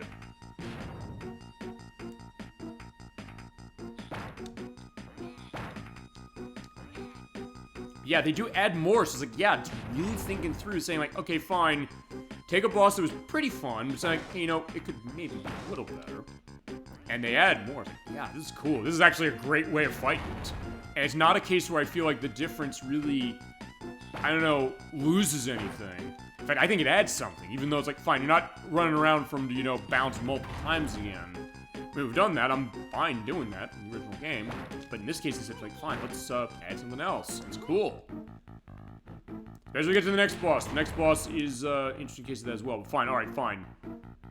It is also a little easier because, fine, army does not start rolling right away. In that case, you do that and then it gets busted. So yeah. Yeah, thumbs up on the dumb drum boss in Game Boy Advance. It's awesome. And it's worth a cheer, no question. Yeah, call that tin can a boss. Surely can't go with something better than that. Maybe a bucket.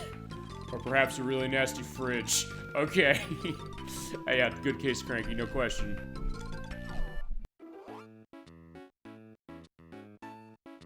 And now Chimp Caverns, that's the next one, and then we're gonna look at 2 and 3. Well, fine, I did show Tank of Trouble. Fine, I was just showing Misty Mine, I mentioned that. Yeah, you actually have the mist here. Game Boy Color, you don't really have it much.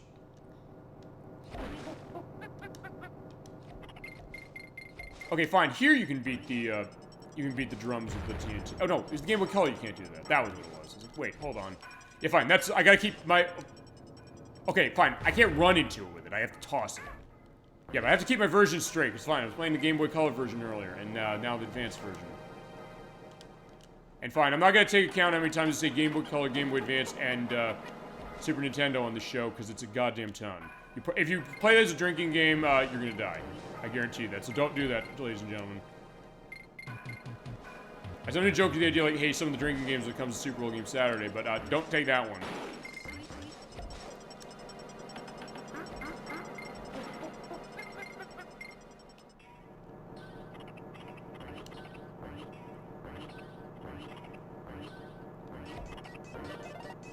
There you go. Alright, so yeah, I'll be able to do like the 8 enemy bounce thing, which honestly, it's this level and Temple Tempest that honestly are the only ones that really like to do it.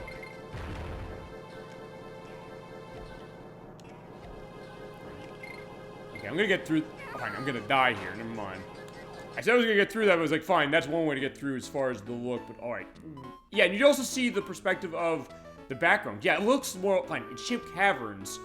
Not as much of a mine, really, but we're still going to the mines. In fact, I'll show Loopy Lights. Didn't show that before on the Game Boy Color. Yeah, turn the lights off and then they'll go off, or they'll turn them on after they go off, or just keep them on. In this case, you do have to wait a little bit. You can also skip barrels if you want to. If you're going for the K, it's there. Except, yeah, the clap traps, when you jump, they jump too. Boom. Yeah, fine. On Game Boy Color, it's way harder to see this when you have the lights off. Even on Super Nintendo, it is. But you can feasibly play it in the dark here on Game Boy Advance, which actually kind of helps it. And honestly, it looks kind of nice. I'll tell you, you were saying this earlier, for the idea of, like, hey, you know, being creepy as far as the perspective. Honestly, I like how this looks. It does create a great atmosphere. Maybe the best atmosphere that Loopy Lights ever has. And the fact that I'm saying that, even if someone's playing the Super Nintendo game for 30 years, that is feasibly the best compliment I can pay this version.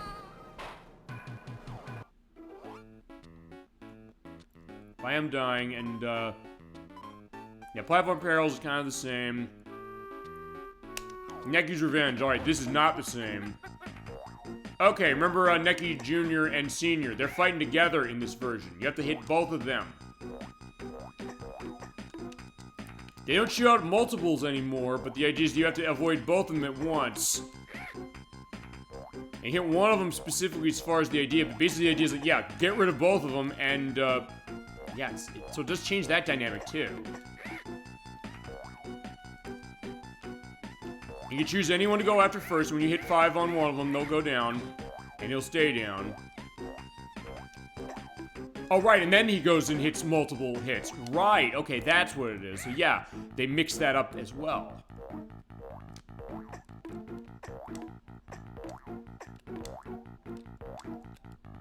Ah, crap. Uh-oh.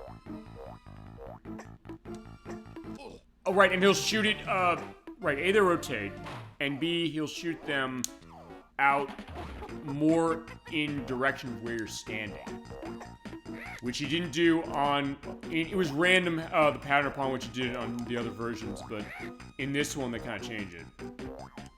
Feasibly, the easiest way to do this is kind of alternate between them. Ow. Or fine, don't hit the beak. Yeah, don't do what I just did. That's my answer to you. Fine, mostly alternate. Like, fine. In that case, I'm saying, fine. Go for whichever one is lowest, or one way I can avoid getting hit.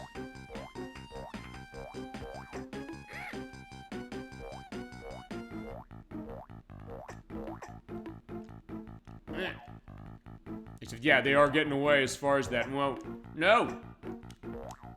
Yeah, I shouldn't have gone after that one. It's like, I know I have enough hits, I want to even them out, so I don't have to, you know... Okay, there you go. They're both dying at once. Okay, awesome. Fantastic. Alright, that's how you want to do it. You want to alternate your hits, so you basically take them all at once. I've actually never done that in this, so, I consider that a nice thing. Just like the old days, we're using the boss, change the color, pretending it's something new. Okay.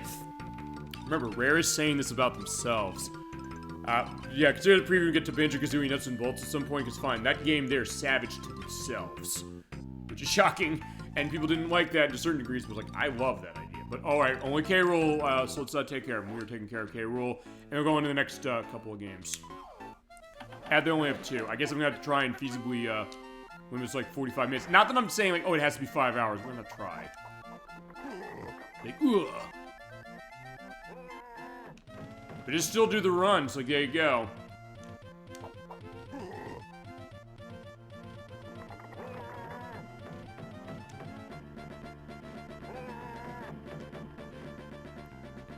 Yeah, same deal as before. This is, yeah, it is pretty cool as far as what he's doing. Like, ugh. And his run's smoother, but he is still played the same way. You just have to be ready when he does the run. Although it does immediately go a little slower on this on the Super Nintendo a bit. And also, this one is totally remixing the Super Nintendo game, whereas on Game Boy Color was kind of taking the one from Donkey Kong Land. And Chad, what are your experience on the Donkey Kong Land games, if you want to go into that? I played them... Oh shit, I shouldn't have done that. That was my fault, as far as it. But I played them all. I played 1 and 2 very briefly growing up. I don't have either one yet. I want to do it for the show at some point. Fine. We're beating him. But... And I also have 3. I played 3 the most. And with 3, it's the Game Boy Color version. It only came in Japan. Still surprised that that was the case. Oh, I think they said specifically, I think their idea was that Donkey Kong Land did not come out on Game Boy in Japan at all. So when they said, fine, we're gonna do a Game Boy Color version, they just gave it to Japan only. But yet Rare made it. It's like, wait a second, you'd think Europe would get it too, but it's like, no, they didn't. I just found, like, it's not expensive. I got it for $10 years ago at a convention. So when we get to that when we get to Donkey Kong Land 3, we can use that Game Boy Color edition to play it. Remember, the Game Boy player, like the Game Boy Color in Advance and regular Game Boy itself, totally region-free, so put any cartridge in that, it'll play. And they didn't do color versions of Land 1 and 2. I'm still surprised they didn't.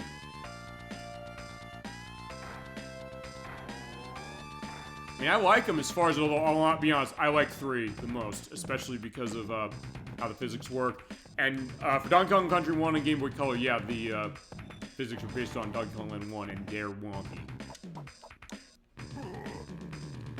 Okay, so let's get going. Let me say, yeah, I gotta take a drink of water and yeah, put that bottle down quickly so that, you know, I don't get myself hit by K. Rool. Yeah, the one thing that's missing in this, as far as, I guess, his animation, in fact, missing in all of them except Super Nintendo, is he's not kind of shaking himself as far as, like, his hand, but he's kind of just gripping it. Like you're gripping an invisible stress ball or something. Like, okay, we got him. So those are our credits. Yeah, it is the same fake credits. I'm not gonna even try and hide it like I did on Game Boy Color. I shouldn't have. We played it on Super Nintendo, so like, yeah, you know, when you hit him that way, like that's well, fine. As Donkey Kong Country 2 says, the end is not the end. Oh shit! Actually, I've lost that many lives. Like, fine, I had 99. Oh, right, I forgot! I'm glad I got to show that when you get to the part. Fine, purists of the game, I hate this. I don't. When you get to that part after you get the fake credits, you only have to fight the last part of the boss again. So yeah, like, I have to fight the whole boss again. No, you don't. Not on Game Boy Advance, you don't. Fine, for the purpose of the demonstration, that's way better, because that means that I get to show you this way faster. It's like, hey, you know what? Fine. Well, I want to be set as far as showing the next game. I can show you faster. There you go. Yeah, Game Boy Advance exclusive. Yeah. So there is a checkpoint on the K. Rool bus. And you do get saved, by the way, at the end of it. I'm not gonna show the credits exactly, but they do show some aspects of it, and they take place on the ship. So instead of us going back to Cranky's cabin, we go back in here. It's like, hey, there you go, took care of it. Made you proud. Look at your heart. You'll be in for a surprise. And they go through the enemy roll call. I'm not gonna show this, but I will briefly say there's Donkey Kong Country on the Game Boy Advance. It is so much better than you might think it is if you have not played it. Think like, wait a second, they're gonna butcher this game. You may have heard cases where they said they did. No, they didn't.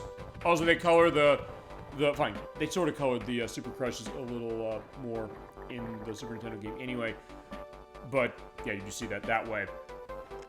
Don't sleep on this. I made that mistake, thinking like, I don't need this. Not because I was against the idea. I was like, I have it on Super Nintendo. Do I need it on the Game Boy Advance? Yeah, you do need it on the Game Boy Advance. If you love this on Super Nintendo and you haven't played it on Game Boy Advance, you were missing out. There's a lot of neat things they have. And Switch Online Expansion Pack, I'd love to see it. It's not a waste release. If anybody comes in when that releases, if they release it, and they say it's a waste release, I'm going to fight with every bit of my breath on that. This is a great version. It's almost as good as the Super Nintendo game. It's not quite the Super Nintendo game, but then again, not much is going to be. And you do have unique animations there, like, hey, you know, the two Manky Kongs knock themselves out. Right now, it is on Game Boy Advance. It's $20 if you have not gotten a copy, or you can say like 25. That's how much I paid for as far as eBay was concerned. If you love Donkey Kong Country like I do, and you want to get the experience of playing it for the first time again with extra stuff that is going to be fascinating to you if you're one like me who love every bit of this game, absolutely get this game. No question. This is a game I'm so happy to have this in my collection right next to the Super Nintendo game. I love Donkey Kong Country itself maybe more than other games on the Super Nintendo. Fine. So, yeah, fine. It's not... I don't know if it's the best game on the Super Nintendo. It's one of them, though. I love that. Yeah, Clambo. Okay, that is the name of the enemy. So he's weirdly cut off there, so that's kind of strange. But yeah, that's the case. So the Donkey Kong Country 1, there's our look, and there is on Game Boy Advance. Definitely does it justice. Okay. So with that, fine. I'll show... You know what? Fine, I'm going to show them griefing on each other as far as what it is.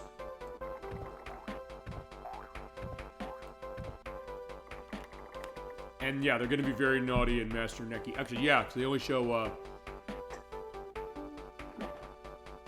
that one there. Yeah, Queen Bee, yeah, you had some nice surprises as far as, this version.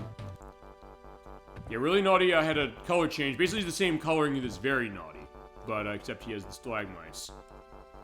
And Dum Drum also is a little more interesting how he comes in here. He just kind of just drops down as opposed to slides off on the side. There's Necky Sr. shooting off, and then K. Rool, we didn't completely knock his ass off the boat. Oh, wait, never mind. Yes, we did. Fuck me then. I think it's a Super Nintendo game.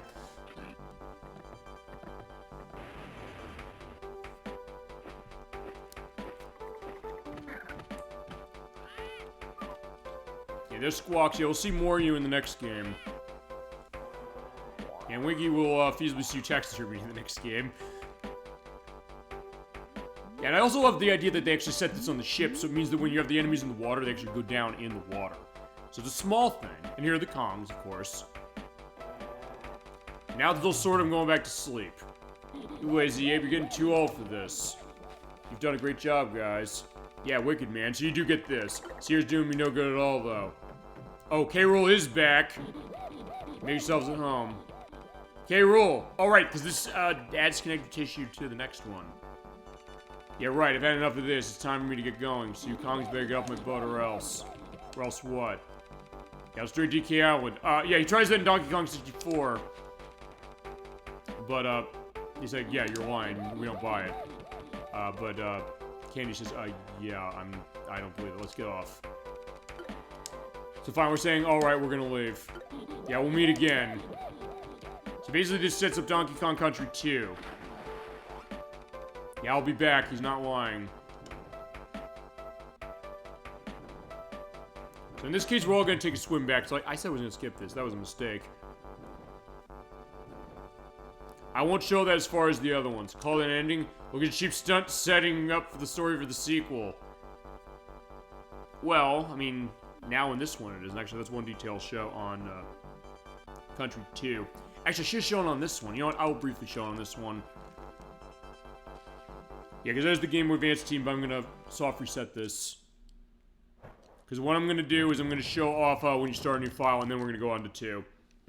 And then 3. It's like, yeah, it might be a little longer than I thought, but either way, we're going to go through and have our whole celebration. It's a jam-packed show, that is for sure, as far as, you know, the 800-pound gorilla in gaming, and deserving all of our love. Okay, so what I'm going to do is I'm going to start a new game, because one thing I probably should have shown, I'll show this on 2 start. And you don't have 2-player competition, by the way, or 2-player contest. You only have 1-player, 2-player team, and fine, BCD, because I don't know why.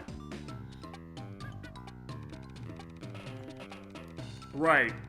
They give you an intro on the story, and they actually take the quotations out of the Super Nintendo instruction manual for this. For the most part. So yeah, in the Super Nintendo game, in the manual, they say that Diddy's case as far as his hero training is you have to stand guard over the banana horde, and I'll leave you at midnight to try and stay awake until then. So he's standing in the banana horde and guard. But he hears a noise. Who goes there? And it does say that in the manual. It's the small one. Seal him inside this barrel and toss him in the bushes. Yeah, because the manual does explain why is Donkey Kong alone when you first start the game, and why you have to go get Diddy out of the barrel. Donkey Kong's bananas are ours. So that's the plan as far as the Kremlings. They're here. He's like, fine, I'm going to attack him, but of course Krusha, yeah, no match for Krusha. But of course, Cranky comes and wakes him up. Yeah, what'd you do that for? He's having a nice nap. Yeah, in the manual, he hits him in the head with the cane. That is not in this version. Hey, look inside your banana cave. You're in for a big surprise. It's a bad surprise, though, because this is how he finds out that the banana was missing. There's my buddy, Diddy, and my buddy Diddy are gone. The Kremlings will pay. I'll hunt them down through every corner of my island until I have every last banana from my horde back. Yeah, there are parts of that they don't cover as far as this, where Cranky's saying, no, you can't do it. But, yeah, we can do it, and we did it. So that's how it starts. Okay. So what we're going to do is swap off of game, do the change on game pack. I'm going to do that. I'm also going to change something over here in the Twitch window.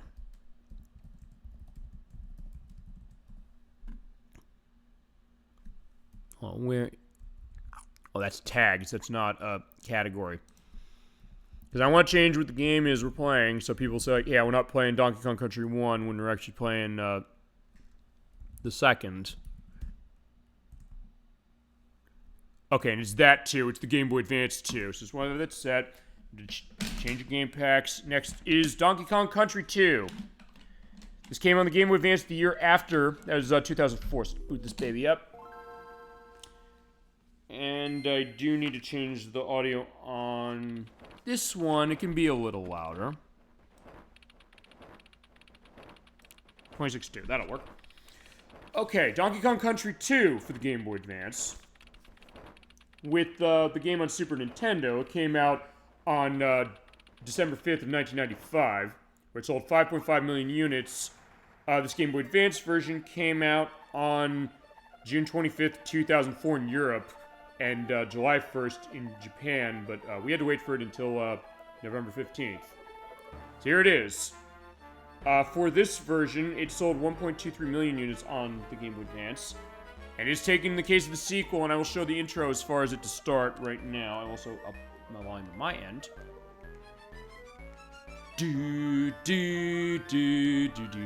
This is probably my favorite of the three from Super Nintendo, but as far as the Game Boy Advance one, actually probably my least favorite, although I still think it's really good. Has extra stuff for sure, I'll show them off. Yeah, you have Diddy's Dash. That is the version of the time attack that Donkey Kong Country 1 had. And you can do it multiplayer as well. And I believe, although I'm not sure, I think you might need multi-cartridge for this. And select all the worlds for the purpose of this. I'll show off the new level that's going on. You also have bonus games. I'll show these off a little later. Actually, you show these actually in the main game, so I'm going to do that.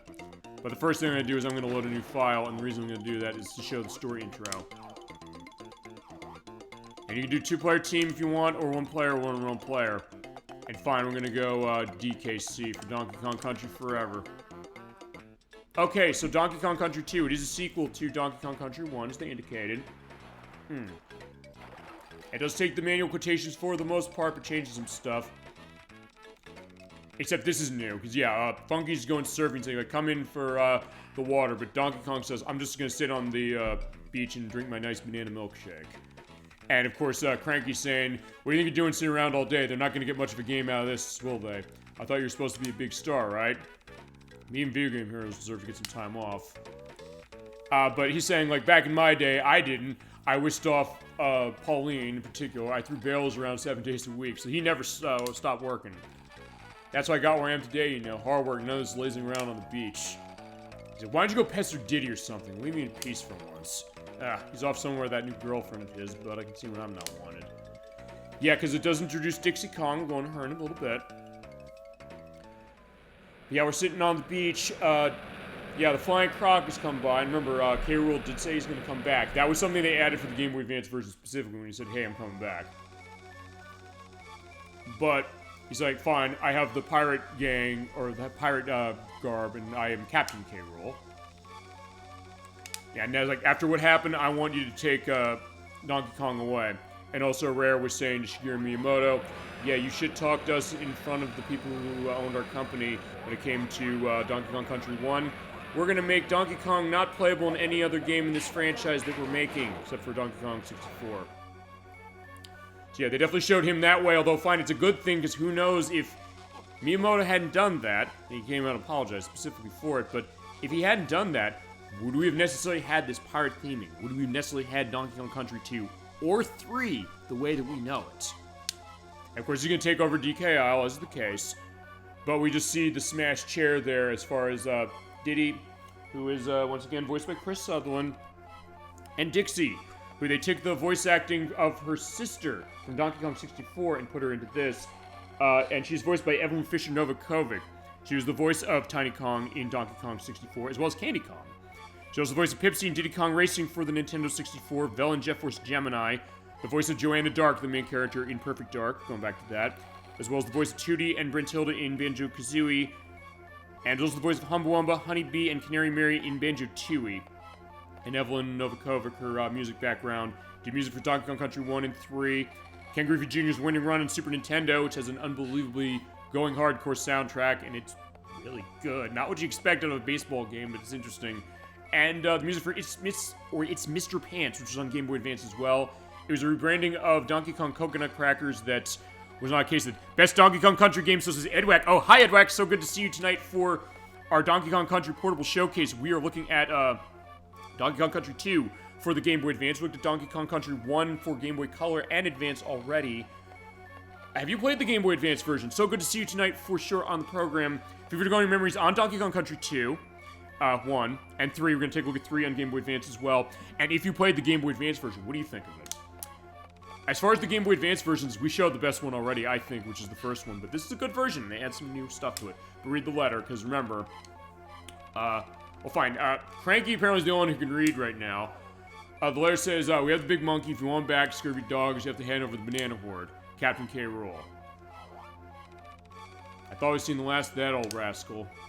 Well, I suppose we better give him the bananas, hadn't we? And they're like, yeah. Diddy's like, what are you kidding me? After all we did to get them back last time? Donkey Kong will go crazy or else this horde again.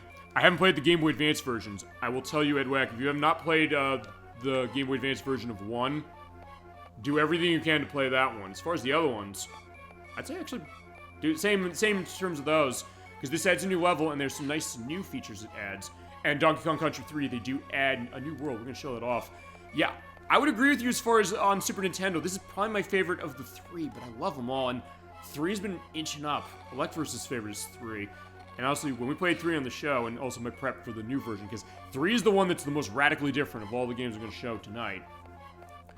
It's really cool. But yeah, this is a great game too, and they did a good job on Advance. Yeah, the story's even worse than Donkey Kong Country's. They're really scraping the bottom of the barrel this time. And also, one thing the manual of the Game Boy Advance, or the Super Nintendo version, has that this retelling of it does not. Yeah, Cranky basically gives Diddy a lot of shit for saying, hey, you know, you're not anywhere close to being a video game hero. And he says, like, I'm going to show you, I know I can do it. I could even be a better hero than you could be. And so Diddy's like, fine, this is my proving time. And of course his girlfriend Dixie, who's right there, drinking out of the juice box. So we're going to go to Crocodile Isle. He's like, I'm not doing it, but I can do a better job than all of you put together. Including his wife, by the way. That is Wrinkly Kong, who's behind him. And we see dead in the game, the scrolls has bonus levels and end bosses. Until Donkey Kong Country Tropical Freeze, then he would.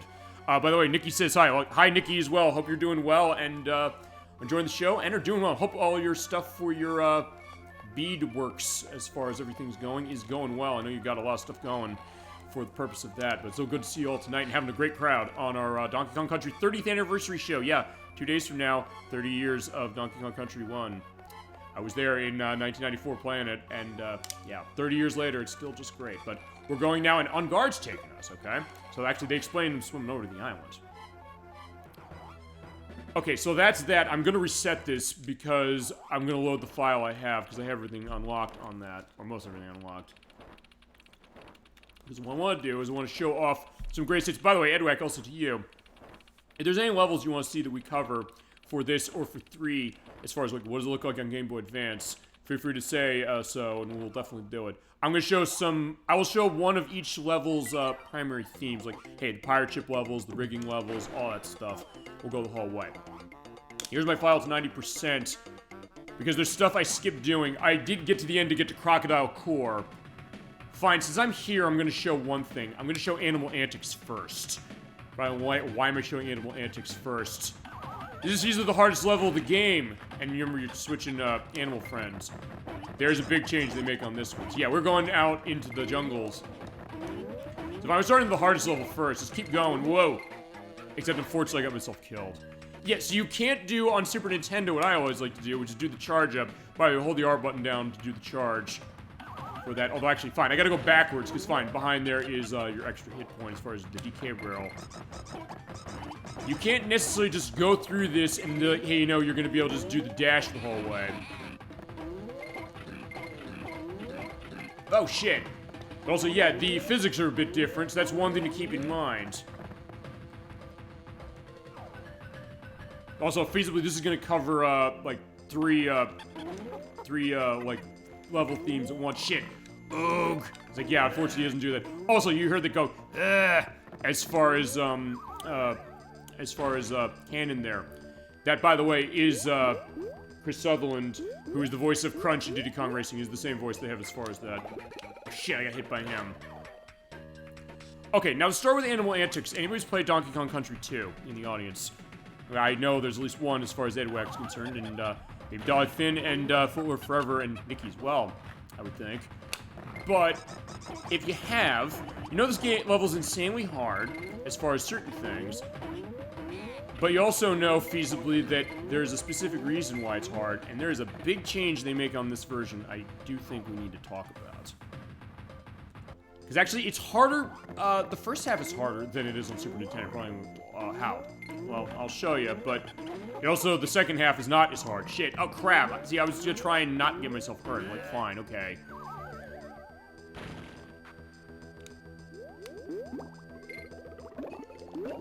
Uh-oh. It's like, yeah, I don't get hit by those things.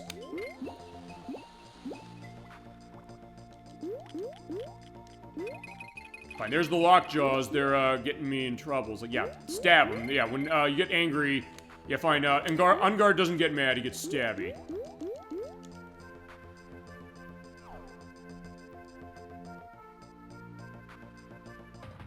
Okay, here we go. So we have, Squitter now. Squitter the spider that even, the Crescendo 64, loves. He hates spiders, they're not of this world, but with Squitter, he is an, what are you noticing, by the way, to chat here? There's something that's supposed to be here that's on Super Nintendo. It's not here. If you can tell me what it is, feel free. I will mention what it is. You're going to see later what it is. But alright, let's talk also what they changed on Squidder in this version. Because one thing is that on Game Boy Advances, you don't have as many buttons. On Super Nintendo, you have 3 buttons to use for the web platforms, which are A, L, and R. You can only use the R button in this one. So you have to shoot out one at a time. So you can't do the thing that I love to do, which you press L and R at the same time and get a web platform out right away. That being said, when you're running in this version, you shoot out the web platform faster. So if you want to shoot it at different speeds, you can do that. You cannot do that on Super Nintendo as far as I'm aware. What's that? Anyway, if you know you can on Super Nintendo and I'm wrong about that, feel free to let me know, but I don't think you can. Oh shit, no! Okay, no, I have an extra hit, thank God. It's like, wait a second, do I have the extra hit? Thank God I do. Because, yeah. You're probably, fine. You know, I think maybe if you know this level, like, wait a second, was there something I was supposed to be seeing before that we didn't? And why am I very nervous about going through this part? Like, I shouldn't be nervous doing this.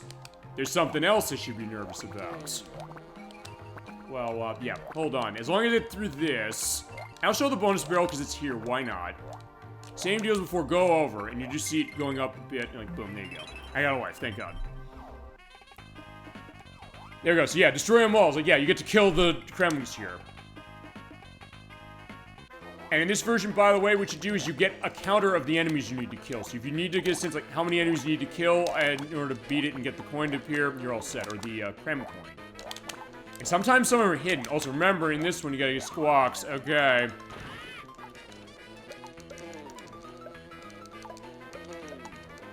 In this case, yeah, I got 1, 0, and like, there you go. We know we're good. But of course, remember, the timer still goes and we're swapping off to Squidder again.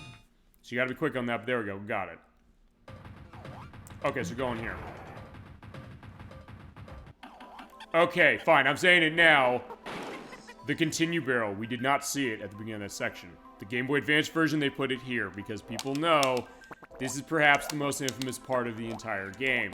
And when I did this, when I played Donkey Kong Country 2, 5 years ago, oh, sorry, 4 years ago almost at this juncture. I somehow did this on my first try. I don't know how it happened, but I did. It was actually in the Peach compilation I have on the YouTube site. But, yeah, let's go. It is the wind section. Yeah, anybody who's played this game knows this is the most notorious part of the game, feasibly, because, yeah, you're running on wind in the thorns with the tune of a great piece of music, that being Sticker Brush Symphony. It has a pretty good remix of this. Not the Super Nintendo game, but still pretty close. Also, to point out, the speed of the wind changing is a bit different, and it changes on its own as well when you pass certain areas. So like there, it's going down, and it's kind of going to the left and then to the right. So it's not an interval quite the same way it was on Super Nintendo. So you have to be careful. So yeah, it's calming music, but even that calming music might not be enough to keep you from saying, oh my God, I'm gonna get myself killed doing this. And do you want to go, do I want to go for the end? Fine, I will. Why not? And I don't even have the O, so what's the point? Okay, fine. Either way, forget, just show it. Alright, so there are the dragonflies and the zingers. Yeah, the fucking zingers. Okay, play this game on the DK Bongos. Hi, Nikki B. Pickle. Yes. Actually, you know what? Okay, fine. I can sort of play this. There's no D-pad to play on this game. But, okay, so in that case I can. But as far as running it, and remember, I am playing this through the GameCube, with the Game Boy player, so actually, she's right, I can do that. You know what, I'll tell you what I'll do. Since you gave that suggestion, I'm gonna get through this part of it, and then I'm gonna, actually at the end of the level, I'll tell you what I'm gonna do. I'm gonna unplug the GameCube controller I'm using. I'm gonna plug the DK Bongos in. Just show it off. Fine, we're gonna show that next month, she knows that, because I'm showing off, an extra part for Super Mario Sunshine. Oh, alright, there's a life up there, there's 3 lives up there. Which I don't think the Super Nintendo version had, or if it did, I never went up there, because, like, why the fuck would you ever want to stay in this area any longer? But now we have Rattly, so, like, fine, we're near the end as far as this. Okay, I can't do this with the DK Bongos, because I can't move. But as far as getting through...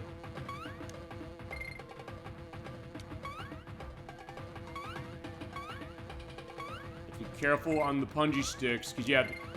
Like, I thought I was going to hit the damn punji sticks there and then die. Okay. Wait till they get out of the fucking way. Okay, good. All right. You're a hero. Thank you, Nikki. Yes. In fact, I'm doing it now.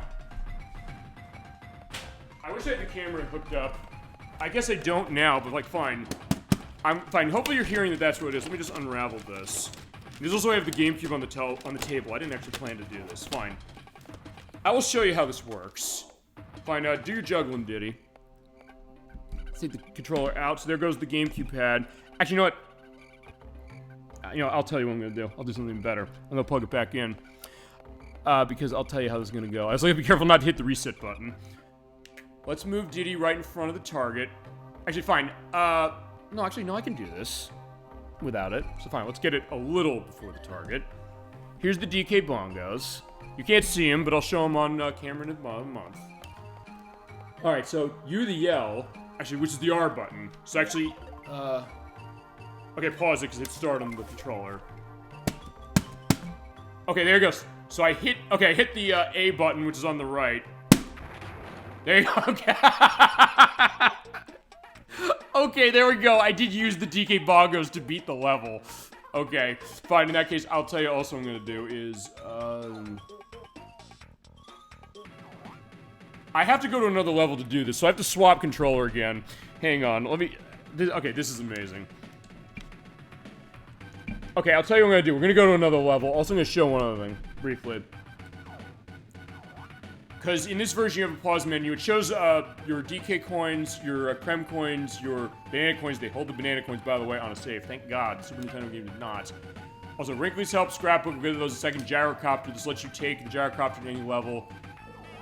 I'll say what I'm going to do. We're going to go back to Pirate Panic for Gangplank Galleon.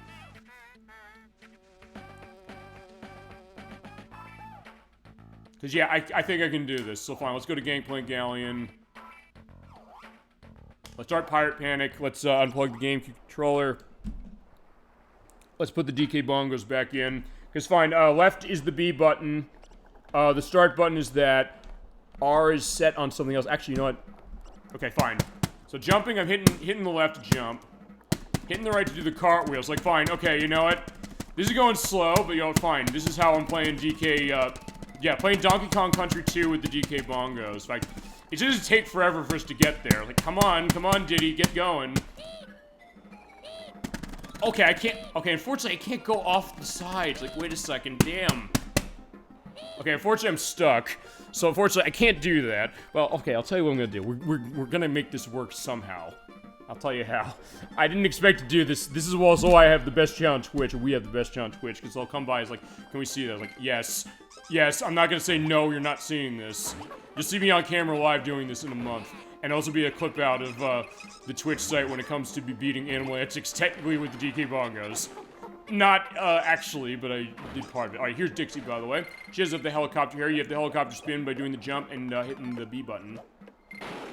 But fine, I'm gonna use the DK bongos still. I'll show you how in just a second. Because remember, in this game, I mentioned you have the web platforms that are on the R button, so any of the animal actions are on the R button. So here's Rambi. Hi, Rambi. Good to see you again. Bye-bye GameCube controller. Let's put the DK bongos in again. Okay. So. Oh, wait. Huh? Wait a minute. Why is that the select button?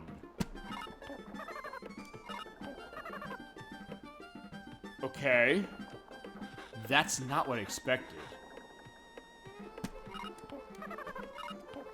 Wait, why is it doing that? I thought that because you saw it before. I hit the right one, and it was the jump. And it was like the cartwheel on the left. So, wait a second. Why is it doing that? Okay, so fine. What I'm gonna do is I'm gonna stay on here, and I'm not gonna press the button on the bongo. I'm gonna do this. I'm gonna try and speak into the speaker. Yeah, I'm clapping into that. Like, what the fuck is the sound coming out of this?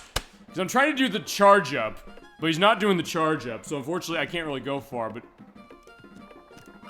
Okay, so I guess when you're both... Okay, that's fascinating.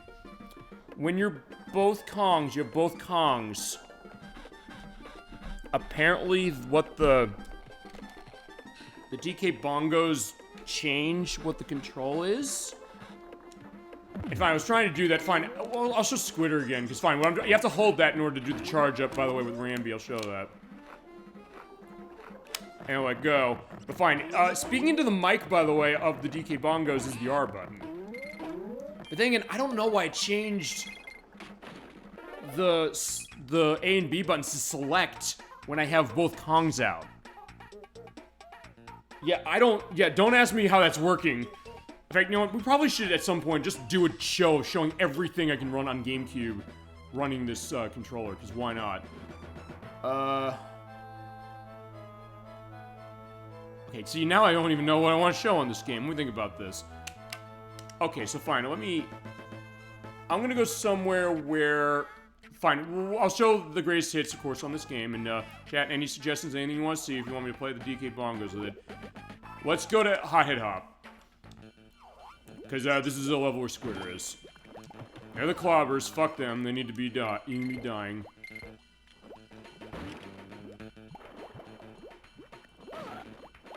Yeah, this one's flashing with the lava. I think it looks better on the Super Nintendo, personally, as far as this, but it still doesn't look bad. This is what they're doing, like, hey, you know, getting this running on Game Boy Advance. It still does look pretty nice. I thought initially this was an eyesore, but honestly, there's a level of this that actually looks way worse. That's Toxic Tower. I might show that. I don't know. But fine. Okay, what I want to do is, I'll tell you what I'm going to do.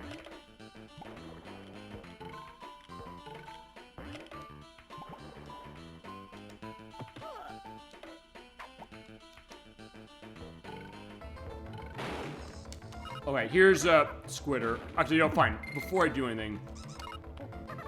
Alright, yeah. Sorry, Diddy, you gotta go away. So fine, I'm gonna try the DK Bongos again. I want to try something, because I want to see what's going on with this thing. See, now I'm fascinated. I never could predict this coming on the show. It's all you. You sometimes drive the show. And I hit start, so that made sense. Okay. Okay, so, yeah, for some reason, the B button is your attack, and A is your jump. But when I had both Kongs, it acted like the select button, where I'm switching characters. I don't know why I did that. Okay, so fine, here's Squitter. Oh, but I'm jumping off now. Hold on. Alright, let's do that. Okay. Shoot. There you go. Okay, crap. This is great. Okay, so fine. I'm hitting the side of the bongo in order to shoot out the web platform, spitting into or hitting into the microphone. Okay. Yeah, because this is a preview to when I look at Super Mario Sunshine, and I'll be on camera live for this one. I'm so glad you're enjoying this, Nikki. Thank you for the suggestions. I'm like, just take the DK bongos off the side of it. Yeah, because you knew also smartly, like, hey, I'm using the GameCube for this. Okay, so that's how we're showing this. Okay, so... And I'm trying to think of other animal friends that have something like this. Yeah, but I don't know that, because it's fine. I jump off on... It's fine, no matter what I hit. I jump off. I don't know why that happened. Okay, fine. Diddy, Dixie, can we go? Just spin your hair. Go, go, go. This is a preview also when we play Donkey Kong Jungle Beat, which I do have for GameCube, and I do have this. We're going to be playing with this controller. It's like, yeah, okay, we're going to make it. Actually, don't. Okay, you're right. This is totally worth it. Next try on the Guitar Hero guitar. There's not one on GameCube. I can't do that. But, oh, I got to think about that again. Is there a... Actually, fine. The guitars I have, they're on Xbox 360. Actually, I should probably do a show that way on 360, playing stuff with that guitar. On Xbox One, I unfortunately found out, Nikki, I'm going to give you bad news. I got that, thanks to Edwack, getting me a housewarming gift on this one. That PDP Pro guitar we were talking about, he got it for me. It's the one that has the analog stick on the back. For some reason, I don't know why, the analog stick only works with Fortnite Festival, and they came out and said, no, it only works with that. So you said, can you play Elden Ring with that? I can't, and it breaks my heart that I can't play with that. As far as other stuff I could play with feasibly, I could, if I had the DDR pad for GameCube, I could use that. Okay, by the way, they did add an idle animation for Dixie when she's fallen off. So she's like, yeah, that's not in the Super Nintendo game. Okay, but, alright, fine. Fine, this is worth it all alone to be able to use the DK bongos to do the helicopter spin with Dixie. Okay, that was totally worth it. Thank you, Nikki, as far as that. And fine, she's got a point of that, because fine, I'm also going to be using the the Taiko drum, the DDR pad. Like, I could use it. Actually, I'll mention this. I do have the Dance Dance Revolution pad for the Xbox for Ultra Mix. I have to see if it works still. I think it does. I hope it does. If I do, I can use anything on OG Xbox that runs D-pad and buttons to play. In fact, I can play Soul Calibur 2 with that pad. I have actually tried it before. In fact, you know what? I'll tell you what I should do. I think what I'm gonna do for a show. I think what I should do. I think we should have a show where I'm live on camera and use the DDR pad for like a bunch of games, and then same with the DK bongos. But fine, we'll have a look at that with Super Mario Sunshine in about a month. But fine, okay, I gotta show. Fine, we'll show off more on Donkey Kong Country 2, because like, fine, Nikki, I guess this with this. Which experience with Donkey Kong Country 2? If you played it, do you like it? If you played it on Game Boy Advance. Have you played it with the DK bongos before? Fine, you saw it happening. You asked for it. Like, our best chat, we have the best chat on Twitch, Nikki's part of it, and also part of the best guests we have. The case that, fine, like, why not? Why don't we just play this thing with the DK bongos, see where we go? We go where we have to go, we try, we do what we can. And I will say this also, I should probably give you an update. I don't know if I think I might have told you this, but I'll reiterate it again. I knew you asked if we could play Guitar Man, which we played on the PS2, that was the Edwex case. We could play that with, like, a weird accessory, like the Taiko drum case. Technically not, because that game needs the analog sticks. It gives you a DualShock 2 check error if you use it. It's also something that the way they map the... Fine, on the PS2, I should say, because on the Switch it has an analog stick and everything you need. But on the PS2, it has the front of it and then the start and select buttons, but it maps the front of the drum. The left is left on the D-pad. The right is the circle button. And the rim sides of it, that is L1 and R1. I said, what can I possibly play with this? Guitar Man, I cannot play with that, unfortunately. And most of the games I put in my PS2 with that to see what could I do with it didn't work, because it gave me the DualShock 2 check. So, it does not see DualShock 2. It doesn't consider it that way. It's not playable. But then what happened is... I actually realized a lot of fighting games I had worked like a charm. Assuming I could get past the title screen with something that's not the start button, because not everything let me do it. Actually, the ones I had the most success doing were Virtua Fighter 4, Soul Calibur 3, and... What was I fighting on PS2? Let me go over there.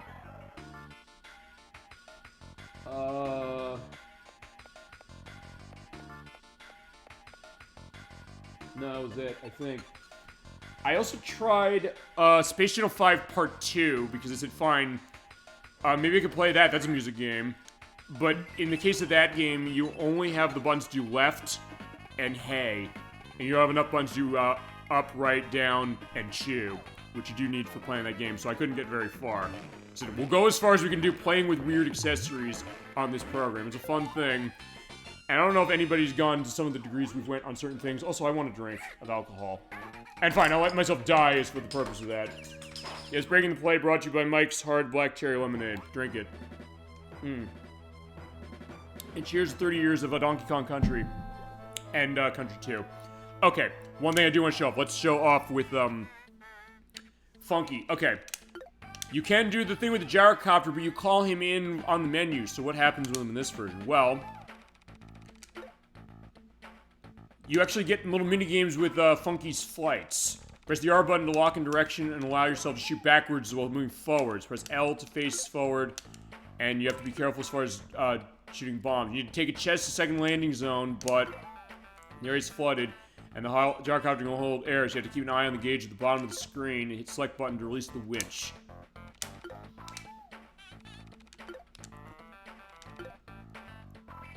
You have 10 minutes of flying time, so don't waste it. I'll just show one of these.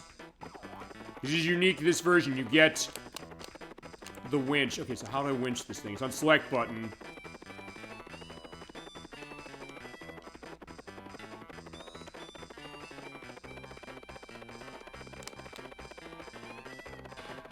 I don't know where to go with this thing, but yeah, this is what you do. You have Funky's flights as far as you're doing a lot of gyrocopter missions. It's actually like... Chat, I don't know if you've ever played Choplifter which I know there's a lot of versions of that. I know I think there's an arcade version, and Broderbund made one version. Also, I have any cases of air. Oh, hold on.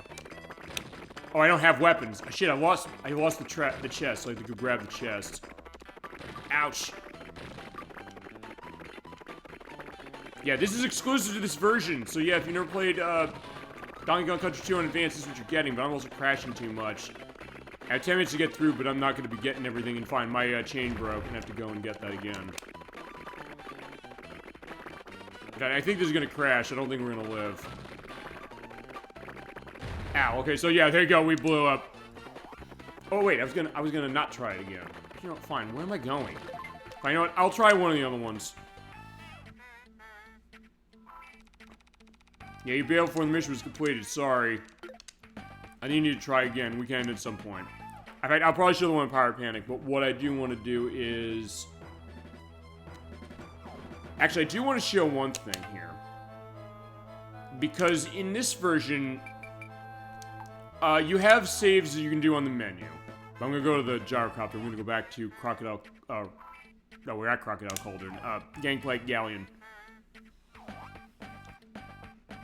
Let's go. I'm trying to think of where. Fine. Okay, there's Cranky's hut. I'll show this briefly. Shouldn't just Dixie be a token field princess waiting to rescue instead of a main character? Yeah, this is the case where basically, Rare was all but arguing that Miyamoto's a sexist pig because of what happened with Donkey Kong Country 1. But because that's Cranky's whole deal. He's like, yeah, she shouldn't be the hero, but he's like, well, she is. Okay, because here's the deal. You usually came in here and bought hints and tips. One thing that changed in this version, when you buy them, you're able to have them look at them on the map at any time. But also when you get feathers, you're able to use Espresso for racing. I'm going to show this off. Okay, so yeah, when you go through levels, you still have those feathers on the stages. You get enough of these, you're able to put them into powering up Espresso, because Espresso is in this version, so... In this case, I'm going to boost her stuff. I'm going to keep even on everything except for speed.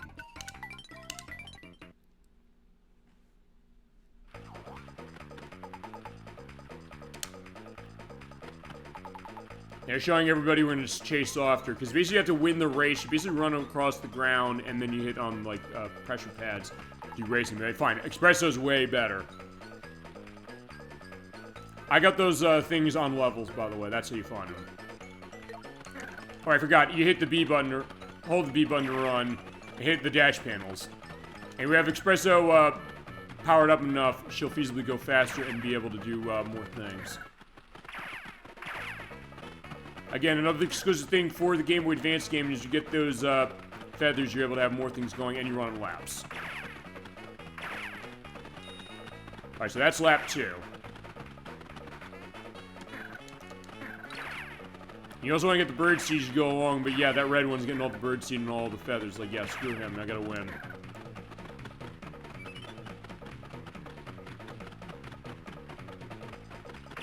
I think because I powered her up enough, we feasibly should be able to get through at least this one. But I'll just show this off one of these. We can come back to this at any time, specifically show... And wait a second, hold on.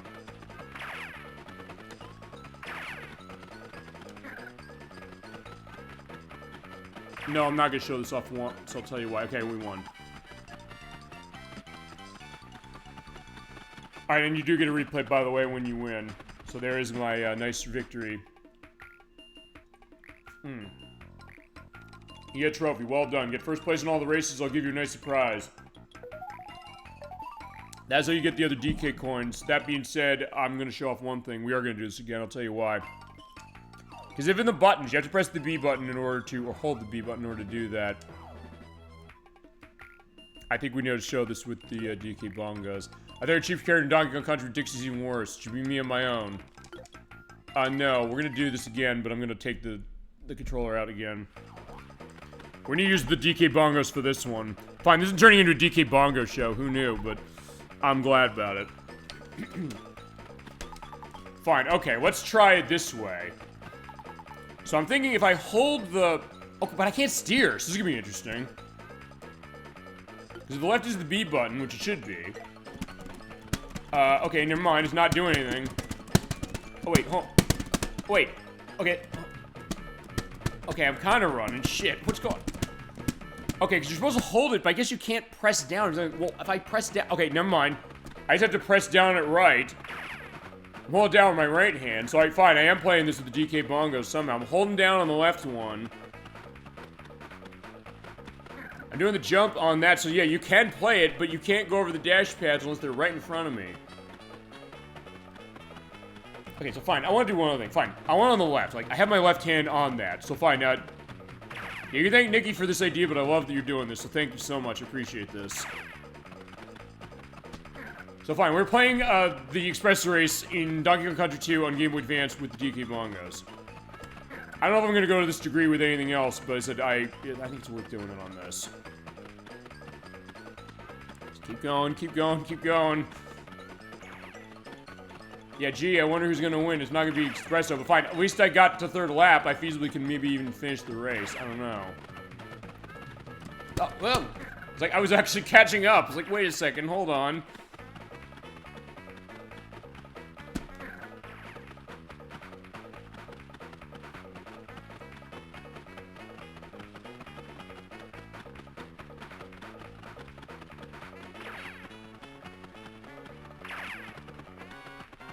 Alright, so I finished at fourth, but alright, not bad for running the DK bongos, I'm not gonna lie.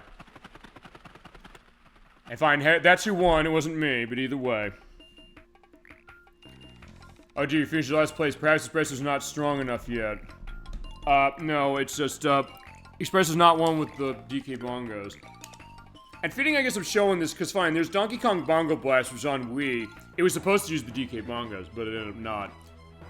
But anyway, okay, so fine. What I want to do is we're going to show off a few things. Actually, I'm going to show off Wrinkly Kong. She's the wife of Cranky. You do saving off the map. You don't have to come here anymore. That's a hint of monsters, by the way. Oh yeah, have you ever seen Espresso as far as the Donkey Kong Country games? She's in Donkey Kong Country 1, and then referencing this on Super Nintendo, but only in this version, as far as playable. She is interesting as far as what she's got going on. But yeah, since you can do saving at any time on the map in this version, you don't have to come with coins, by the way. It fixes one of the annoyances of this game on Super Nintendo where you get a free save when you come by. If you don't have a save again, you have to pay 2 of those Creme coins out. But this version, you get homework. You file 7 pages, you do certain things in levels, and you get bonuses for that. And if you turn in your homework on the worlds, you get rewards. In this case, yeah, you get DK coins. Look at that! Holy shit, I got like 7 of those. So that gives you more incentive to kind of go through the levels and do different things with it. Okay, so I want to show off. We showed the pirate ship.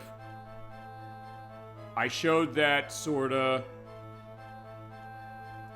Fine, so where's the animal perspective? I'll show you another one, Nikki. I don't know. Because I don't know. What's your experience on Donkey Kong Country 2? If you haven't played it, you should. And this is Rattly the rattlesnake. He's a cute snake, and you hold the R button down, he has the super hop going up, boom, and going high. Also, when you do a run, and you're like walk off a platform in midair, he jumps in midair.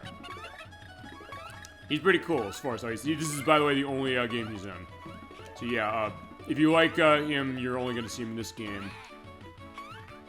In some ways, though, he's a better Winky. And even the people who made this said, like, fine, we like him way more than Winky. But fine, he's in fewer games than Winky, technically speaking. But yeah, you get to the no animal sign, they explode. But they turn into a nice item for your trouble. And also, yeah, you're climbing up, kind of like Donkey Kong Jr. a little bit, in the sense you're kind of on the sides and you have them, you know, like going that way, like, ow! Fine, we got my helicopter here, we're gonna just fly up that way.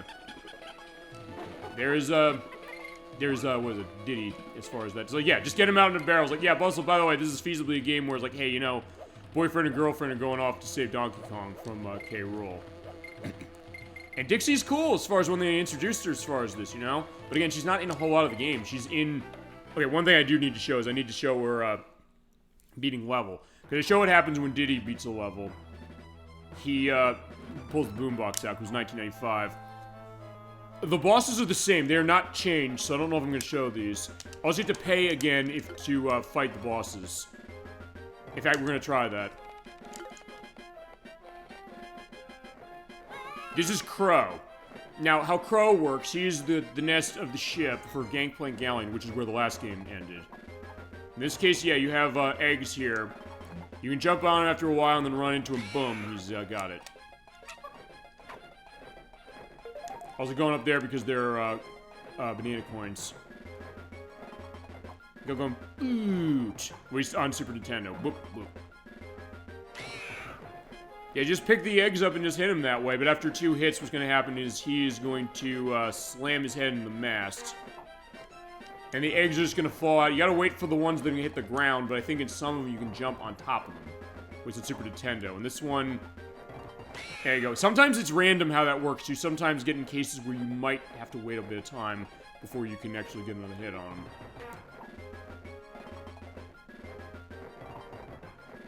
I will say I do miss the "oot" sound from Super Nintendo on this. It kind of made it playable like butt. 4 hits though, he's dead. Jesus Christ, they gave me 6 lives for that? Wow, okay. Yeah, that's a challenge as far as doing Crow's Nest again. Actually, I will show this, because fine, we should show this. Swanky Sideshow, I think I did it in this world, I hope not. Oh wait, maybe I did, never mind. I have no more prizes. Fuck off. I was like, okay, fine, briefly, but we do need to show that. We're gonna have a quiz. In that case, I'm gonna put it to chat's case, so we're gonna take the, gyrocopter.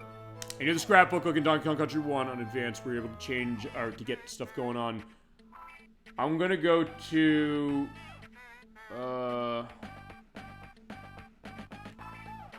I don't think I showed him off in Creme Quay.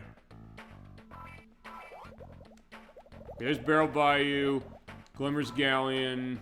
The level order, by the way, in this game is mostly the same. Crockhead Clamber. Clubba's Kiosk. We're gonna go see Clubba. Where is Slime Climb? There you go. Here's Swanky. Let's go to the bonus bonanza. Alright, come on, come on. Let's have a round of applause. Okay, so you have quiz games, by the way, in this. You have Funky's Fun, Swampy Swag, and the Primate Prize. We're doing Funky's Fun first. These are not timed, by the way, so, okay, what can your snake buddy do that's special? I just showed you what your snake buddy can do that's special. He can jump very high, he can run very fast, he can spit eggs. I guess we should feasibly have chat answer this question. What does he do, A, B, or C? And by the way, when you do make a selection, move over to it and you hit the A button. You do get this wonderful music as far as the Swanky Sideshow music. Oh no, Swanky Sideshow is 3. And not the version of 3 we're gonna show. It's the one we already showed on Super Nintendo. Fine, I'll do this as far as chat, unless you don't have an answer. We saw what he did, he jumps high. Okay, next is, what's the name of the level of the anglerfish that lights your way forward? Okay, fine, I'm not gonna ask you this because you didn't see this. Torch Tragedy, Gloomy Galley, Glimmer's Galleon. Glimmer's Galleon is before. There is, Glimmer, he, gives a flashlight. What's the name of the big muscle-bound crocodile that guards the toll bridge? You can see him in just a second. Klunga, Claggy, or Clubba. Yeah, it's a Clubba. It is Kiosk. It didn't do well. By the way, when you do beat that, you get lives. For the first one, you get 1 life. For 2 and 3, you get 2 and 3 lives. We're gonna do the hard one, and then I'm gonna show off a Clubba, because there's an extra game that goes with it. What's the name of this area of the island? Don Quay, Creme Quay, Crocodile Cove. It is Creme Quay. Correct. What is your parent buddy's name? Squawks, Squeaks, Flapper. He is named Squawks. And how many airplane... Okay, this is where they ask you, pay attention to where you're at on the environment. When you go to the Kong College where Wrinkly Kong was, how many are there? I don't remember, honestly. I think it's 2. Okay, I got it right, I think. Oh yeah, I got it. Okay, never mind. That was right. Alright, so yeah, we'll see Swanky later. In fact, we'll see him in the next game. But fine, we're gonna show Clubba. Where's Clubba? Yeah, as far as the plot's concerned, he's a Kremling who's like, hey, you know what? I want you to pay up for the purpose of going to the Lost World. Once you pay him, he's happy to you with that way, and he won't... Yeah, if you don't pay him, you know, fine, let's fight him just cause. Yeah, you get a spiked club in the face. Don't come back. I thought we were friends, Clubba. And by the way, you can't do that in the Super Nintendo version after you've already paid him. But in this case, fine, you know what? Let's go. So you can go in the Lost World, do the Lost World levels, but you can also play the other minigame that's unique to this. It's called Bag a Bug. You pay him 5 Creme coins and you play it. This is an over-the-head game. You go around, you pick up fireflies, and you have to avoid where Club is. If he hits you, you get yourself knocked out. You basically want to go down in the corner so you'll not come down there. You collect as many as you can within the time limit, and if he gets a case like that, yeah, just get out of the way. But I believe he might turn around. Yeah, he does turn around in some cases. Whoa! Okay, so fine. If he hits you, it's not going to be good. But yeah, this is what they added new as well. Shit, alright.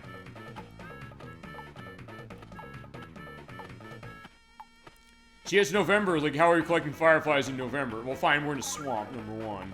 And number two, because, hey, it's like 80 degrees outside, depending on where you are.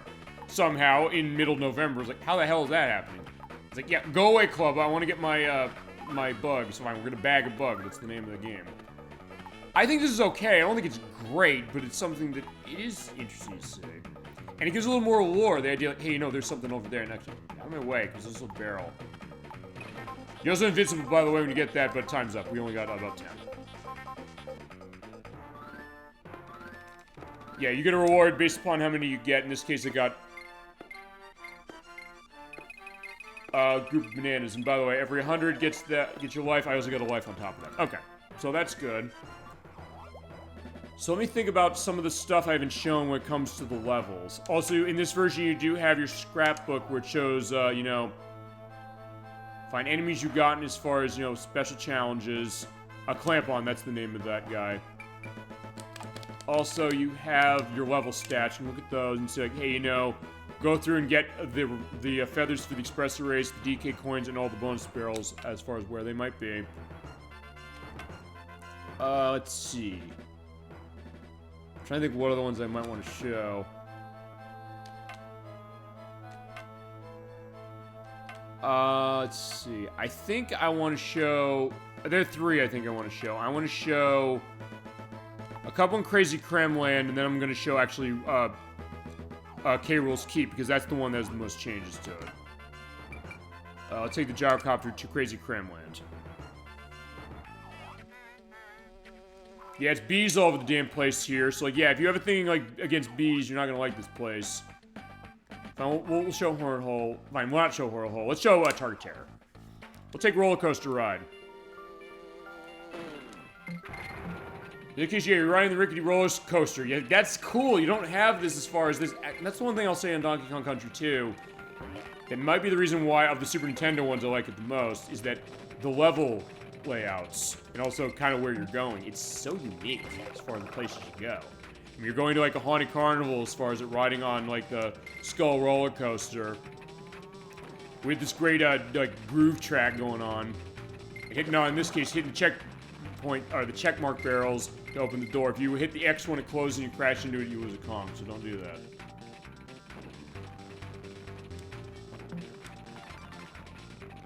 Unfortunately, in this remix of the song, I will say this in this version, you don't have the children screaming on the roller coaster, like the which they have in the Super Nintendo version. It's like, yeah, right there, it's kind of a miss for me that way. Or if you remember the song "Tunnel of Love" by Bruce Springsteen, I'll have that in the link list.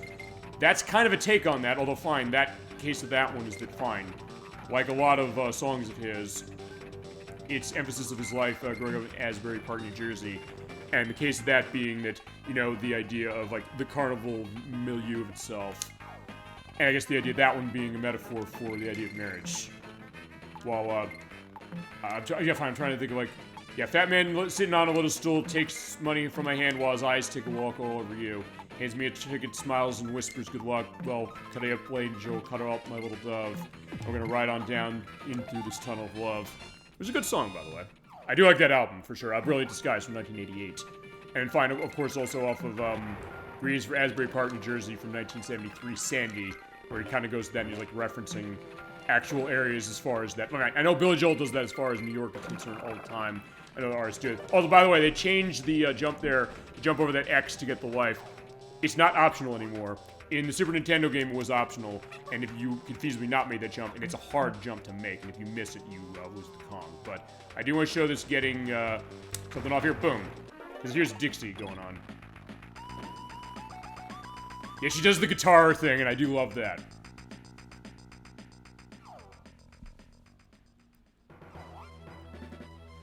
Also, one thing I didn't mention when it comes to, like, dying in this game, you don't have different versions of the death music based on the level anymore.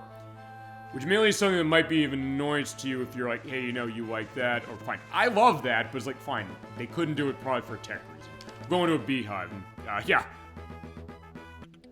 Honestly, I'll tell you, this game is actually kind of the scariest of the, Donkey Kong Country games for me. One of this beehives, like, yeah, if you don't like bees, like, stay away. But if you're on the side, yeah, they're having their little animations, but they do take animations out. I'll say this, they remove the animation of her, eating the honey on the side of the wall. Which I wish they didn't do that, I really do. Ow. Sorry, Dixie.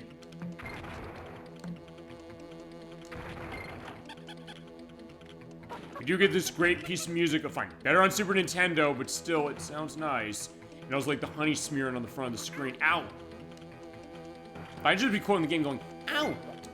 Yeah, fine, that's how the idea is, because fine, I'll go into my memories on Donkey Kong Country 2. We have played it for the show before. Fine, we played them all on Super Nintendo before. I played this one first, for its 25th anniversary a few years ago. Whoa! Yeah, be careful of, yeah, you. It was like, yeah, he slashes his swords down, and they sometimes get stuck in the ground. Whoa! Yeah, out of my way. But there's something about the atmosphere of this one that's so unique. Even against the first one. I love the first one so much. Yeah, who's your favorite Donkey Kong character, by the way? Good question. I do like Diddy and Dixie, actually, as far as that. Although, let me, you know, I'll sit down and think about that. There's a lot of ways to go into that. Nikki, what do you think? What's your favorite of the characters? As far as the animal buddies, I do like Squitter, as far as in this game. And Rambi, of course. Rambi's classic. But I guess as far as, like, the character, actually, I do like Dixie and, yeah, Dixie and, Diddy probably, but fine. Dixie in particular, because fine, the thing with the hair is cool. It's really cool as far as the gameplay perspective, but also her aspect of her character, because the idea, like, hey, you know, the game is openly saying, like, hey, you know what, she should be, the damsel in distress. She's not the damsel in distress, and the idea, like, what they do with her character is really interesting with this game, and also some of the later ones. In this case, there is the bee that's chasing us, a big-ass bee. I'm not letting you see it yet. You'll see it soon. I like, Lanky Kong. Oh, from, Donkey Kong 64. Yeah, because, yeah, this Kong, yeah. Wait, hold on. What's the part of the DK rap when it comes to him? He has no style, he has no grace. This Kong's got a funny face. Yeah, who, by the way, is, oh, shit! Alright, forgot. In this version, the big zinger doesn't stop anymore right here, so actually you have to dash through that wall. You can actually miss it in this version. Lanky Kong is interesting as far as, like, the weirdness. He goes into the balloon, as far as, like, inflating himself like the balloon. It goes...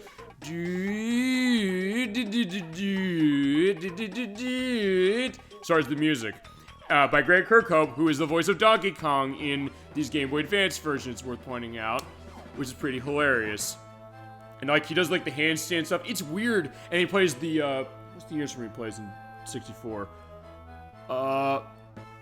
Oh, he plays the he plays the trombone, I think, doesn't he? Is that right? I think that's right. Yeah, if you're that's a good case, and also feel free, Nikki, to go into like your take on like why you love Lanky Kong so much, as far as the idea. As I'm gonna also pick another level, and then we're gonna go to DKC 3. Let me think about this. Okay, because I want to show. There's one level I want to show in Gloomy Gulch. I want to show. Actually, I want to show Gusty Glade. Oh, Gusty Glade is this way. So it's a haunted hall. That's a level where you're going through on roller coaster.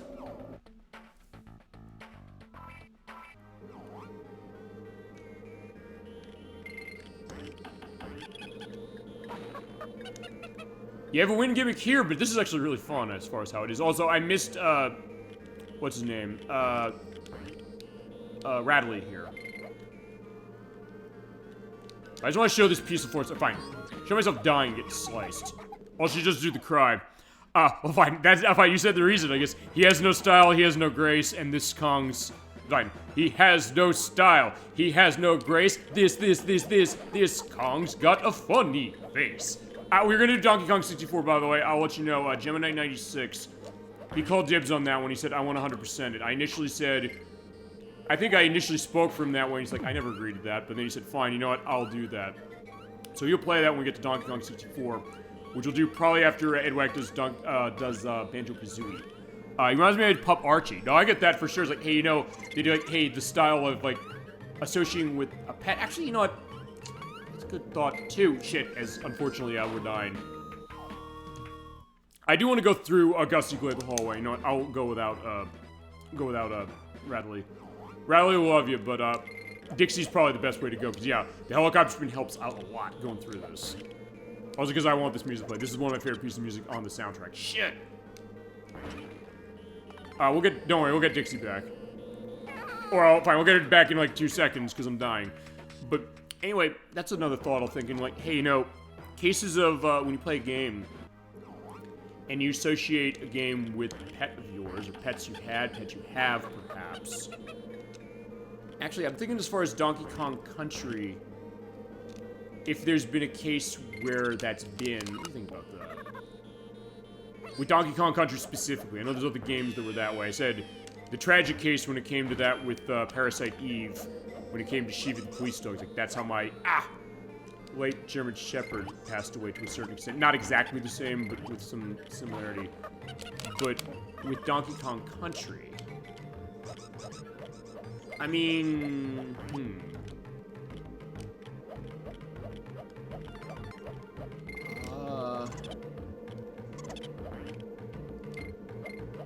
know, maybe I don't with Donkey Kong Country. You know, I'll have to think. I'm gonna have to have a think about that. For anything else, I'm thinking like, hey, is there something Donkey Kong Country I've had that association with? Okay, fine. Okay, but no. We got something for the Delisted Showcase in a few weeks that I had the association with. I mentioned this game before. I'll mention it again. Boogie Bunnies, which is on Xbox 360. That's been delisted.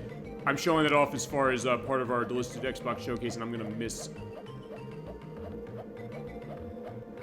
that flight. Unfortunately, I fell off. Fine. I associate it that way because she loved bunnies. She loved eating them feasibly. And she was on a special diet that was rabbit, and I actually intended that way. When the vet said, hey, choice on this, I said, that's it. It has to be that. But it's the kind of thing I associate that way as far as that.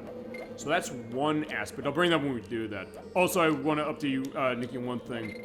I go on your choice as far as the Delisted Show. I looked to see if I demo on Fancy Pants Adventure on 360. I don't. Good news is it is on PS3, so if you do want to see it on show, and feasibly not be the one handling it, I can get on the PS3 and show it on that. But I'll take your second choice as far as your representation on the Delisted Showcase, which is a game we've shown before. That'll be JoJo's Bizarre Adventure HD, which I do have the demo of. I wish I bought it because it's $400 now, but that being said, that'll be that idea. Like, I did want to look. I want to let you know that because I did not follow up on that specifically. Whoa, there you go. I'm also trying to think of other levels and things shown in this one if we take a look at Donkey Kong Country 3. And I think with Donkey Kong Country 3, I'm going to zero in specifically on a couple things. And fine, the last thing I'm going to show on this one is I'm going to show off K. Rool's Keep. And the reason I'm going to do that is because they changed some aspects of the level order on that. Right, and they have a new boss. I want to show the new boss. Right, because the way they have it, they start with Arquebus like they did before. But Castle Crush is the second level in this one, whereas on Super Nintendo, it was the third. The third now is Clapper's Cavern, and then Windy Well, which... Windy Well gave me a hell of a time doing the test on this, even though I was like, I can do this really well on Super Nintendo, but on Game Boy Advance, some of the changes in the physics make it really tough to get through. Then Channeling Chamber, and fine, I'll show Toxic Tower and we'll do the final boss, or the new boss here. Yeah, we see the castle perspective. Yeah, this looks kind of like an eyesore in the sense like, hey, it's all green as far as how it looks. It looks weird. But this is a dangerous level, and we got animals. You have to climb up from this toxic goop. If you get hit by it, you're gonna die. Or you get hurt if you have a hit point. If you don't, you're dead. If you get stuck in it, you're done. So you have to keep climbing. Also, there is the, what is it? The Espresso Feather. I don't have time to go get it. This is near the end of the game, by the way, and this is definitely one of the hardest levels. You do hear the majestic theme for the castle here, which I do love this theme, although I will admit I like it better on the Super Nintendo. Uh-oh. Oh, fine, I'm gonna get myself toxicked. Fine, I'm gonna see how far I get on this, and then fine, if I don't, I'm gonna show the boss here, because actually, that's one thing that... On Super Nintendo, this didn't have. There was not a boss here, it was just a cutscene saying, like, hey, Donkey Kong's here and he's taken away. On Game Boy Advance, they had a boss, and I want to show that. And then when it comes to Donkey Kong Country 3, I'm going to specifically show off the bosses and the new levels. Because there's a whole new world in that game as far as places to go. I'm going to show off every one of those.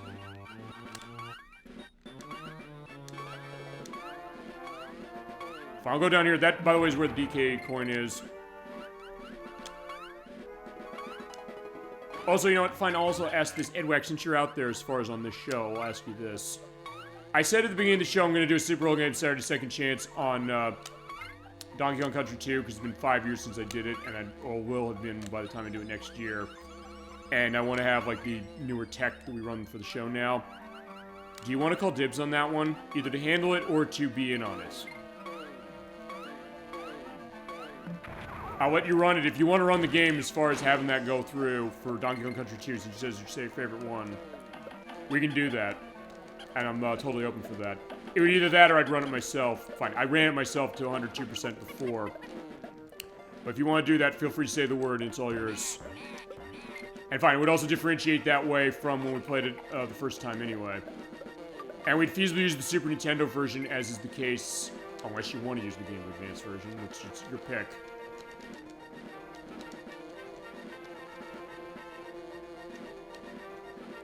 That being said, I gotta be careful going through this, because, yeah, there's still the toxic ooze down there, but I just have to be careful going. I basically flag fast enough so, like, I never pay attention to it. I may be interested. Okay. Keep a thought on it. It's all yours. I will do it. If I will do it as Super Bowl Game Saturday Second Chance for next year at some point. I was thinking December, because then it celebrates 30 years of the game. If you want it, it's all yours. So we'll hold that perspective to it. I just want to, since you did mention that, I was like, fine, you know what? That would also be different. Like, fine, I'm not playing it. Okay, fine, I'll show this. That's part of your homework. Part of your homework is killing bees. So you have, like, if you have a photo, or, like, cameras on the top of enemies like that, and you kill them or do something like that, you're able to get them off of that, and then turn them into Wrinkly at the college and get some credit. Specifically, particularly in the form of the DK coins. Because they have a lot more in this version. Also, this is a new boss they add for the Stronghold Showdown. This level is in the Super Nintendo version, but there's nothing to do here. Game Boy Advance, there's a boss. Except I have to pay to fight him again. This is Kerosene. Alright, so here's how Kerosene works. He's this Kremling, he's on the top of this tower. When you got up here, K. Rool says, like, hey, you know what? I got Donkey Kong, you're gonna have to fight him in order to get off the tower. So, K. Rool's keep as a boss now. What happens is he throws out cleavers. He throws out 2 of these. Pick up the cannonballs and toss them off. Whoa, shit. Or miss, like I'm doing. Here's the deal. What's gonna happen, he is a 3D model as far as what's going on here. He's gonna hit on the ground. When he hits down, he can hurt you. And when he goes white like that, he's gonna shoot out fire. He just shoots it off on the side, so wait till he does that, pick up the cannonball, and throw it in his head. Or hit him in the head. You can feasibly do this twice. Basically, you want to wait. And yeah, he hits on the ground, he gets shaken. It's like with, what's his name? Cudgel in Crinkle. I believe it takes about 6 hits to run in this, but yeah, don't get too, quick as far as that was my mistake when I fought this boss the first time. Always be careful, because when he does the hit down, it feasibly can hurt you. Whoa!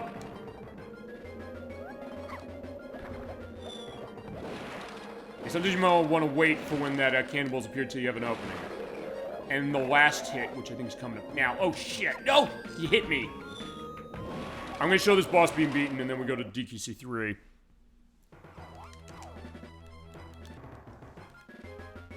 Yeah, because actually the last part of it, it turns into, what is it? It turns into like a fiery hellscape a little bit, as far as what you gotta do.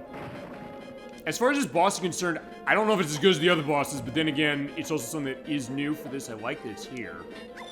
It always was weird to me that there was no boss at the end of K. Rool's Keeps. The fact that they have one is nice. I think that's really cool that they gave us one. Whoa.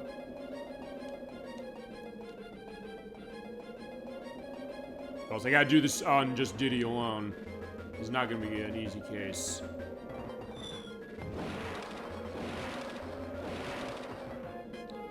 Oh, that was lucky.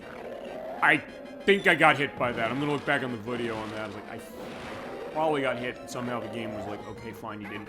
Shit, I got myself hit down again. I'm gonna beat him, but, yeah, just give me some time on that one. I guess in the meantime, what I'll do is, fine. It was kind of more scattered on how we did our look on 2, but you know what, I like the idea. Like, hey, thank you also, Nikki, for the, suggestion on using the DK bongos. I'm glad we did that. And fine, also feasibly is the case, like, fine, it means that we can talk about more of the stuff in this game when we do, the Super Nintendo game again. I guess Super Nintendo, unless you want to do Game Boy Advance, it's your choice. I'm not gonna say no, as far as, like, doing this one again as a full show. Honestly, I might do, one Advance as a full show. It's that good, honestly, as far as it. But as far as my take on this one, it is a good port as far as it. I don't think the music is as great as, the conversions of, from the first one on the system. The boss here is okay. I don't think it's great, but it's also cool to have it.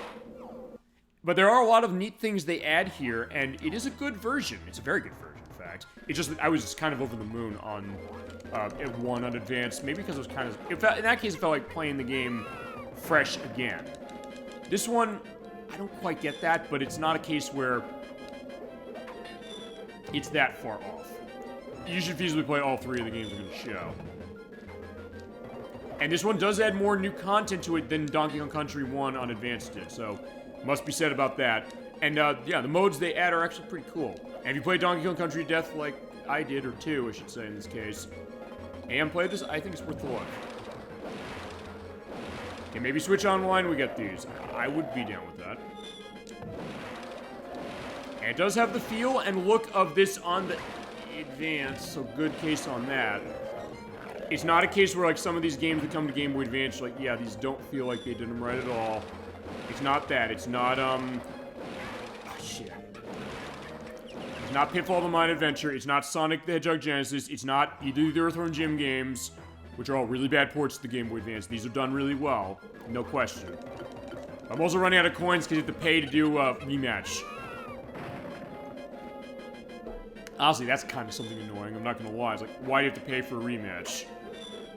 Well, fine, you have to pay for a rematch because you get 6 lives off of doing that.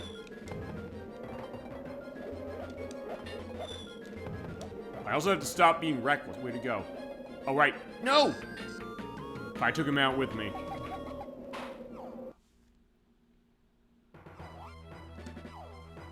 Actually, I might be on my last, yeah, I'm on my last set of coins, so fine, I gotta be careful.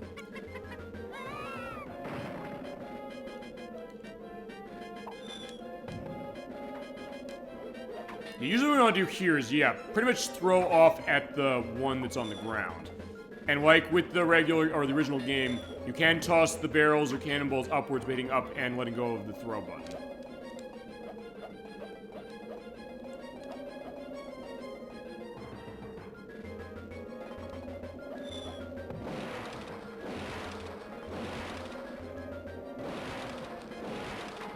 Right, there we go.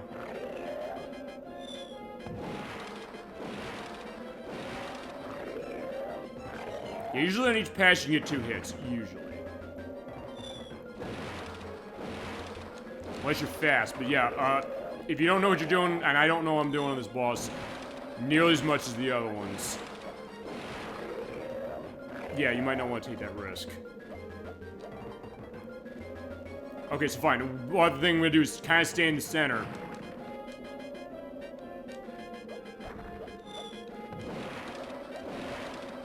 Almost, come on. Shit, no! This is gonna be close. Fine, I could go get 1 coin. No, shit! I guess that's what I'm gonna have to do. I'm gonna have to go get 1 coin.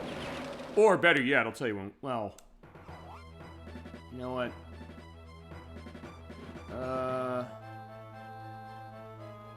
I'm trying to think where I can get a coin quick. Or I can say, fuck it, I'll tell you what I'm gonna do. I'm gonna just reset the game. I want to at least beat this boss. I'm just gonna reset since I didn't save it in a while. And I'm gonna go back there and fight him. And when I beat that boss, we'll go to Donkey Kong Country 3, and I feasibly will... I think I'll just show the new stuff on that.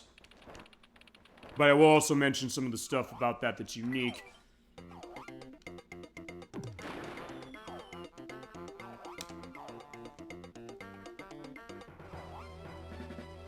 Okay, so yeah, I saved all the way back here. So yeah, let me go get... Oh wait, I can just call the gyrocopter right now.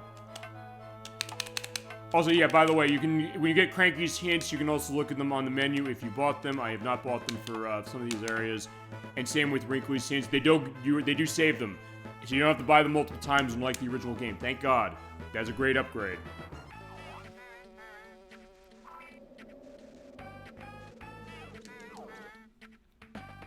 Okay, so yeah, let me just try this again. Yeah, I want to beat Karazun.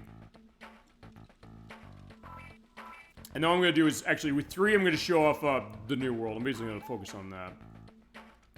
And as far as the new boss, I actually have to go to a world that already exists, because they swap bosses around. Okay, so fine. Then we got more cases of that. Alright, so fine, let's do it. Okay. So back with Karazun again. Fine. As far as, is he the hard... Oh, okay, fine. He's the hardest boss in the game to me now, because he's the one I have the least experience with. But... I mean, no, he's not the hardest boss. That would be, Captain K. Rool. This is the last boss. Grab that. Go, whoa. That was merely a bit of a risk, but I was willing to take it. You have a split second there before you start shooting the fire again.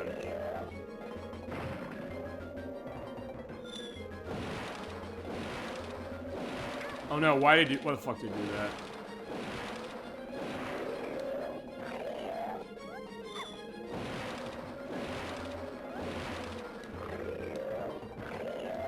Fine, if I have one Kong left only, I'm glad it's Dixie. Nothing against Diddy on this one, but Dixie's absolutely... Uh-oh.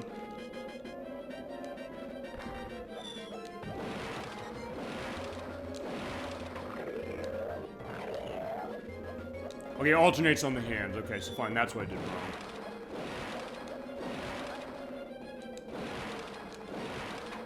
He gets 6 hits, he goes down again, and then what happens is that he's gonna come back up, and then he's gonna shoot. Gonna hit the hands down again, and then what's gonna happen is, right, he's gonna shoot an Inferno on the ground. You have to get up quickly, get the cannonball and hit him. You got it. Shit! Alright, he does that again! That's the end of it. Alright, so I died and I got all of the lives. Okay, there you go, I did it.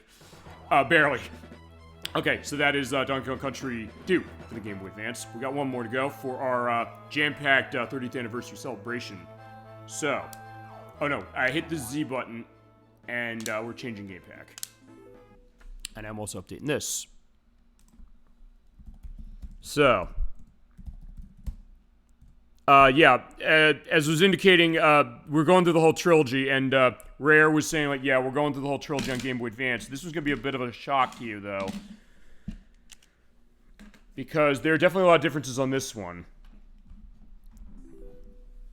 This is Donkey Kong Country 3. Why didn't I update that? It also has, by the way, the Nintendo thing of, like, hey, you know, make sure you're safe when you're playing your system. That's 3. That's done. We do that. Also pulling that, just make sure we don't have bad stuff on the audio. Okay. So, here's Donkey Kong Country 3 for the Game Boy Advance. This came out November 4th, 2005 in Europe, November 7th in 2005 in the US, and November 23rd in 1996 for Super Nintendo. This is the worst selling of the ones on the Game Boy Advance, and the worst selling of the 3 from Super Nintendo. On Super Nintendo, I should say. It sold 3.51 million. It still sold well. Game Boy Advance, though, was really late on the console, so it only sold 770,000 units. It's also the one that's the most different. You're hearing right here in the music. This is a remix of the Aquatic Ambience from the first game. This does not have the soundtrack from the original game on Super Nintendo, which is done by Evel Novakovic, by the way. And also, as we're pointing out, as far as your options are concerned, there are a lot of things this does not have the last 2 games we showed did. You have a cheat menu. You can put in cheats specifically for the purpose of the game. Nothing really new as far as how that is, but here's my 95% file. Here I am at Lost World of Krematoa, but above anything else, I want to show a few things. Yeah, for this one, this does not have an intro story. They didn't add an intro story to this one. Press the start button, you don't have a tally going on this one. You don't have a case where it keeps track of everything for levels. It keeps track of the items you pick up for the Brothers Bear trading quest, which I'll show one of the Brothers Bear off for. I'll show Wrinkly's retreat. She didn't save it on the menu like before, so instead, she's here, you know, doing meditation. And these birds are getting a little restless. Any chance you can find out where they want to go? You want to see the Lost World? Sorry, I can't help you on that one. So yeah, it's different on Super Nintendo, and that does mean you also lose the Easter egg of her playing Super Mario 64 in this version. Here's a Bizarre the Bear. They look more like big grizzly bears. Like, wait a second, that's kind of weird. Let's ask who owns the castle. Venture up there once. If you want to see what I discovered, it'll cost you 2 coins. Okay. Once I got to the castle grounds, I saw a sign that said, "We keep off our land," so I ran. So yeah, you're wasting your money doing that. But yeah, different, and the music is totally different too. I have the turbo ski as well, because what I want to do is... There's a brand new world in this game, and it's over here. When you beat Contop Cove and Mechanos in this version, you can choose to go to either Razor Ridge or K3, unlike the Super Nintendo game. You also come out here. This is Pacifica. This is a new world with new levels. I'm going to show them all off. Dingy Drain Pipe. This is the first one. Hearing the things with the music, which are totally different. This soundtrack, by the way, was done by David Wise himself. It is not the same one that Evelyn Novakovic did for the Super Nintendo game. And if you're wondering, like, why did they change it? Well, because initially the thought was that they were going to be in the game specifically, but they ran out of time when it came to development. You're kind of maybe going to notice a trend with that. There's things this doesn't have the other ones have they cut out. Like, yeah, the tally stuff, the tracking of everything, as far as that's not there. There's no intro scene to tell what the story is, which, by the way, is Donkey and Diddy go off adventuring, and we're at the Northern Hemisphere. It's like Canada. And they said we'll be back in a few days. They're not back in a few days. Dixie says specifically, hey, you know, usually they don't get past the beach, but, like, they're not coming back this time. Something's wrong. She goes to investigate. She runs into Kitty Kong, who's right here. Her cousin, who, by the way, is the brother of Chunky Kong from Donkey Kong 64.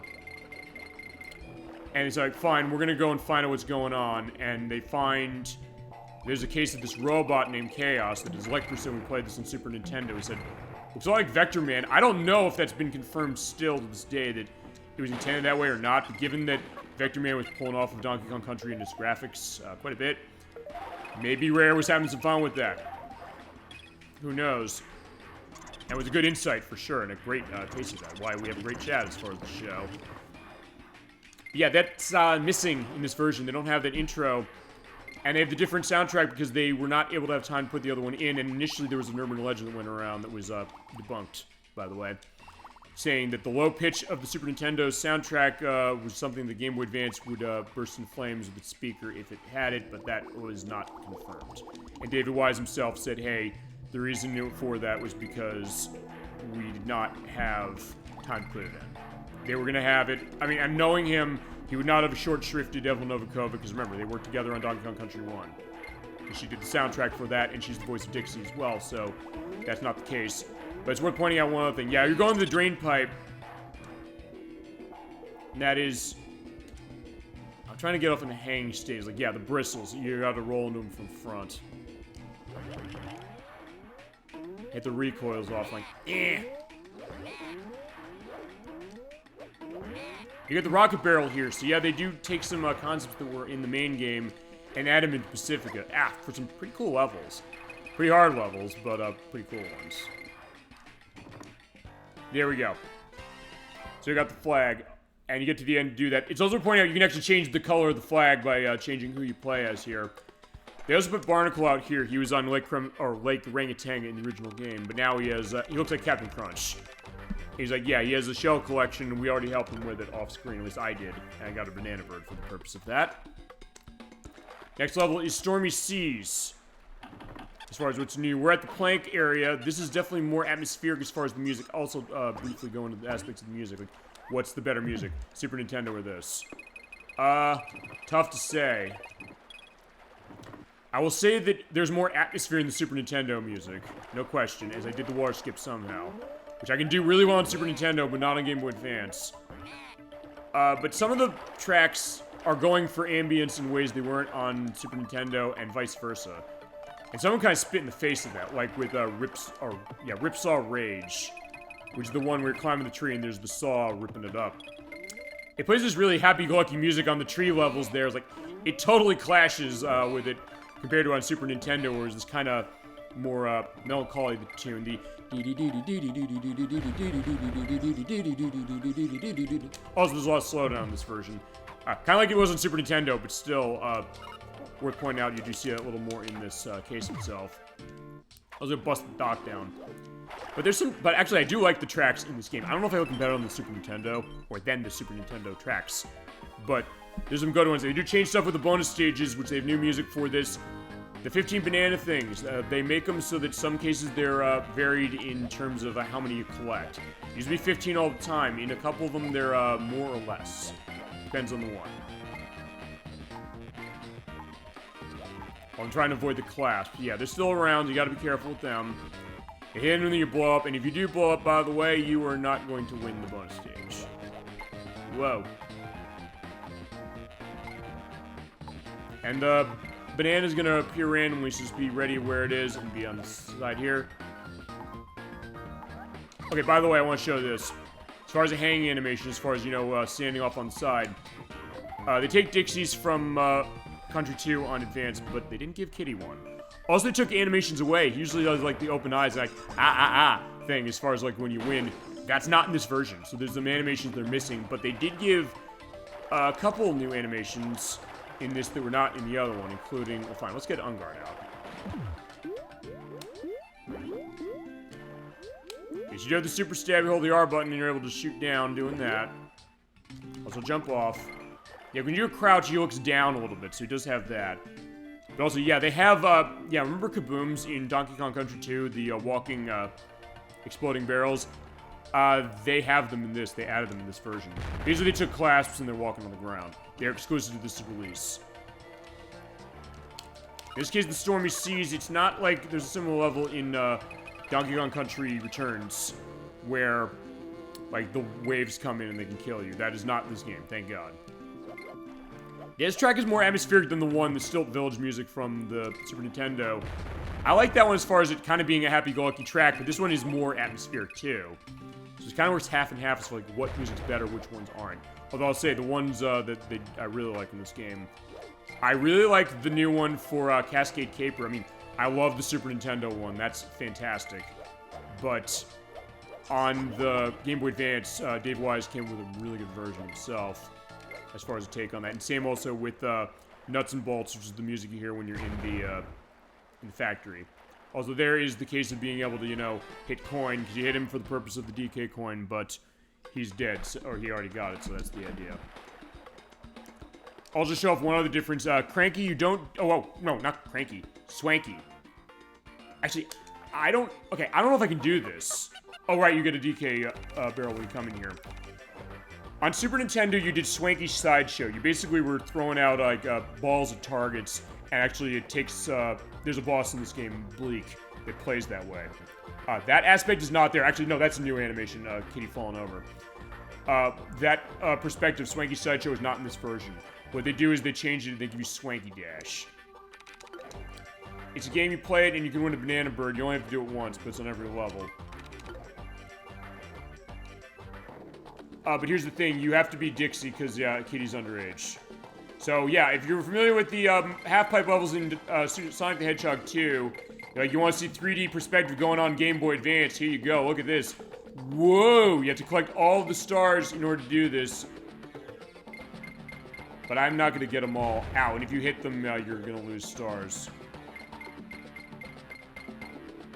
So look at this, 3D on Game Boy Advance as far as this, and the way this is looking. Whoa! So yeah, if you're a case of motion sickness, you might not like what you're seeing. It's like, oh no, my head's hurting. Or, whoa, my head's spinning! From Sonic Heroes. But if nothing else, I'll at least get to show this. I'm going to show it once to show the idea. Not going to win it, but I just want to show the idea that, hey, this is something that changed. Time's up.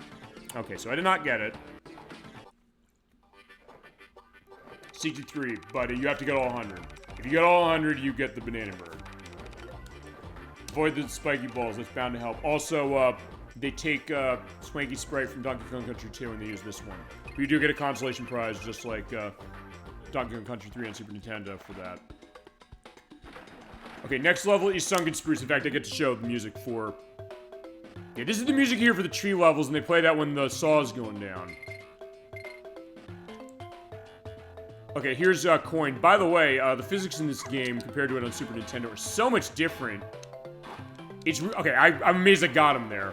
They're actually really hard to hit, so it actually makes it way harder to get some of the DK coins than you expect. Also, you have the team throw, but you don't throw up as high when it comes to Kitty with Dixie that way. You still have that aspect where you slam into the ground that way. It actually makes getting some of these things harder. In this case, we're going into an underwater tree. I think what I'm going to do, basically, is I think I'm going to show this off. I think that's going to be the end of the show for the night, because I think I've... Ouch. Feasibly gone the whole way. They do also show this, yeah, when you get hit in the water, Kitty floats away. That feasibly might be more disturbing than anything, feasibly. Than, like, them falling off the screen. It's like, hey, feasibly, Kitty drowned. Remember, he's not in any of the games after this either. Never understood why. Oh shit, I got hit by the lurchin. Alright, she's crying, but also, we'll see as far as what it is. I'm always just gonna go through all the levels here.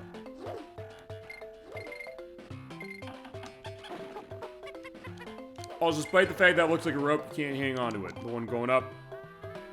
So if you miss bringing down the steel barrel to kill Coin, you can't do it again until you restart the level or die. Ah, I gotta be careful of the clownfish. Yeah, this music's really good as far as this level, but they play it, as I mentioned, on Ripsaw Rage. Like, well, hearing that, I was like, yeah, that clashes with the idea that the saw is cutting the tree down. But it's still a good piece of music. The music is quite good. But it's also the case that I do love that Super Nintendo soundtrack, and it's one of those things that... I'll go on this. Electris, who came in the show, and he was the one who was in with the Donkey Kong Country 3. He said that's his favorite one. I was actually really interested to hear that. And he has a good point. I'm like, I love it too. I love all the Donkey Kong Country games, for sure. But he made a lot of interesting points when it came to that game. He said, first off, I think the bosses are really interesting because you have to think a pattern through compared to how in Donkey Kong Country 1, you mostly were jumping on things.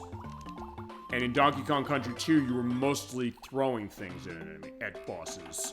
With a couple exceptions, of course. But in this one, you have a lot of things you have to do differently when it comes to the bosses. Like, Belcha, for Belcha's Barn, you have to go through, you have to hit the barrel specifically to knock himself backwards in order to fall into a pit. You have to hit Arich, the spider, in the chin in order to hurt him. You have to basically jump on top of Chaos the robot in order to get up to the top and bounce on him. And Cotton Top Cove, you're playing as Ellie the elephant, who's a new character in this as far as the animal buddies. And what she does, you actually have to use water in order to shoot the rock-faced wall in order to defeat it. And actually, it's worth pointing out, that is one of the bosses in this that they do change. They actually make Squirt way harder in this version. Because he takes way more hits, and his pattern as far as the water that he shoots out is much more erratic and makes it usually... He can't hurt you outside of pushing you off and killing you. But still, that's not a good case, because you can easily die. So this version actually makes it quite a bit harder for that very reason. For that boss, but honestly, only that boss. So it's interesting to think the idea, like, how they did that, but also, yeah, the fact that after 3 games, the fact that... Oh, crap, I got myself killed again. And there's the yell of a Kitty dying. Like I said specifically, I found the scream of Kitty of going, ah! In the Super Nintendo game to be very disturbing. I mistakenly said at the time, saying... Oh no, it's the same as Diddy. Oh, fine. Him getting hit is the same as Diddy going, ow! And it is Chris Sutherland voicing him, by the way. Just going on that. But, the death sound when he lands on the ground, like, he's like, oh yeah, that was different. Like, that creeped me out. And fine, I don't know if he'd like this one more, specifically, or less, because still he's like, yeah! Like, yeah, the crying baby, that's the idea of what he is. But, Kitty is absolutely, very capable, no question. He's a very capable young toddler. Ow. Except, yeah, I feel like, yeah, that's even more disturbing. He just falling away, like, yeah, I'm drowning, Dixie, save me. Like, no, we'll be okay. Also, I'm not showing the bonus barrels here, just for the purpose of, you know, time case a little bit. Not that I'm on a limit, I just want to say, fine, you know what? I've gone the whole way, I've gone a long way on this one, so I do want to get that going, but show off enough. But also, honestly, these levels do give some other things, like the Minkies. They throw their rocks out, and they do have rotation effects here that they did not on Super Nintendo.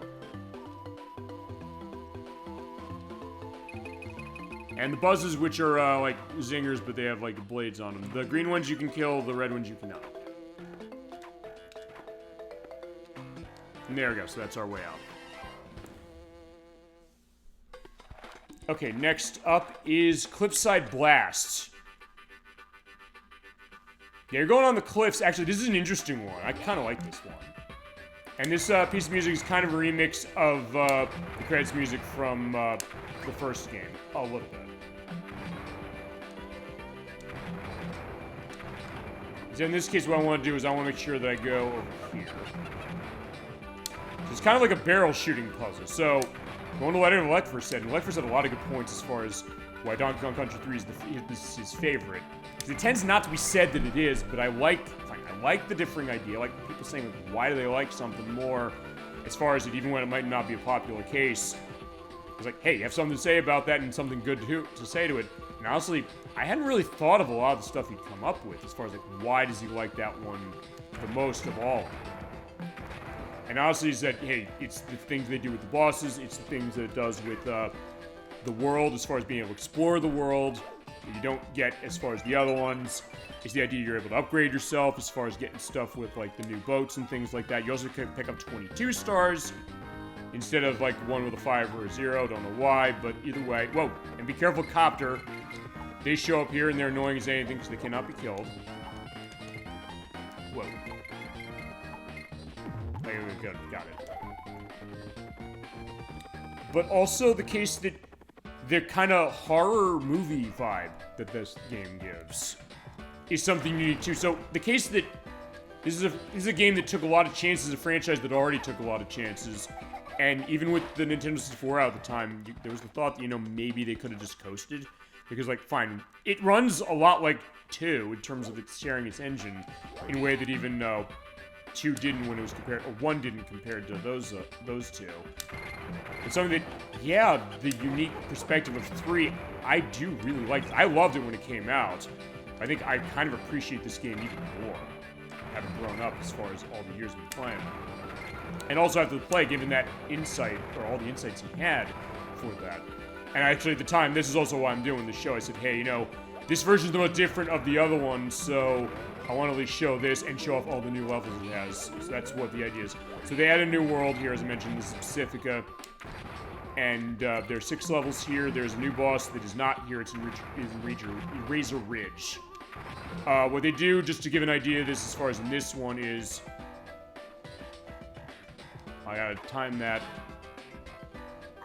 Okay, hit him in the back. Alright, there you go. They take the boss from Razor Ridge, which is Barbos. They put Barbos in here. And Razor Ridge, they give you a new boss. I will show that new boss off. I'm surprised they didn't put the new boss here, because it's a new world, but either way. They do give you that, and it is interesting to have that. I particularly like the levels here. And they deliver on stuff that I didn't really think that they would. That are new concepts that you didn't see in the main game. So for a game that was taking a lot of chances and doing unique things along itself against the other two, this is also doing that. But they also make changes to some of the levels, including, actually some of the levels in the Lost World. I'd be remiss if I didn't mention some of those. Stampede Sprint, the third bonus barrel, the one you have to go the whole level with the Ellie the Elephant with Perry the Parallel Bird over your head. That third bonus barrel is a pain in the ass on the Super Nintendo. They made it way easier on this one because you don't have to jump over the red zinger to get, you know, Perry to get the, what is it, the green bananas anymore. The red zinger's just up there, so you just don't jump. You can basically just move left and right. It's insanely easy. Because I guess people realize that bonus barrel was annoying. It was the most annoying in the game. So they eased up on that. But they made crisscross cliffs way harder. The one where they're shooting the barrels up from the top of from the bottom of the level. where if you hit the side of the barrel, you get hurt, which you didn't on Super Nintendo. They made Rocket Rush way harder. In fact, that level was hard as hell anyway, even though I got through it on my first try somehow when we played it. Don't ask me how that happened. I have the video of it. It was on the Feats compilation when I did the game, or when we did that as far as last year. But they make it so that now the zingers can hurt you through the rockets. You actually have a button for the jet thruster that you didn't have on Super Nintendo, and you have to use that to get rid of the zingers. As I'm getting myself killed by Copter. And I'm trying to think of other differences they made on this version. The music's the big one. Some of the level orders are different. I know that in Kremwood Forest, Spring and Spire is now the second level. Oh no, it's now the first level. And Battleship Bust Up is the fourth level, so they swap places. Most everything else, I think, is the same as far as the level order, as far as I remember. Let's see. Yeah, fine. I'm just thinking off my head, like, what are the other differences between these? Because there's a lot. But the music's the big one. But also you're seeing this, like, graphically speaking, this is absolutely the best of the three. The other ones are no slouch graphically, but Country 3 looks fantastic. It's absolutely a beautiful looking game. And it looks almost one-to-one with the Super Nintendo game in ways that even Donkey Kong Country 2 did not. Or 2 and 1 did not. Right, fine. We got through that, and so we're set there. And next up we have... Okay, before we do Rip Coral Reef, we're gonna go here, because, yeah, instead of...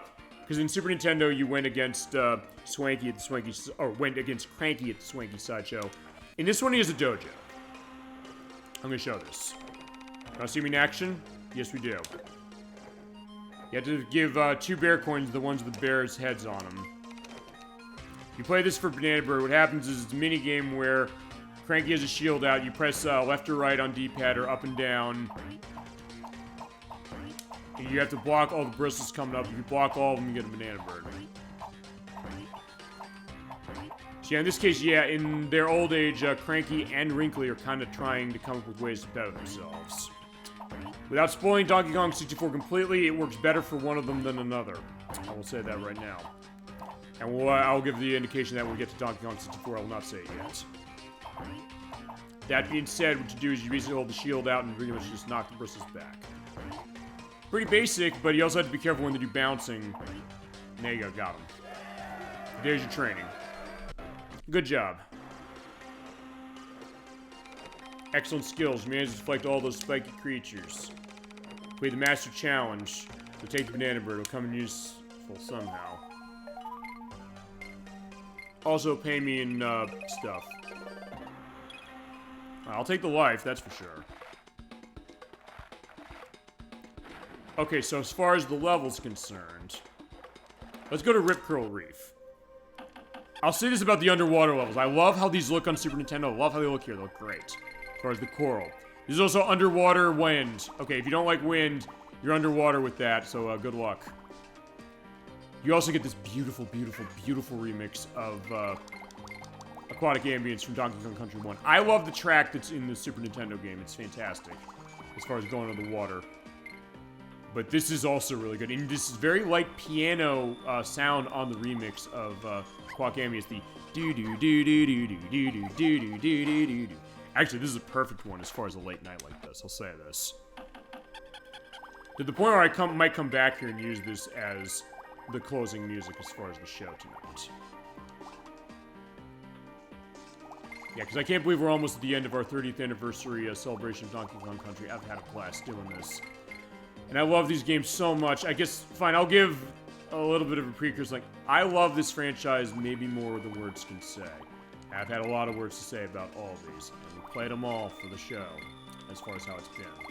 But I said we're not in a case where we can't show them again. And also a case where we got other stuff with Donkey Kong on the show. We have Donkey Kong 64 that's going to be coming up. We have Donkey Kong Country Returns HD, which is going to be the Switch version. We're going to use that because of the extra levels in it. There's Tropical Freeze. I don't know if I'm going to use the Switch version. I have the Wii U version.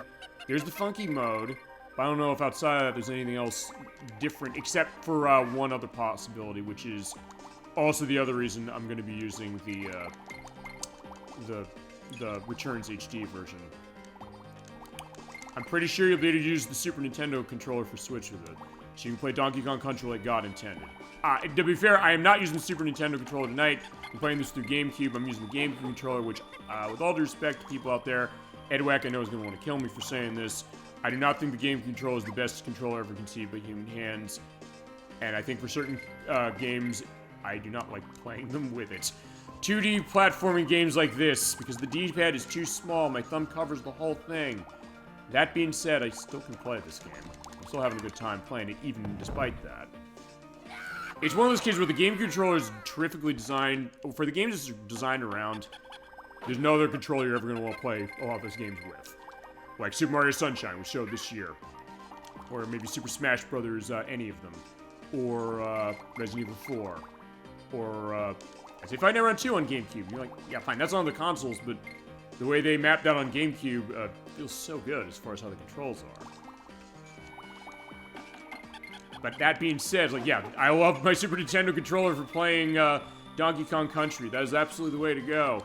And no, I do not have the, I think it was Hori who made the Super Nintendo themed GameCube controller, which has the same button layout as far as the GameCube itself, but has a bigger D-pad like the Super Nintendo's, and has the L and R buttons on the top, and shit, I got killed again.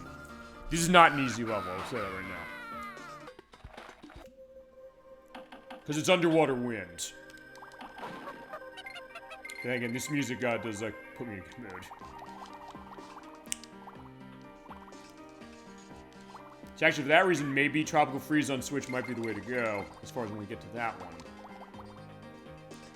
Next time we come back, I'm gonna assume it'll either be for Donkey Kong Country 2's Second Chance, or it will be for Donkey Kong 64.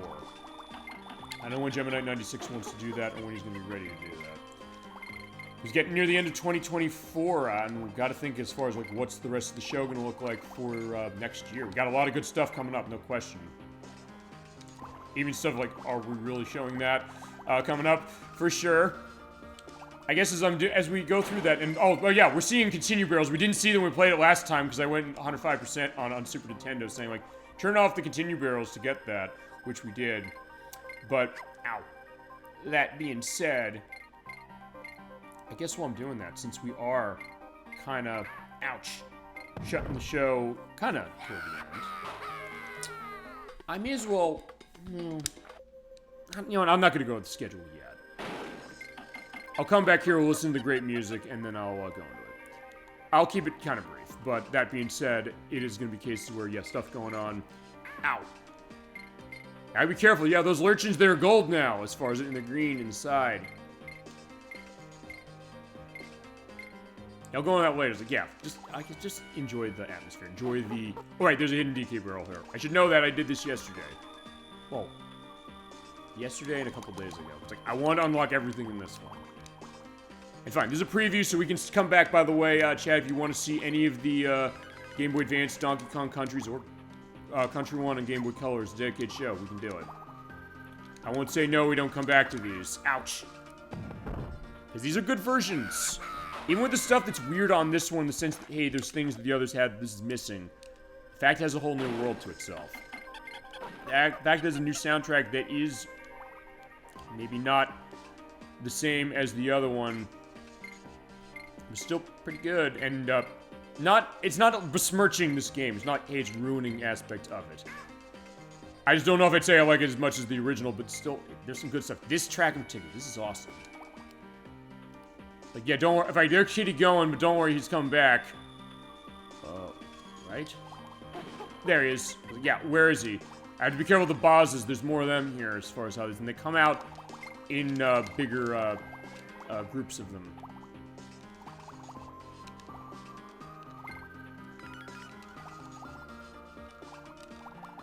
There's definitely good stuff as far as the music here, too. It's like, fine, I guess if you're someone who loves David Wise's stuff, you'll like this soundtrack a lot. So you gotta push your way through on this one. It does have some of the same great atmosphere that he brought to the other ones and that Novakovic brought to 1 and 3. Fine, 3 is her baby, for sure, as far as the soundtrack, and I love it.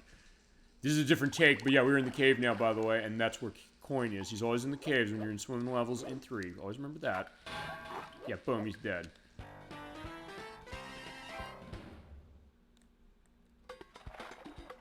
Alright, so next up is... Fine, just to give a sense, like, this is where the boss is. That's Barbos' Barrier. It was in Razor Ridge on Super Nintendo. It's here on Advance. Surf's Up. I do want to show this one. This is the last level, as far as the new stuff. There's another drain pipe level. You're riding on the toboggan. There's different physics, by the way, in this. You tap the button. It's different physics as far as the jump than when you hold it, and you have to be aware of that. It's actually way harder in this version for that very reason. Also, it also sways a little bit when it's hooking on the hook like that. Yeah, when you get used to the difference in the physics, and this is not too bad, but you have to get used to that. Whoa! Otherwise, you're gonna end up dead. Actually, it also changes the levels that use this, which are, Tearaway Toboggan and, it's the one in Mechanos that uses this.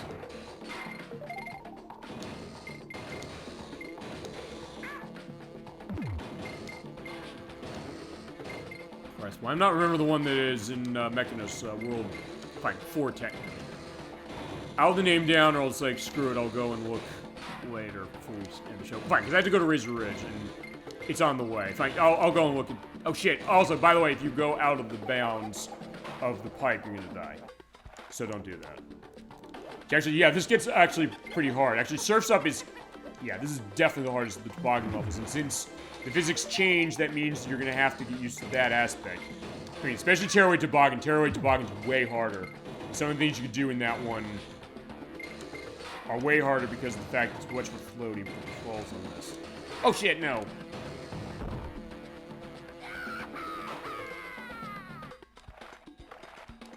That being said, I'm going to show this level being completed. If I get a game over doing it, I'll have to do it, but we'll show. Because unfortunately what happened is, I'll say this. When I was doing my practice on this game, I got through parts of it and it was dying constantly. Actually, it was Rocket Rush. I died so much at Rocket Rush. Like when I was growing up playing this game, as it was, or fine, on Super Nintendo, I should say. But especially because of the difference there that make it even harder. Like, at first it's like, how the hell could you make Rocket Rush even harder as far as like, what do you do to do that? And the answer is, okay, they found the way to make it harder. And I did that again! Crap. But I was losing lives left and right. And I did have the save file set, but I didn't have many lives going on. So that's why I have like next to nothing as far as that. Ow! No!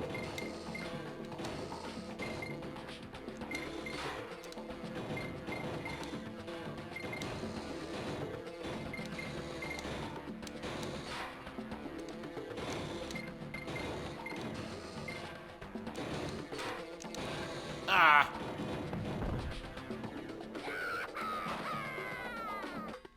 I mean, yeah, I'm on my last life now. I was like, oh shit. Alright, fine, we'll see. Like, hey, this is reliving the idea, like, hey, what happened when you're trying to get used to a new level. But I do like these new levels. I think they're actually pretty well designed. And they fit in well with the rest of the game. To the point where it's almost one of those cases where I would like to see feasibly, I guess, like another re-release of this game, but also, I don't know, maybe putting in to like a port or something. I don't know, or porting the Super Nintendo game and adding these in, you know? Okay, so let's try one more time. Ouch. Yeah, I forgot. Remember, Crumple, he will not, what is it? He will not die to Dixie. She jumps on him and he doesn't do anything. He just laughs it off. All I'll say is, his death thing is not as satisfying as it is on Super Nintendo because the woo! I love that on the Super Nintendo. They don't have it in this. It's just more minimalistic. Ow! Shit, no.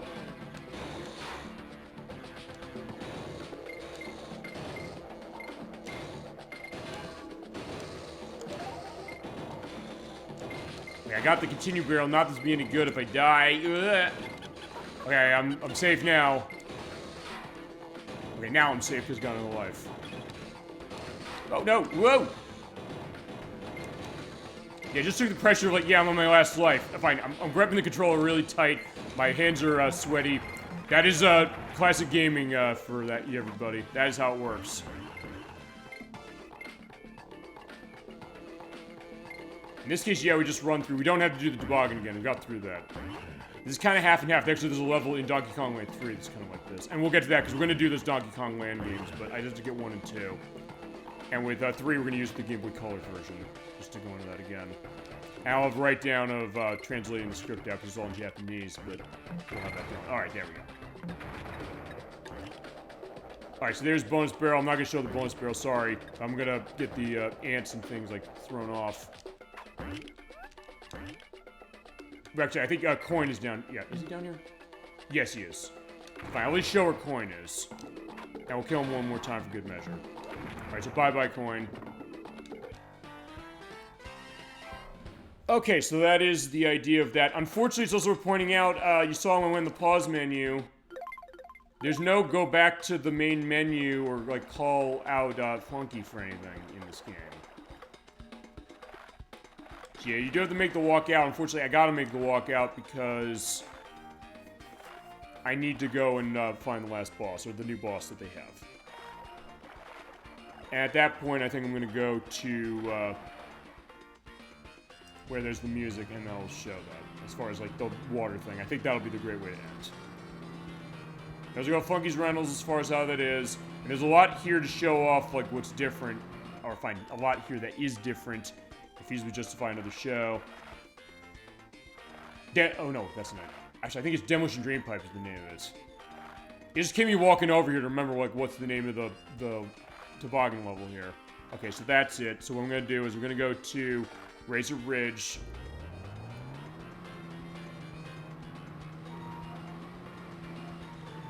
Also, you do have to kind of start your dash with the turbo ski for further back than you did on Super Nintendo, just to go on that.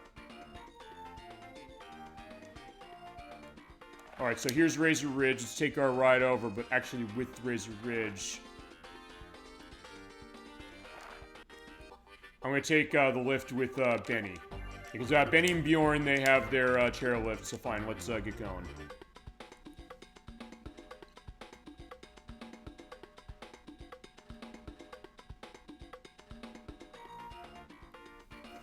Alright, so he's over there in the water, although actually, now I'm thinking about it.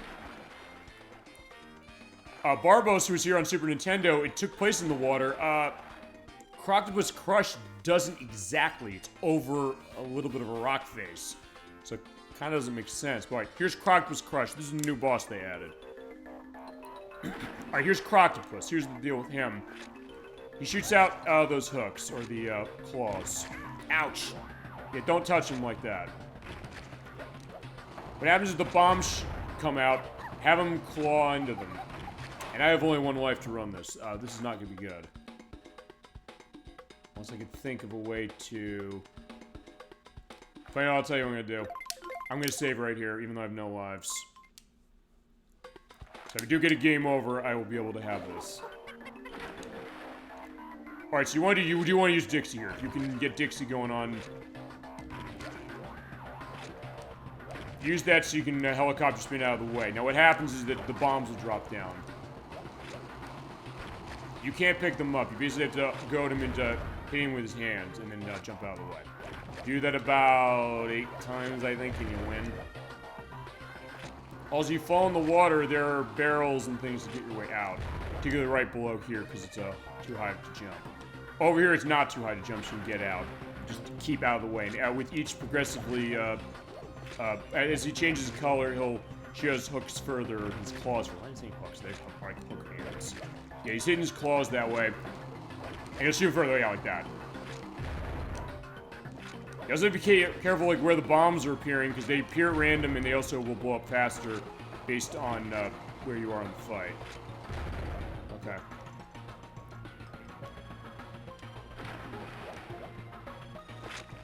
But then on the last phase, he'll shoot out multiple claws at once. If you have the helicopter spin with Dixie, use it. Trust me, that is how you want to run this. Oh, shit! Uh-oh. Now I'm in spot. Oh, he hit. Oh, shit, no! Crap. Okay, fine, that's game over. And yeah, you do get the new perspective as far as the game over music. It is still the same case as far as Dixie in the playpen with Kitty. Yeah, this is my adventure in babysitting. I'm not happy about it. Fine, she got clawed as far as how that was, so yeah, I wouldn't like it either. Okay, I do want to show that boss being beaten. I think that's going to be the last thing we do. And so I just save here. It's like, yeah, that's why I saved there. I said, fine, you know what? It'll save right there. So fine, I'm going to use Kitty to start. Even though Kitty is not the case you want to be running usually with this. Just, you want to have enough distance to run and avoid getting yourself hit. Ow. Fine, that was a really bad idea, but fine. I have Dixie now. Whoa. Yeah, because the water will not hurt you. As long as you get out of it quick, you won't get the hook over you. Shit. And by the way, when you do come back from a game over, you do have 6 lives, so in that case, you should be set. I only ever need 6 lives, so this is a hope I'm not gonna have to.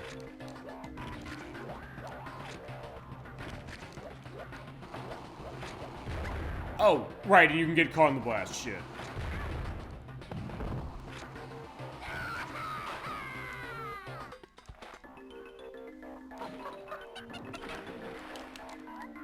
Oh, no, I don't need to do that.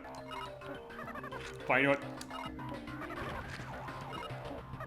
Let's say, yeah, I'll use Dixie. Also, yeah, it's worth pointing out also the animation as far as, this specific thing as far as, you know, either Dixie using the bubblegum to pop, Kitty out of the way as far as the playable character, or him, picking Dixie up and putting her behind her, that animation's gone. So, yeah, there's missing animations in this version, which is too bad. But they also do have, sort of new animations. The thing with, Dixie on the ledge, they took that from Country 2 in advance, but it is new to this. Also, they did reinstate the death animation of Squawks that was not in the Super Nintendo version. They took it from Donkey Kong Country 2, which honestly looks better. As far as like, it looks like he actually is getting hurt, whereas in the other one on Super Nintendo, which is basically, he just looks like, it's the same as like if he's flying, but he just looks like he's a little more surprised. So that is merely an upgrade. But it's one of those cases I will say, this is a final thought on this one, is that I love the new stuff this game offers, no question. It is a great game still, as far as it definitely worth playing. They're all worth playing. All of these games I showed tonight are worth playing, especially the 3 on the Game Boy Advance. But it's one of those things that, with the extra stuff this has, you're kind of surprised of the things it lacks. And it's one of those cases they openly said we didn't have enough time to do this with certain things, and it's a shame because you're like, yeah, if they had a little more time on this game, on this one in particular, this would have been great. Or it would have been feasibly the best of the 3. But it does in its way offer the most of the 3, even with a lot of the stuff missing, because it doesn't have the time attack mode, it's totally gone. It doesn't have the, doesn't have like the homework thing, it doesn't have like the hint stuff as far as how the other ones, it doesn't track your progress, which I think that's annoying. Particularly because the other 2 games did have it. But it does have the extra mini games, it does have extra banana birds to get, it does have the extra stages. So it's kind of a you win some, you lose some kind of, but the things that this game does do well, it is worth having, and I'm glad I have it. Actually, this is the one I bought first. I actually have this one in box, whereas Country 1 on Game Boy Color and Advance, I only have the cartridge of, and same on Donkey Kong Country 2 on Advance. Whoa.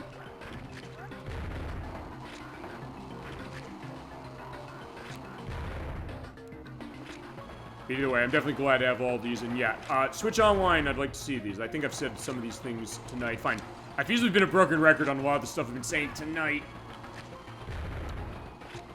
Fine, this has been kind of a bit of a loosey-goosey case, but I also do love that, and Nikki for sure loved the suggestion on the DK Bongos. And if you love seeing the stuff with the DK Bongos, wait till a month from now, we're gonna have more, and I'll be on camera to actually show it. But if you use the DK Bongos, I think on the sound, you probably heard that, and you're like, yeah, no, that's actually what it sounds like. Whoa. Yeah, because when you're at the end, the bombs basically blow up instantly and shit. I do want to beat this boss. I can't end the show, and I can't go to sleep until I do it. That's the other thing about a game, though, like, hey, when you're growing up, and fine. I've always said this show has been me and all of you and the best challenge Twitch. And the guests we have when we have guests.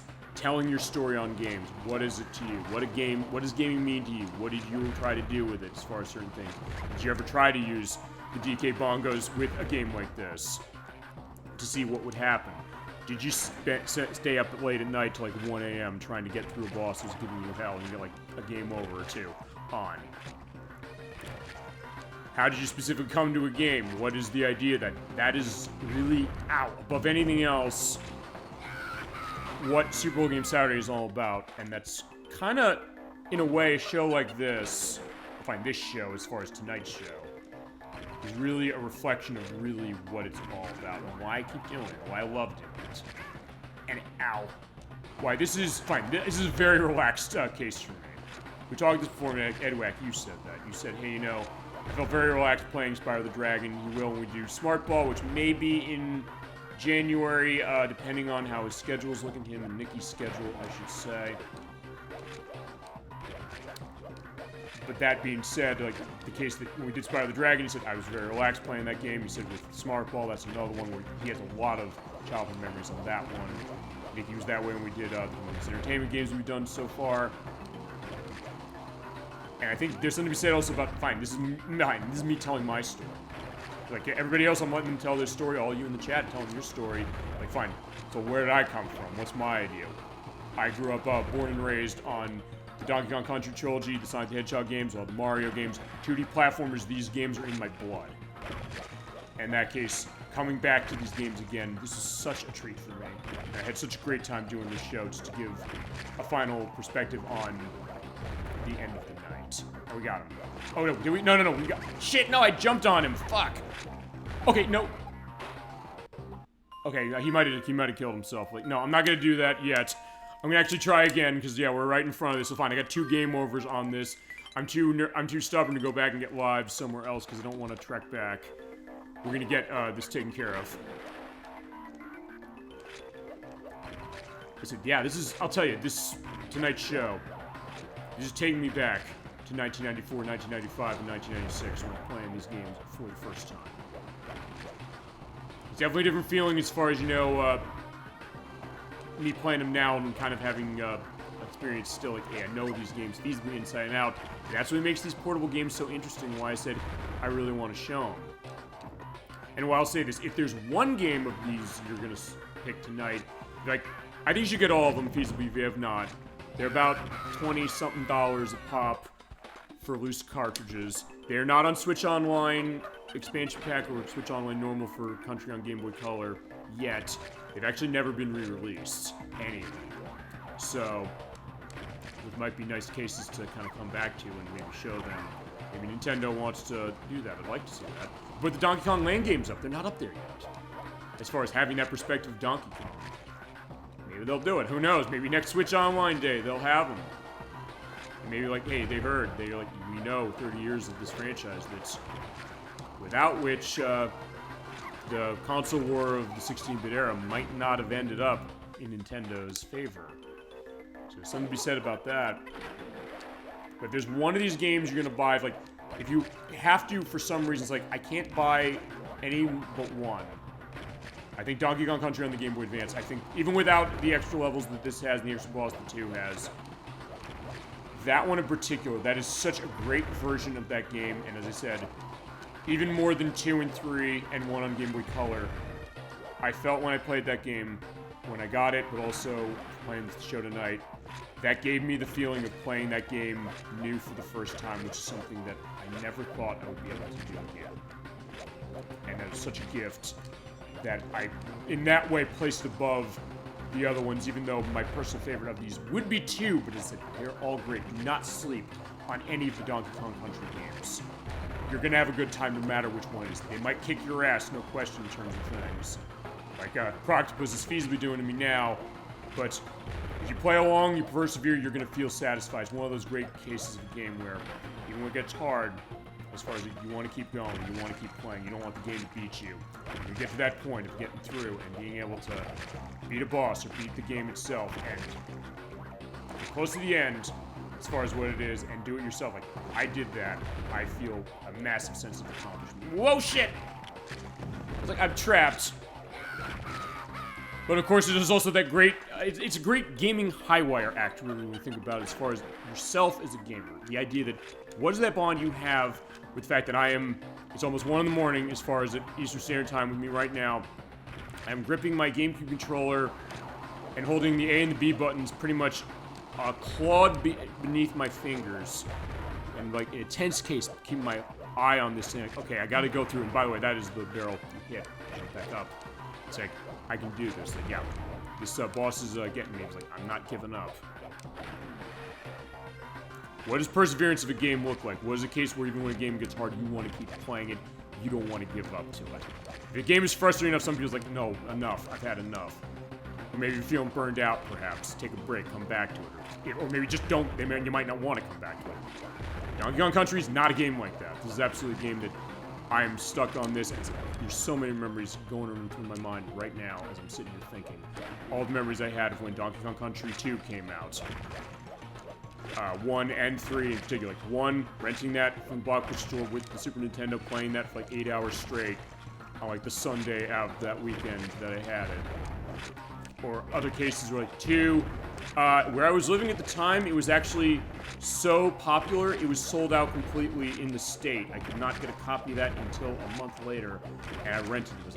I had such a great time as far as that experience, and yeah, he did grab that off screen as far as the bomb. That's the good thing, because he's hitting 2 of those out. Shit! And then with 3's case, I was trying to find 3. I was like, yeah, 3... it felt like it was getting delayed, even though it wasn't. It was a case where every video store I went to was like, it's out now, right? It's like, no, it's not out. Yeah, it's like, we're gonna have to come back feasibly later, but even around the time, it took them time to stock it. So I was like, where is it? I want to play this game. I want to play it. Even with the Nintendo 64, I was like, I want to play Donkey Kong Country 3. I'm finishing this trilogy. I want to play all of them. And it was that case that, yeah, that was the idea. And then when Christmas of 1996 came around, and I got that game and Kirby Superstar. I had Nintendo 64 already. I'd gotten it. Like, I didn't get a new game on that system. I didn't care. I was totally satisfied playing Donkey Kong Country 3. And then with 2, what happened was that since my family was like, we tried to get you this for Christmas, we really did, but we couldn't. But I basically saved up my money. I went to I think it was a Best Buy. I bought Donkey Kong Country 2 for Super Nintendo, and in February of 1996. At that case, like, yeah, you know what? I'm set. I'm absolutely going to be ready to go on this one. No! Fine, okay, I can just go in the water now. Actually, this is kind of a good tactic.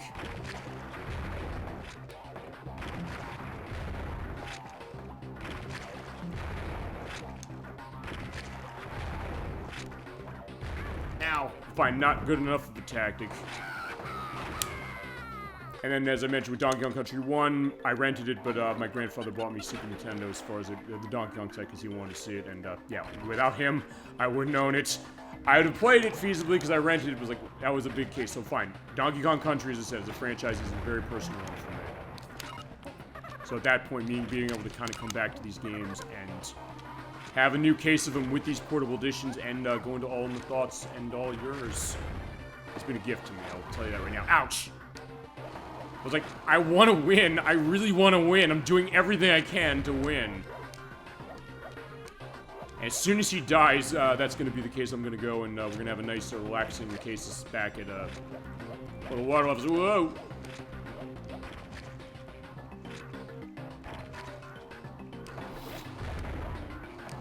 Oh no. That's another game over. It's like, I want to beat this damn boss. To be fair, this boss did give me a lot of trouble when I was doing the practice. It's also the case that, fine, it's new to me. It's like I had not seen it much, but fine, we're gonna go in, I'm gonna fight.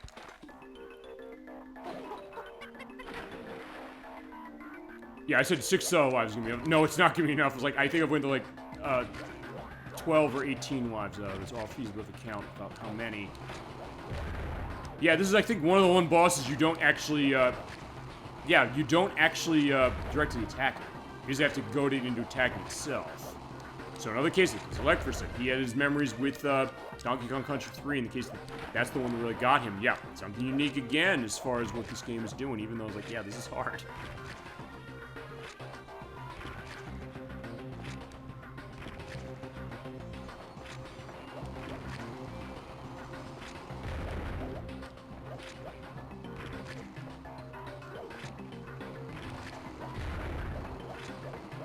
Oh, yeah, yeah, if I lose Dixie, it's bad. I don't want to lose her.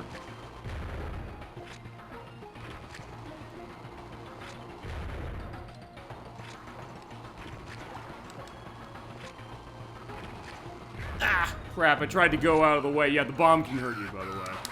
I don't know if I mentioned that, or fine, maybe it was seen, but either way. Fine, I'm just gonna stick with Kitty, because fine, if I lose Dixie, that's gonna be a disaster. Not that I can't do it with Kitty, but I want to avoid. Fine, okay, sorry, Kitty. Then again, that's how Donkey Kong Country 3, in a sense, is. It's way easier with Dixie as far as some of the stuff, because of that helicopter spin. It helps a lot. But feasibly, running Kitty's way is the challenge way.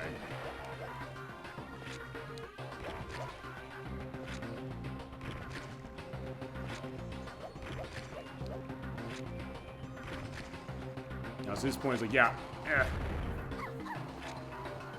Okay, fine. He does chase you. Actually, I knew he chased you, but I didn't actually know that you could put the hooks out going downwards. I don't think I've actually seen that. Fine, that's the other thing, is you keep going and keep playing, and if you keep failing, you keep learning more and more and more.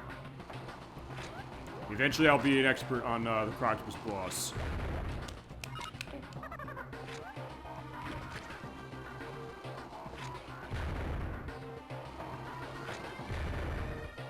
You just have to go through this cycle 3 times, but it feels like it's been like 20. Well, fine, it has been with all the deaths I've had, so I've had to run this multiple times.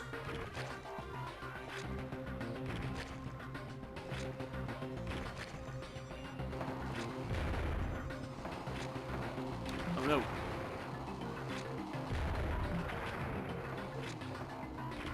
Wait, that's it, come on.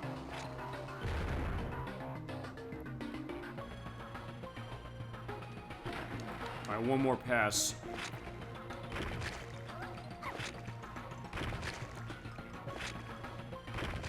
Okay, I'm getting lucky as far as him not hitting me. Oh no. Ow. Oh. Yeah, because at that point the bomb blast goes off way quicker. Alright, we're gonna do this, I promise. Clear my mind. That's the other thing. In a weird way, something like this can almost be like a form of meditation.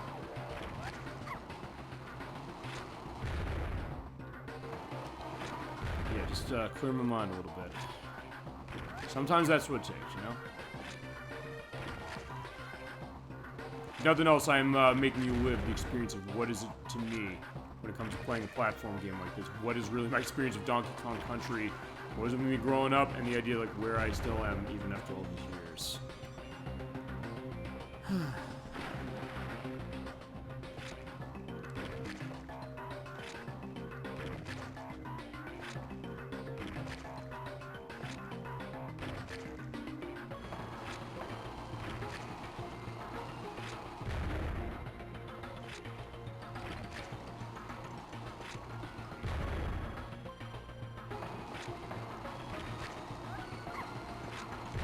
Okay, last phase. Yeah, the hard part of the last phase, along with the fact that, hey, you know, he shoots out the hooks in multiple directions, so more than one at once, is that when the bomb drops, you basically have to be having them, you have to be right there when the bomb is dropping. Like that.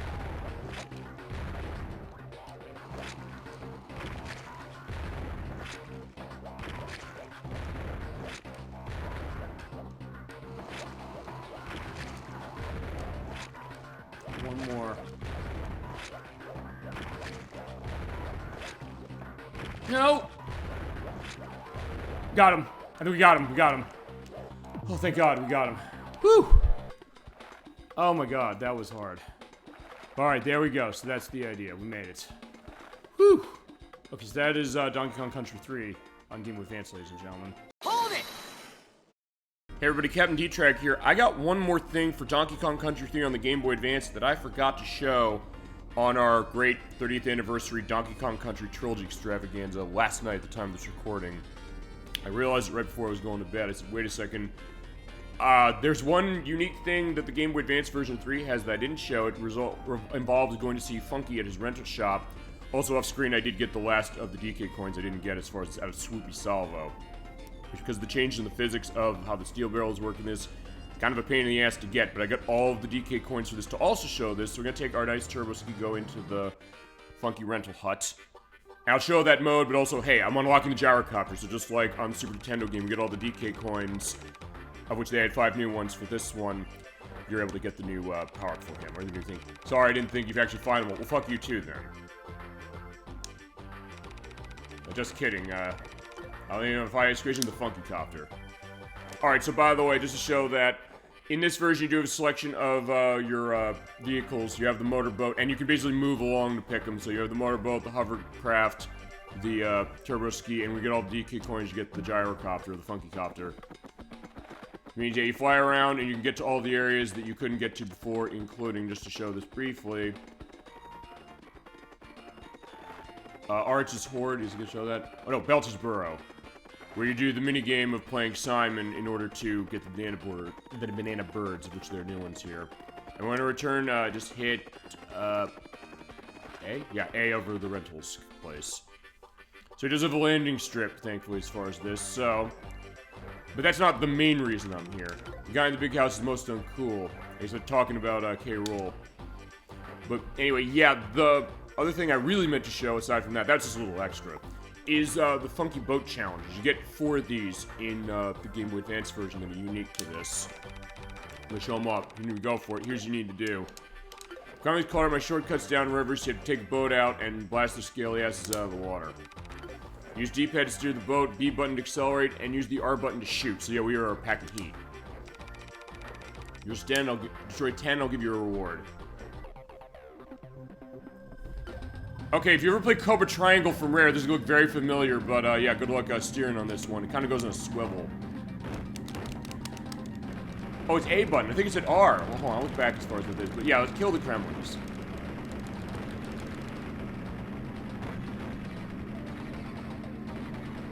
I've heard rumblings that this is remixing music from that, or maybe music from RC Pro-Am, which Dave Wise also did music for. But yeah, in this case, you have boat challenges.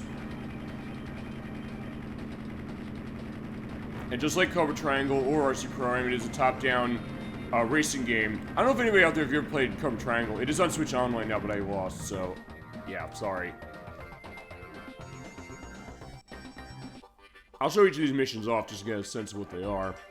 Yeah, sorry, what happened to you dudes? I haven't played enough Cobra Triangle. It's a really good game, but it's one that I've not played a whole lot.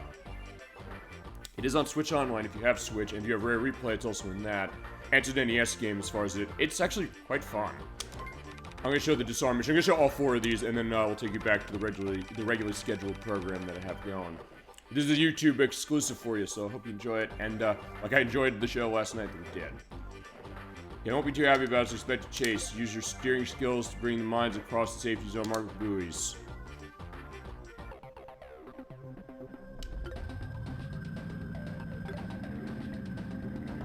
Just as far as the steering, just remember, basically move left and right here, because you're kind of on a swivel. And you have 2 minutes to get back as far as all of them, and I think you'd have to have all of them in the safety zone. Or no, you just bring them back to the safety zone and they blow up. This is not as bad. Honestly, the first one's actually one of the hardest, shockingly. You think, like, oh wait, that's going to be the later ones, but not quite exactly. But I figured I may as well show this off, because, like, hey, we have to do our complete look, feasibly, of the Donkey Kong Country portable versions. Though, as I said on the show that you're watching now, if you want to see any of these as a full show, we can do them as a full show. And I know, I do count these as different cases, especially Donkey Kong Country 3 and 1, and also 2, as far as I'm advanced, because they do have new things. They are not just the Super Nintendo version in portable form. They're more than that. And they have a lot of things that are good to it. As I said, and you'll hear me go into more as you see the rest of the video. So yeah, that Kremlin's gaining on me. It's like, yeah, no, you're not, I win. A nice cheer that way of going through. If you complete all 4 of these, I believe you get the banana bird. But he does give you rewards as you go along. And like when you're going over the northern hemisphere here, you're basically running the boat. But I gotta leave every time, which actually reminds me of one thing I did not mention when it came to Donkey Kong Country 3 for this release, which is there are a lot of similarities with the Super Nintendo game in terms of certain things, but it's also something that you're saying, hey, when you complete one of those, you instantly have to leave and then come back in. They do that also with Boomer in the Lost World of Krematoa, which is really annoying. If you have enough of the bear coin, or the bonus coins, he doesn't take the bear coins, you gotta remember that. If you have enough of the bonus coins in order to purchase multiple of his explosion specials to open up the levels there, he only takes them one at a time in this version. He took more than one on Super Nintendo. Why did they miss that? I was like, yeah, it's kind of a small thing. I was like, yeah, you have to kind of sit through the cutscene multiple times and keep coming back in saying, like, yeah, you get one of my specials. Can't I select to have multiples go at the same time? Or have it do it automatically on the Super Nintendo? It's a small thing, but still something worth mentioning, I think. Yeah, you have to have my beauty sleep. I think you did after last night's show. What did the check game? Okay, fine. This one's running hovercraft, so to get the ship that is applicable to the mission. All the Kongs decided to go swimming. Really? I think some of the Kongs don't want to go swimming. At the ending of Donkey Kong Country 3 here shows that Cranky hates swimming. He loves doing, like, jet ski stuff, or fine, no, water skiing, I should say. But he's like, yeah, going in the water? No, he doesn't like that. At the Kremling Stronghold, are you fucking stupid? Sorry to my Kong crew. I was like, you gotta think a little more on that one. But they probably assume, rightly, that either A, we save Donkey Kong and Diddy Kong so they'll handle it, or Dixie and Kitty will do it. So I was like, okay, fine, we'll have to defend them until help arrives. If you lose all the Kongs, you lose, but as long as one of them's alive at the end, you're fine. So we can basically fuck Cranky if we want to.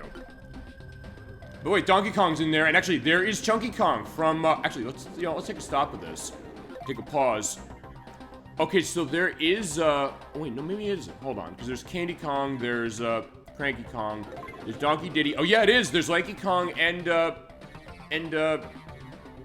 Chunky from Donkey Kong 64. So yeah, Nicky's favorite of Lanky Kong, he's here. But yeah, they're taking Dixie away. Like, over my dead body, you're taking Dixie away. But if she chooses to get stuck, just pull her in. And Tiny Kong as well. And over there, that's all the idea. But yeah, you have to keep an eye because you don't have... Yeah, you're taking Lanky Kong away? Not with that, you're not. So yeah, they do tie this to Donkey Kong 64 that way, so in that case, it's a good thing we brought that up last night on the show. Like, yeah, I could say Cranky, go away. Oh, no. Yeah, okay, we can't take Donkey Kong away. He's the head of the franchise.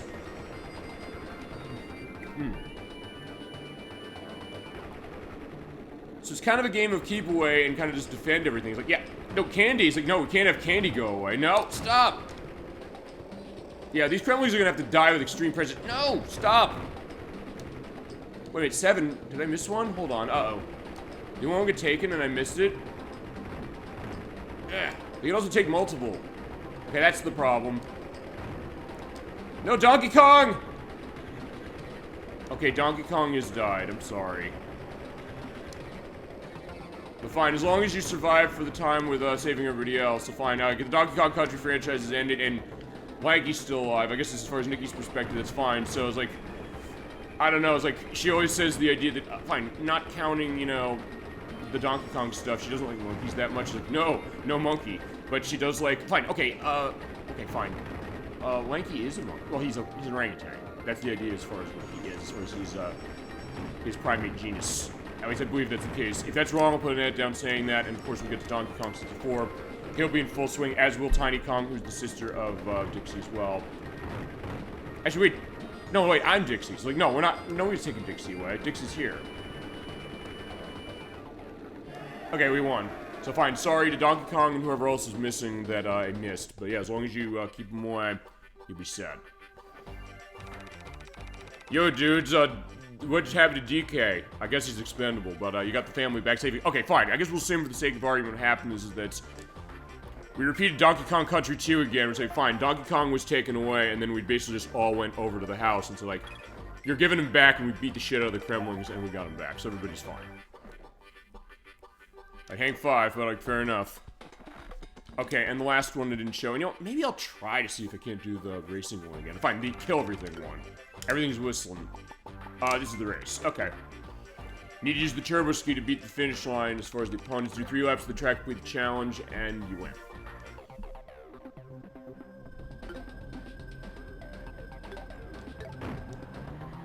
In this case, I just did a race. I do not have anything going on. But yeah, if you ever played RC Pro-Am, this does look very familiar. Or is it the Cobra Triangle thing? Because it takes place on a boat, as far as that game. We probably should show Cobra Triangle just because, and it's interesting. It's a very fun game. And one of those early games rares from NES that, honestly, I kind of slept on. I'm not going to lie. My experience with Rare, in fact, I'll mention this as long as you're racing. So I'm just racing to win. And it's not like RC Prime, admittingly, where you're picking up power-ups and things like that. We're on the water, so we don't really need to do that. You do have gas up there. If you do run out, you lose, although I'm thinking we'll have enough going through, or maybe you'll have it recovered on lap. Fine, I'm so far ahead with Turbo Ski, we're gonna win. And I guess with that, keep going. I don't think I'll run out of gas, but if I do, it's gonna be not cool. Oh, no, it's not gas, it's crashing in, so don't crash. That's the idea. Okay, I thought it was gas for some reason. So we do have health on the Turbo Ski, so we gotta be careful that way. As long as I don't hit anything, we'll be fine. But yeah, I guess my experience with games of Rareware, honestly, it was Donkey Kong Country that was my introduction to stuff of theirs. Because as I mentioned, I didn't own NES for a bit of time. I owned Sega Genesis first, but this was the game I first played as far as Rare stuff. And it wasn't until later that I went back to other stuff like Battletoads and Slalom and RC Pro and Cobra Triangle and Double Dare as an example. Because fine, that was outside of Donkey Kong Country games. I think Double Dare and NES was the first game of theirs I owned that was not Donkey Kong Country. But that gives a sense of like what Donkey Kong Country did to me as far as a gamer. I mentioned a few things, like, hey, it informed aspects of my platforming thing, the reason I own Super Nintendo and all that. But also the idea of delivering me to the company of Rareware, Rare Limited as they know now. So that I did like the gateway game for a company that kind of gets you in, and in that case it was Donkey Kong Country. I'm gonna assume that's gonna be the case for a lot of people, but then again, people grew up with stuff like that, but also other things like Battletoads or Soul Jetman, or Monty UK, he grew up with the ZX Spectrum. So, he might have played stuff of Rares on that, like Gunfight, or Jetpack, or Saber Wolf from that, specifically. So, definitely interested to see that kind of perspective. Okay, you flew around that track, we sure did. And I guess, you know what? We'll try to kill the Kremlins, let's make this complete. And if I don't do it, I will stop for specifically, but if you do complete all of these, you get the Banana Bird. But now that I know what I have on the gun and I know how to do the steering, we'll be set. Yeah, how's it? Yeah, cool in the gang with the Kongs. Alright, we're gonna kill him again. Actually, I probably should have looked to see if it said R button. It's fine, it's the A button. You don't hit the R button.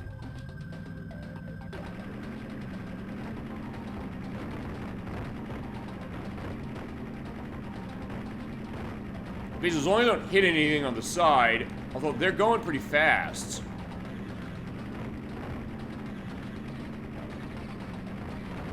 You just keep shooting.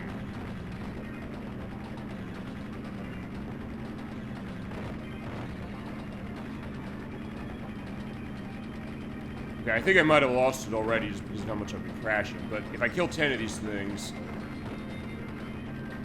Oh, it was so close. So much so I'm going to give it one more try. And actually, I'm also going to look at the instructions again. See if it says R button, if that's a mistake, or if it's showing A and it's looking weird. Yeah, we'll do it.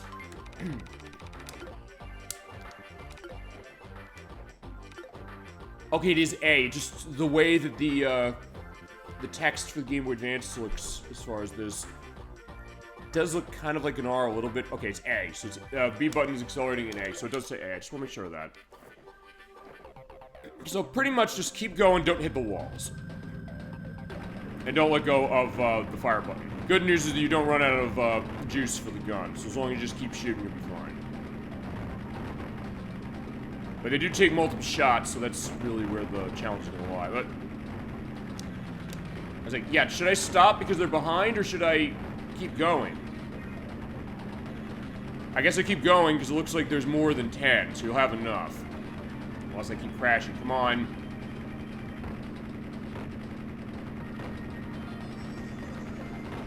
Okay, it actually did worse, so it looks like it was doing better, but if I had not passed those ones, I could have feasibly won. So I'm gonna try again. I'm not gonna give up on this. Because I am getting really close. Yeah, but interesting enough, this is the hardest of these four. Which you'd expect to be the opposite, but either way. Yeah, who knew killing gremlins was gonna be so hard? But, okay, it's not that hard. It's just the case that I'm being reckless.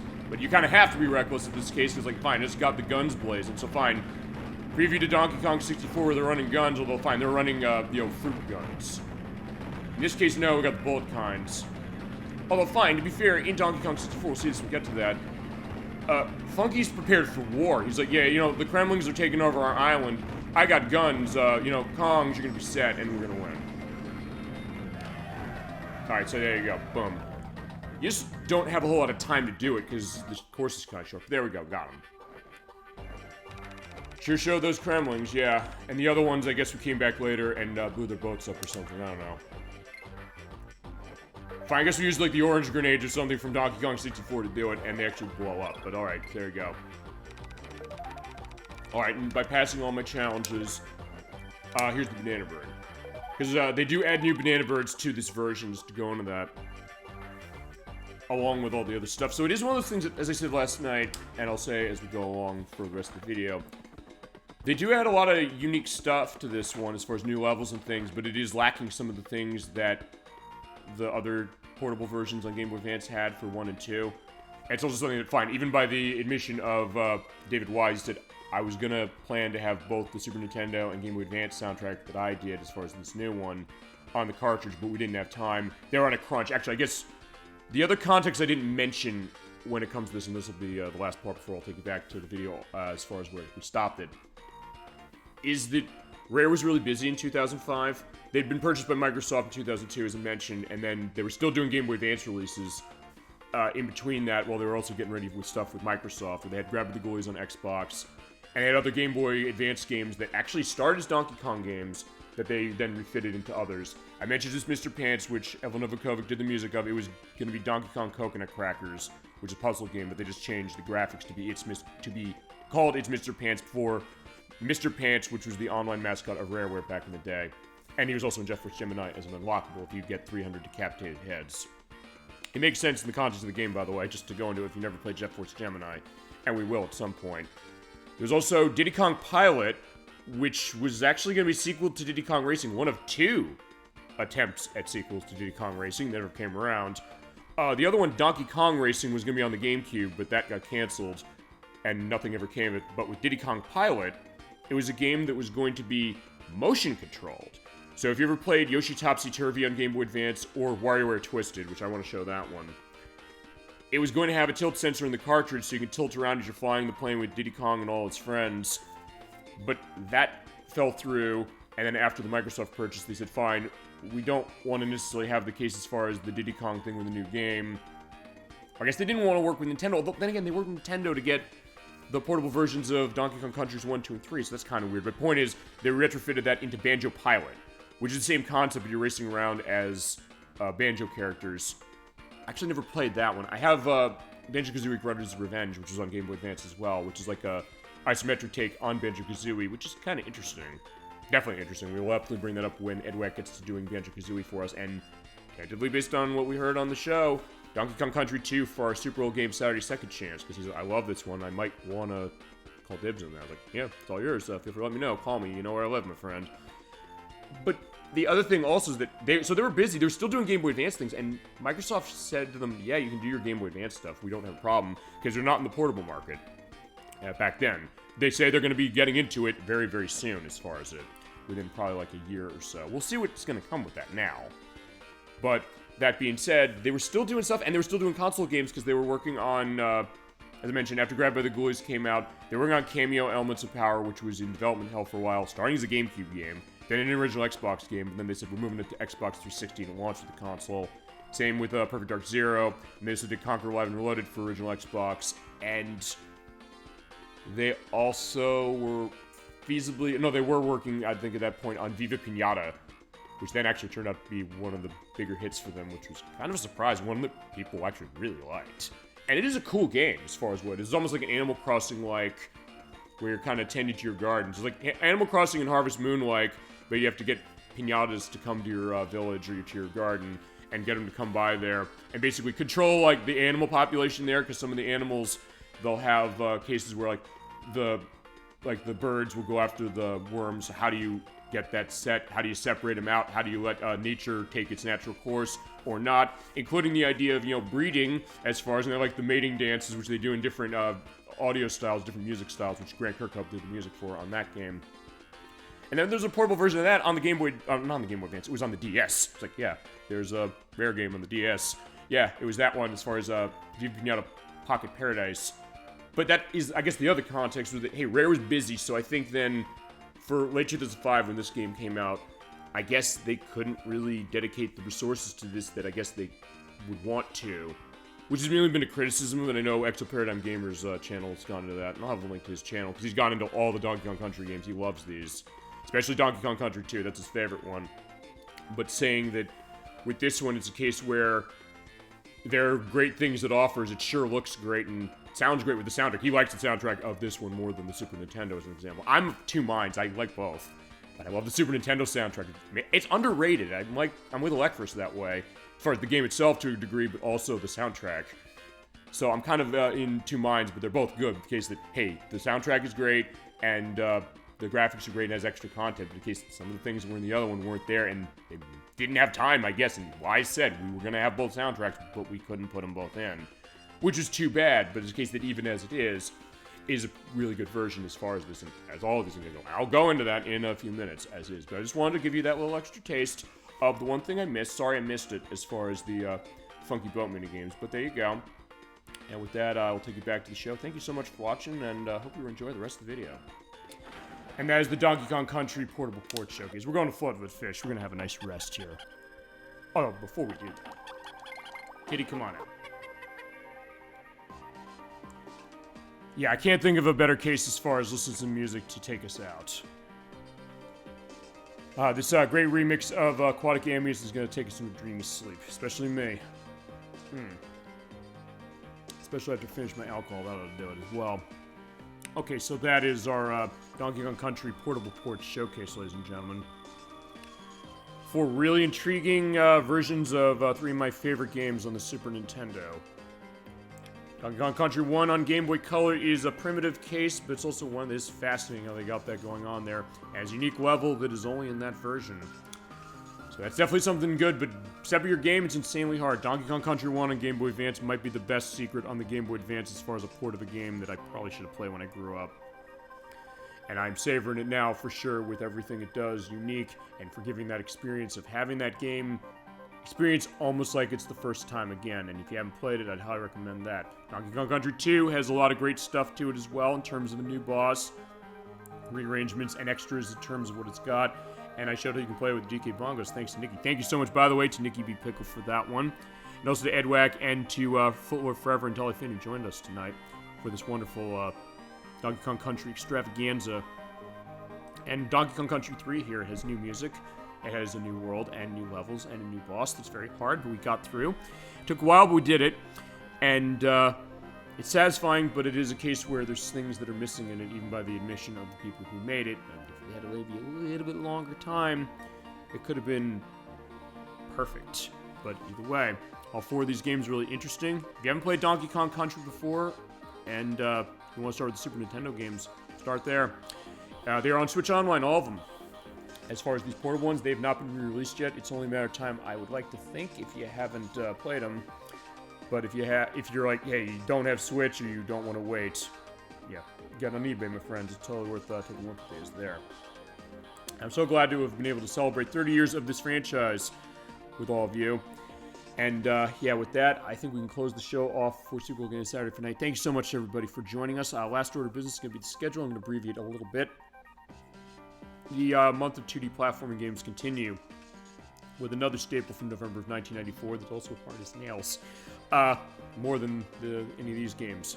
This would be The Lion King. I'm using the Disney Classic Games collection on Switch to play it. I don't know which version I'm going to beat. Chad, it might be up to you as far as what version you want me to beat. Genesis, Super Nintendo, or I'm not going to say Game Boy because I can't do Game Boy. But one of those 16-bit ones we're going to beat. We're going to take a look at the Disney Classic Games collection as an overview. We're going to celebrate the movie for 30 years as well. Talk about the voice performances as far as it because, yeah, the late great James Earl Jones, of course, and also other aspects, other interesting things going on, including one that's tying in with the 20th anniversary of Half-Life 2. That was actually now yesterday. Fine, it's November 17th now. November 16th was 20 years since Half-Life 2. There is a tie to that I did not know. We'll go into that next week. And I'm going to have a nice case for our pre-Thanksgiving Disney show.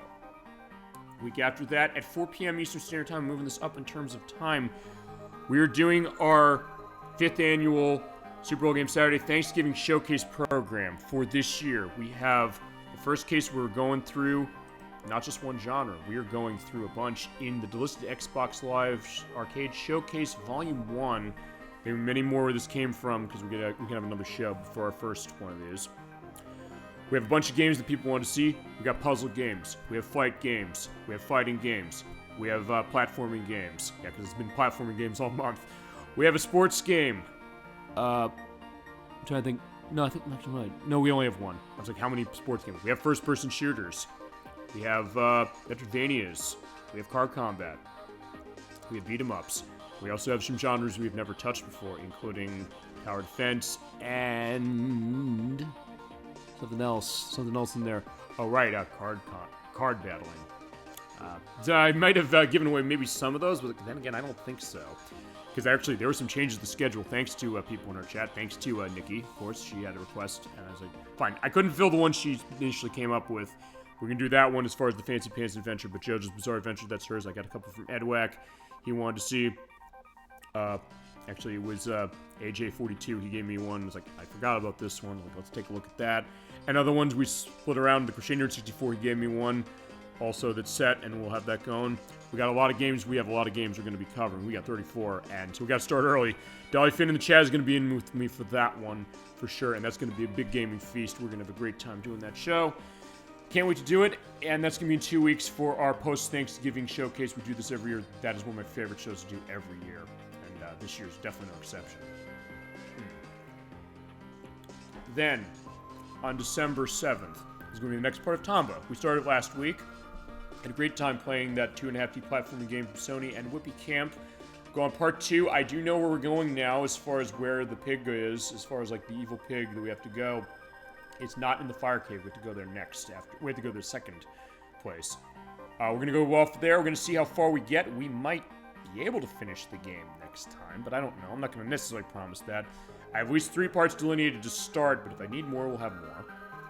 We'll figure that. That's going to be Saturday at 7 p.m. Eastern Standard Time on December 7th. December 14th, we're going to be back as far as the DK Bongos. Like, you like the DK Bongos tonight.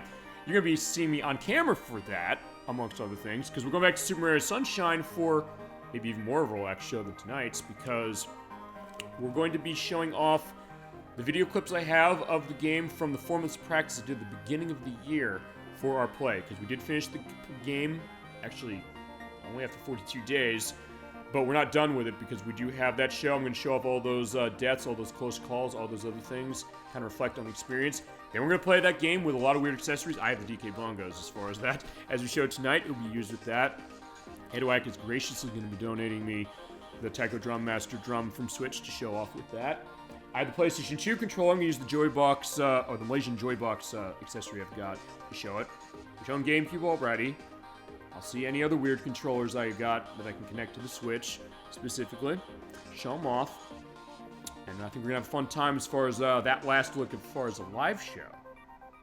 But on December 31st, I've got the smash cut of all the deaths that I had playing the game, and also on that show we're going to do on December 14th, 7 p.m. Eastern Standard Time. That will be set as far as on the YouTube site as our last look in 2024. Quite a year for sure as far as the show. And we'll have our perspective of that, and a lot of interesting stuff going on with that play. And yeah, you're not going to want to miss that, or the show we got. And then December 21st, we have Tetris of Dr. Mario for Super Nintendo. That is going to be the request for December. There was an Electric's request, but also on Dolly Finn's request. She's joining me on that one. She loves that game. We're going to play it on Super Nintendo, have a great time as far as taking a look at Tetris, celebrating 40 years this year, and Dr. Mario, and mixing and matching as well. And then on December 28th, we're starting Shenmue for the Dreamcast. I've been wanting to start this one for a while. It'll be part 1. Dolly Finn will be with me for part 1, at the very least. From AM2 and Sega, I've been wanting to show this. That is another game like the Donkey Kong Country trilogy that means so much to me. And I cannot wait to give that full play. That's going to be at least 6 months worth of material that we're going to have for that one. I cannot wait to get that one started. And then for the next show, I might be scuttling the schedule a little bit for this as far as what this is. I said it was going to be on January 4th. I might push this to January 3rd, or I might feasibly double that up the week after that. I'm going to figure where I'm going to do that. But the first show of 2025, we're going to look at the Nintendo GameCube preview disc. That demos a bunch of things on there we're going to take a look at, including Sonic Adventure DX, Splinter Cell, Soul Calibur 2, Billy Hatch from Giant Egg, Beautiful Joe, and many others. And other stuff with videos and things I'm going to go on, which is a gracious donation from Alta94T. I appreciate that so much. And we're going to take a look as far as that. My thought of potentially doubling that up is basically do that the Friday and then the Saturday. After that, either we do Shenmue for its next part, or feasibly the finale of Tomba. If I'm going to do double up on that, I think I might put Shenmue there.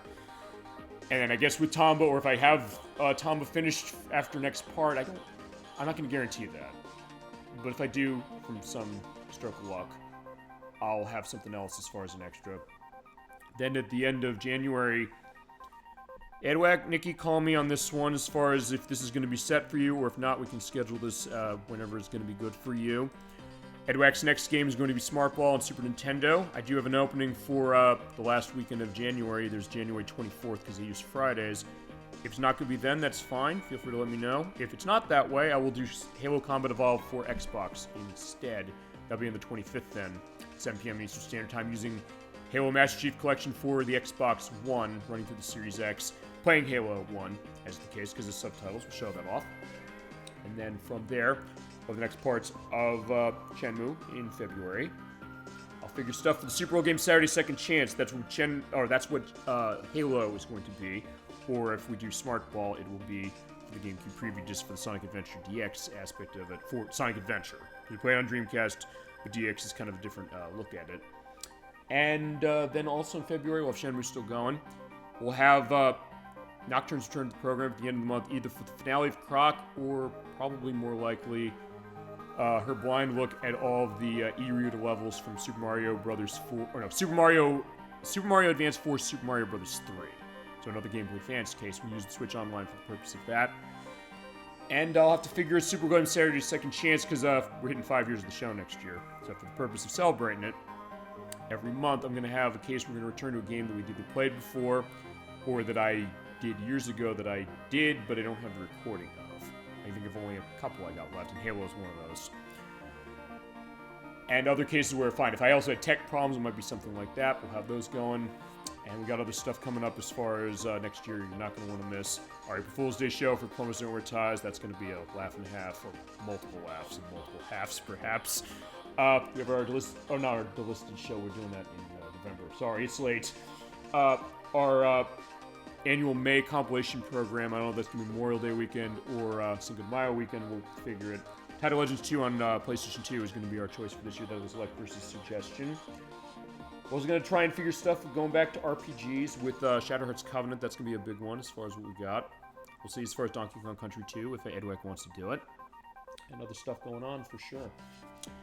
Alright, so with that, with this dreamy perspective, lulling you to a nice sleep, and me definitely a nice sleep after a long and wonderful night. Thank you so much for watching Super Bowl Game Saturday, everybody. Thank you so much for joining us every week for this program. And thank you again to Edwack and to Nikki B. Pickle and to Dolly Finn and, of course, to Footlord Forever. Welcome to the best channel on Twitch. We're so glad to have you, and thank you so much for spending your night with us. We really appreciate it, and it's also a great case that it's like you're on the couch with me, and I love that. I love the idea of what the show is, and I love doing it. And tonight was such a gift, and I thank you all so much for being a part of it, like you are for all the shows we do. Alright, so with that, thank you so much for watching the program. Once again, my gratitude will never cease. That's really what it's all about. I hope you have a great rest of your night, a great rest of your weekend, and a great week coming forward. I will see you on Saturday next week. That's going to be on November 23rd at 7 p.m. Eastern Standard Time for The Lion King. Be prepared indeed for that one. I'm going to have to be. Until then, keep being awesome. Have a wonderful night. And take care, everybody.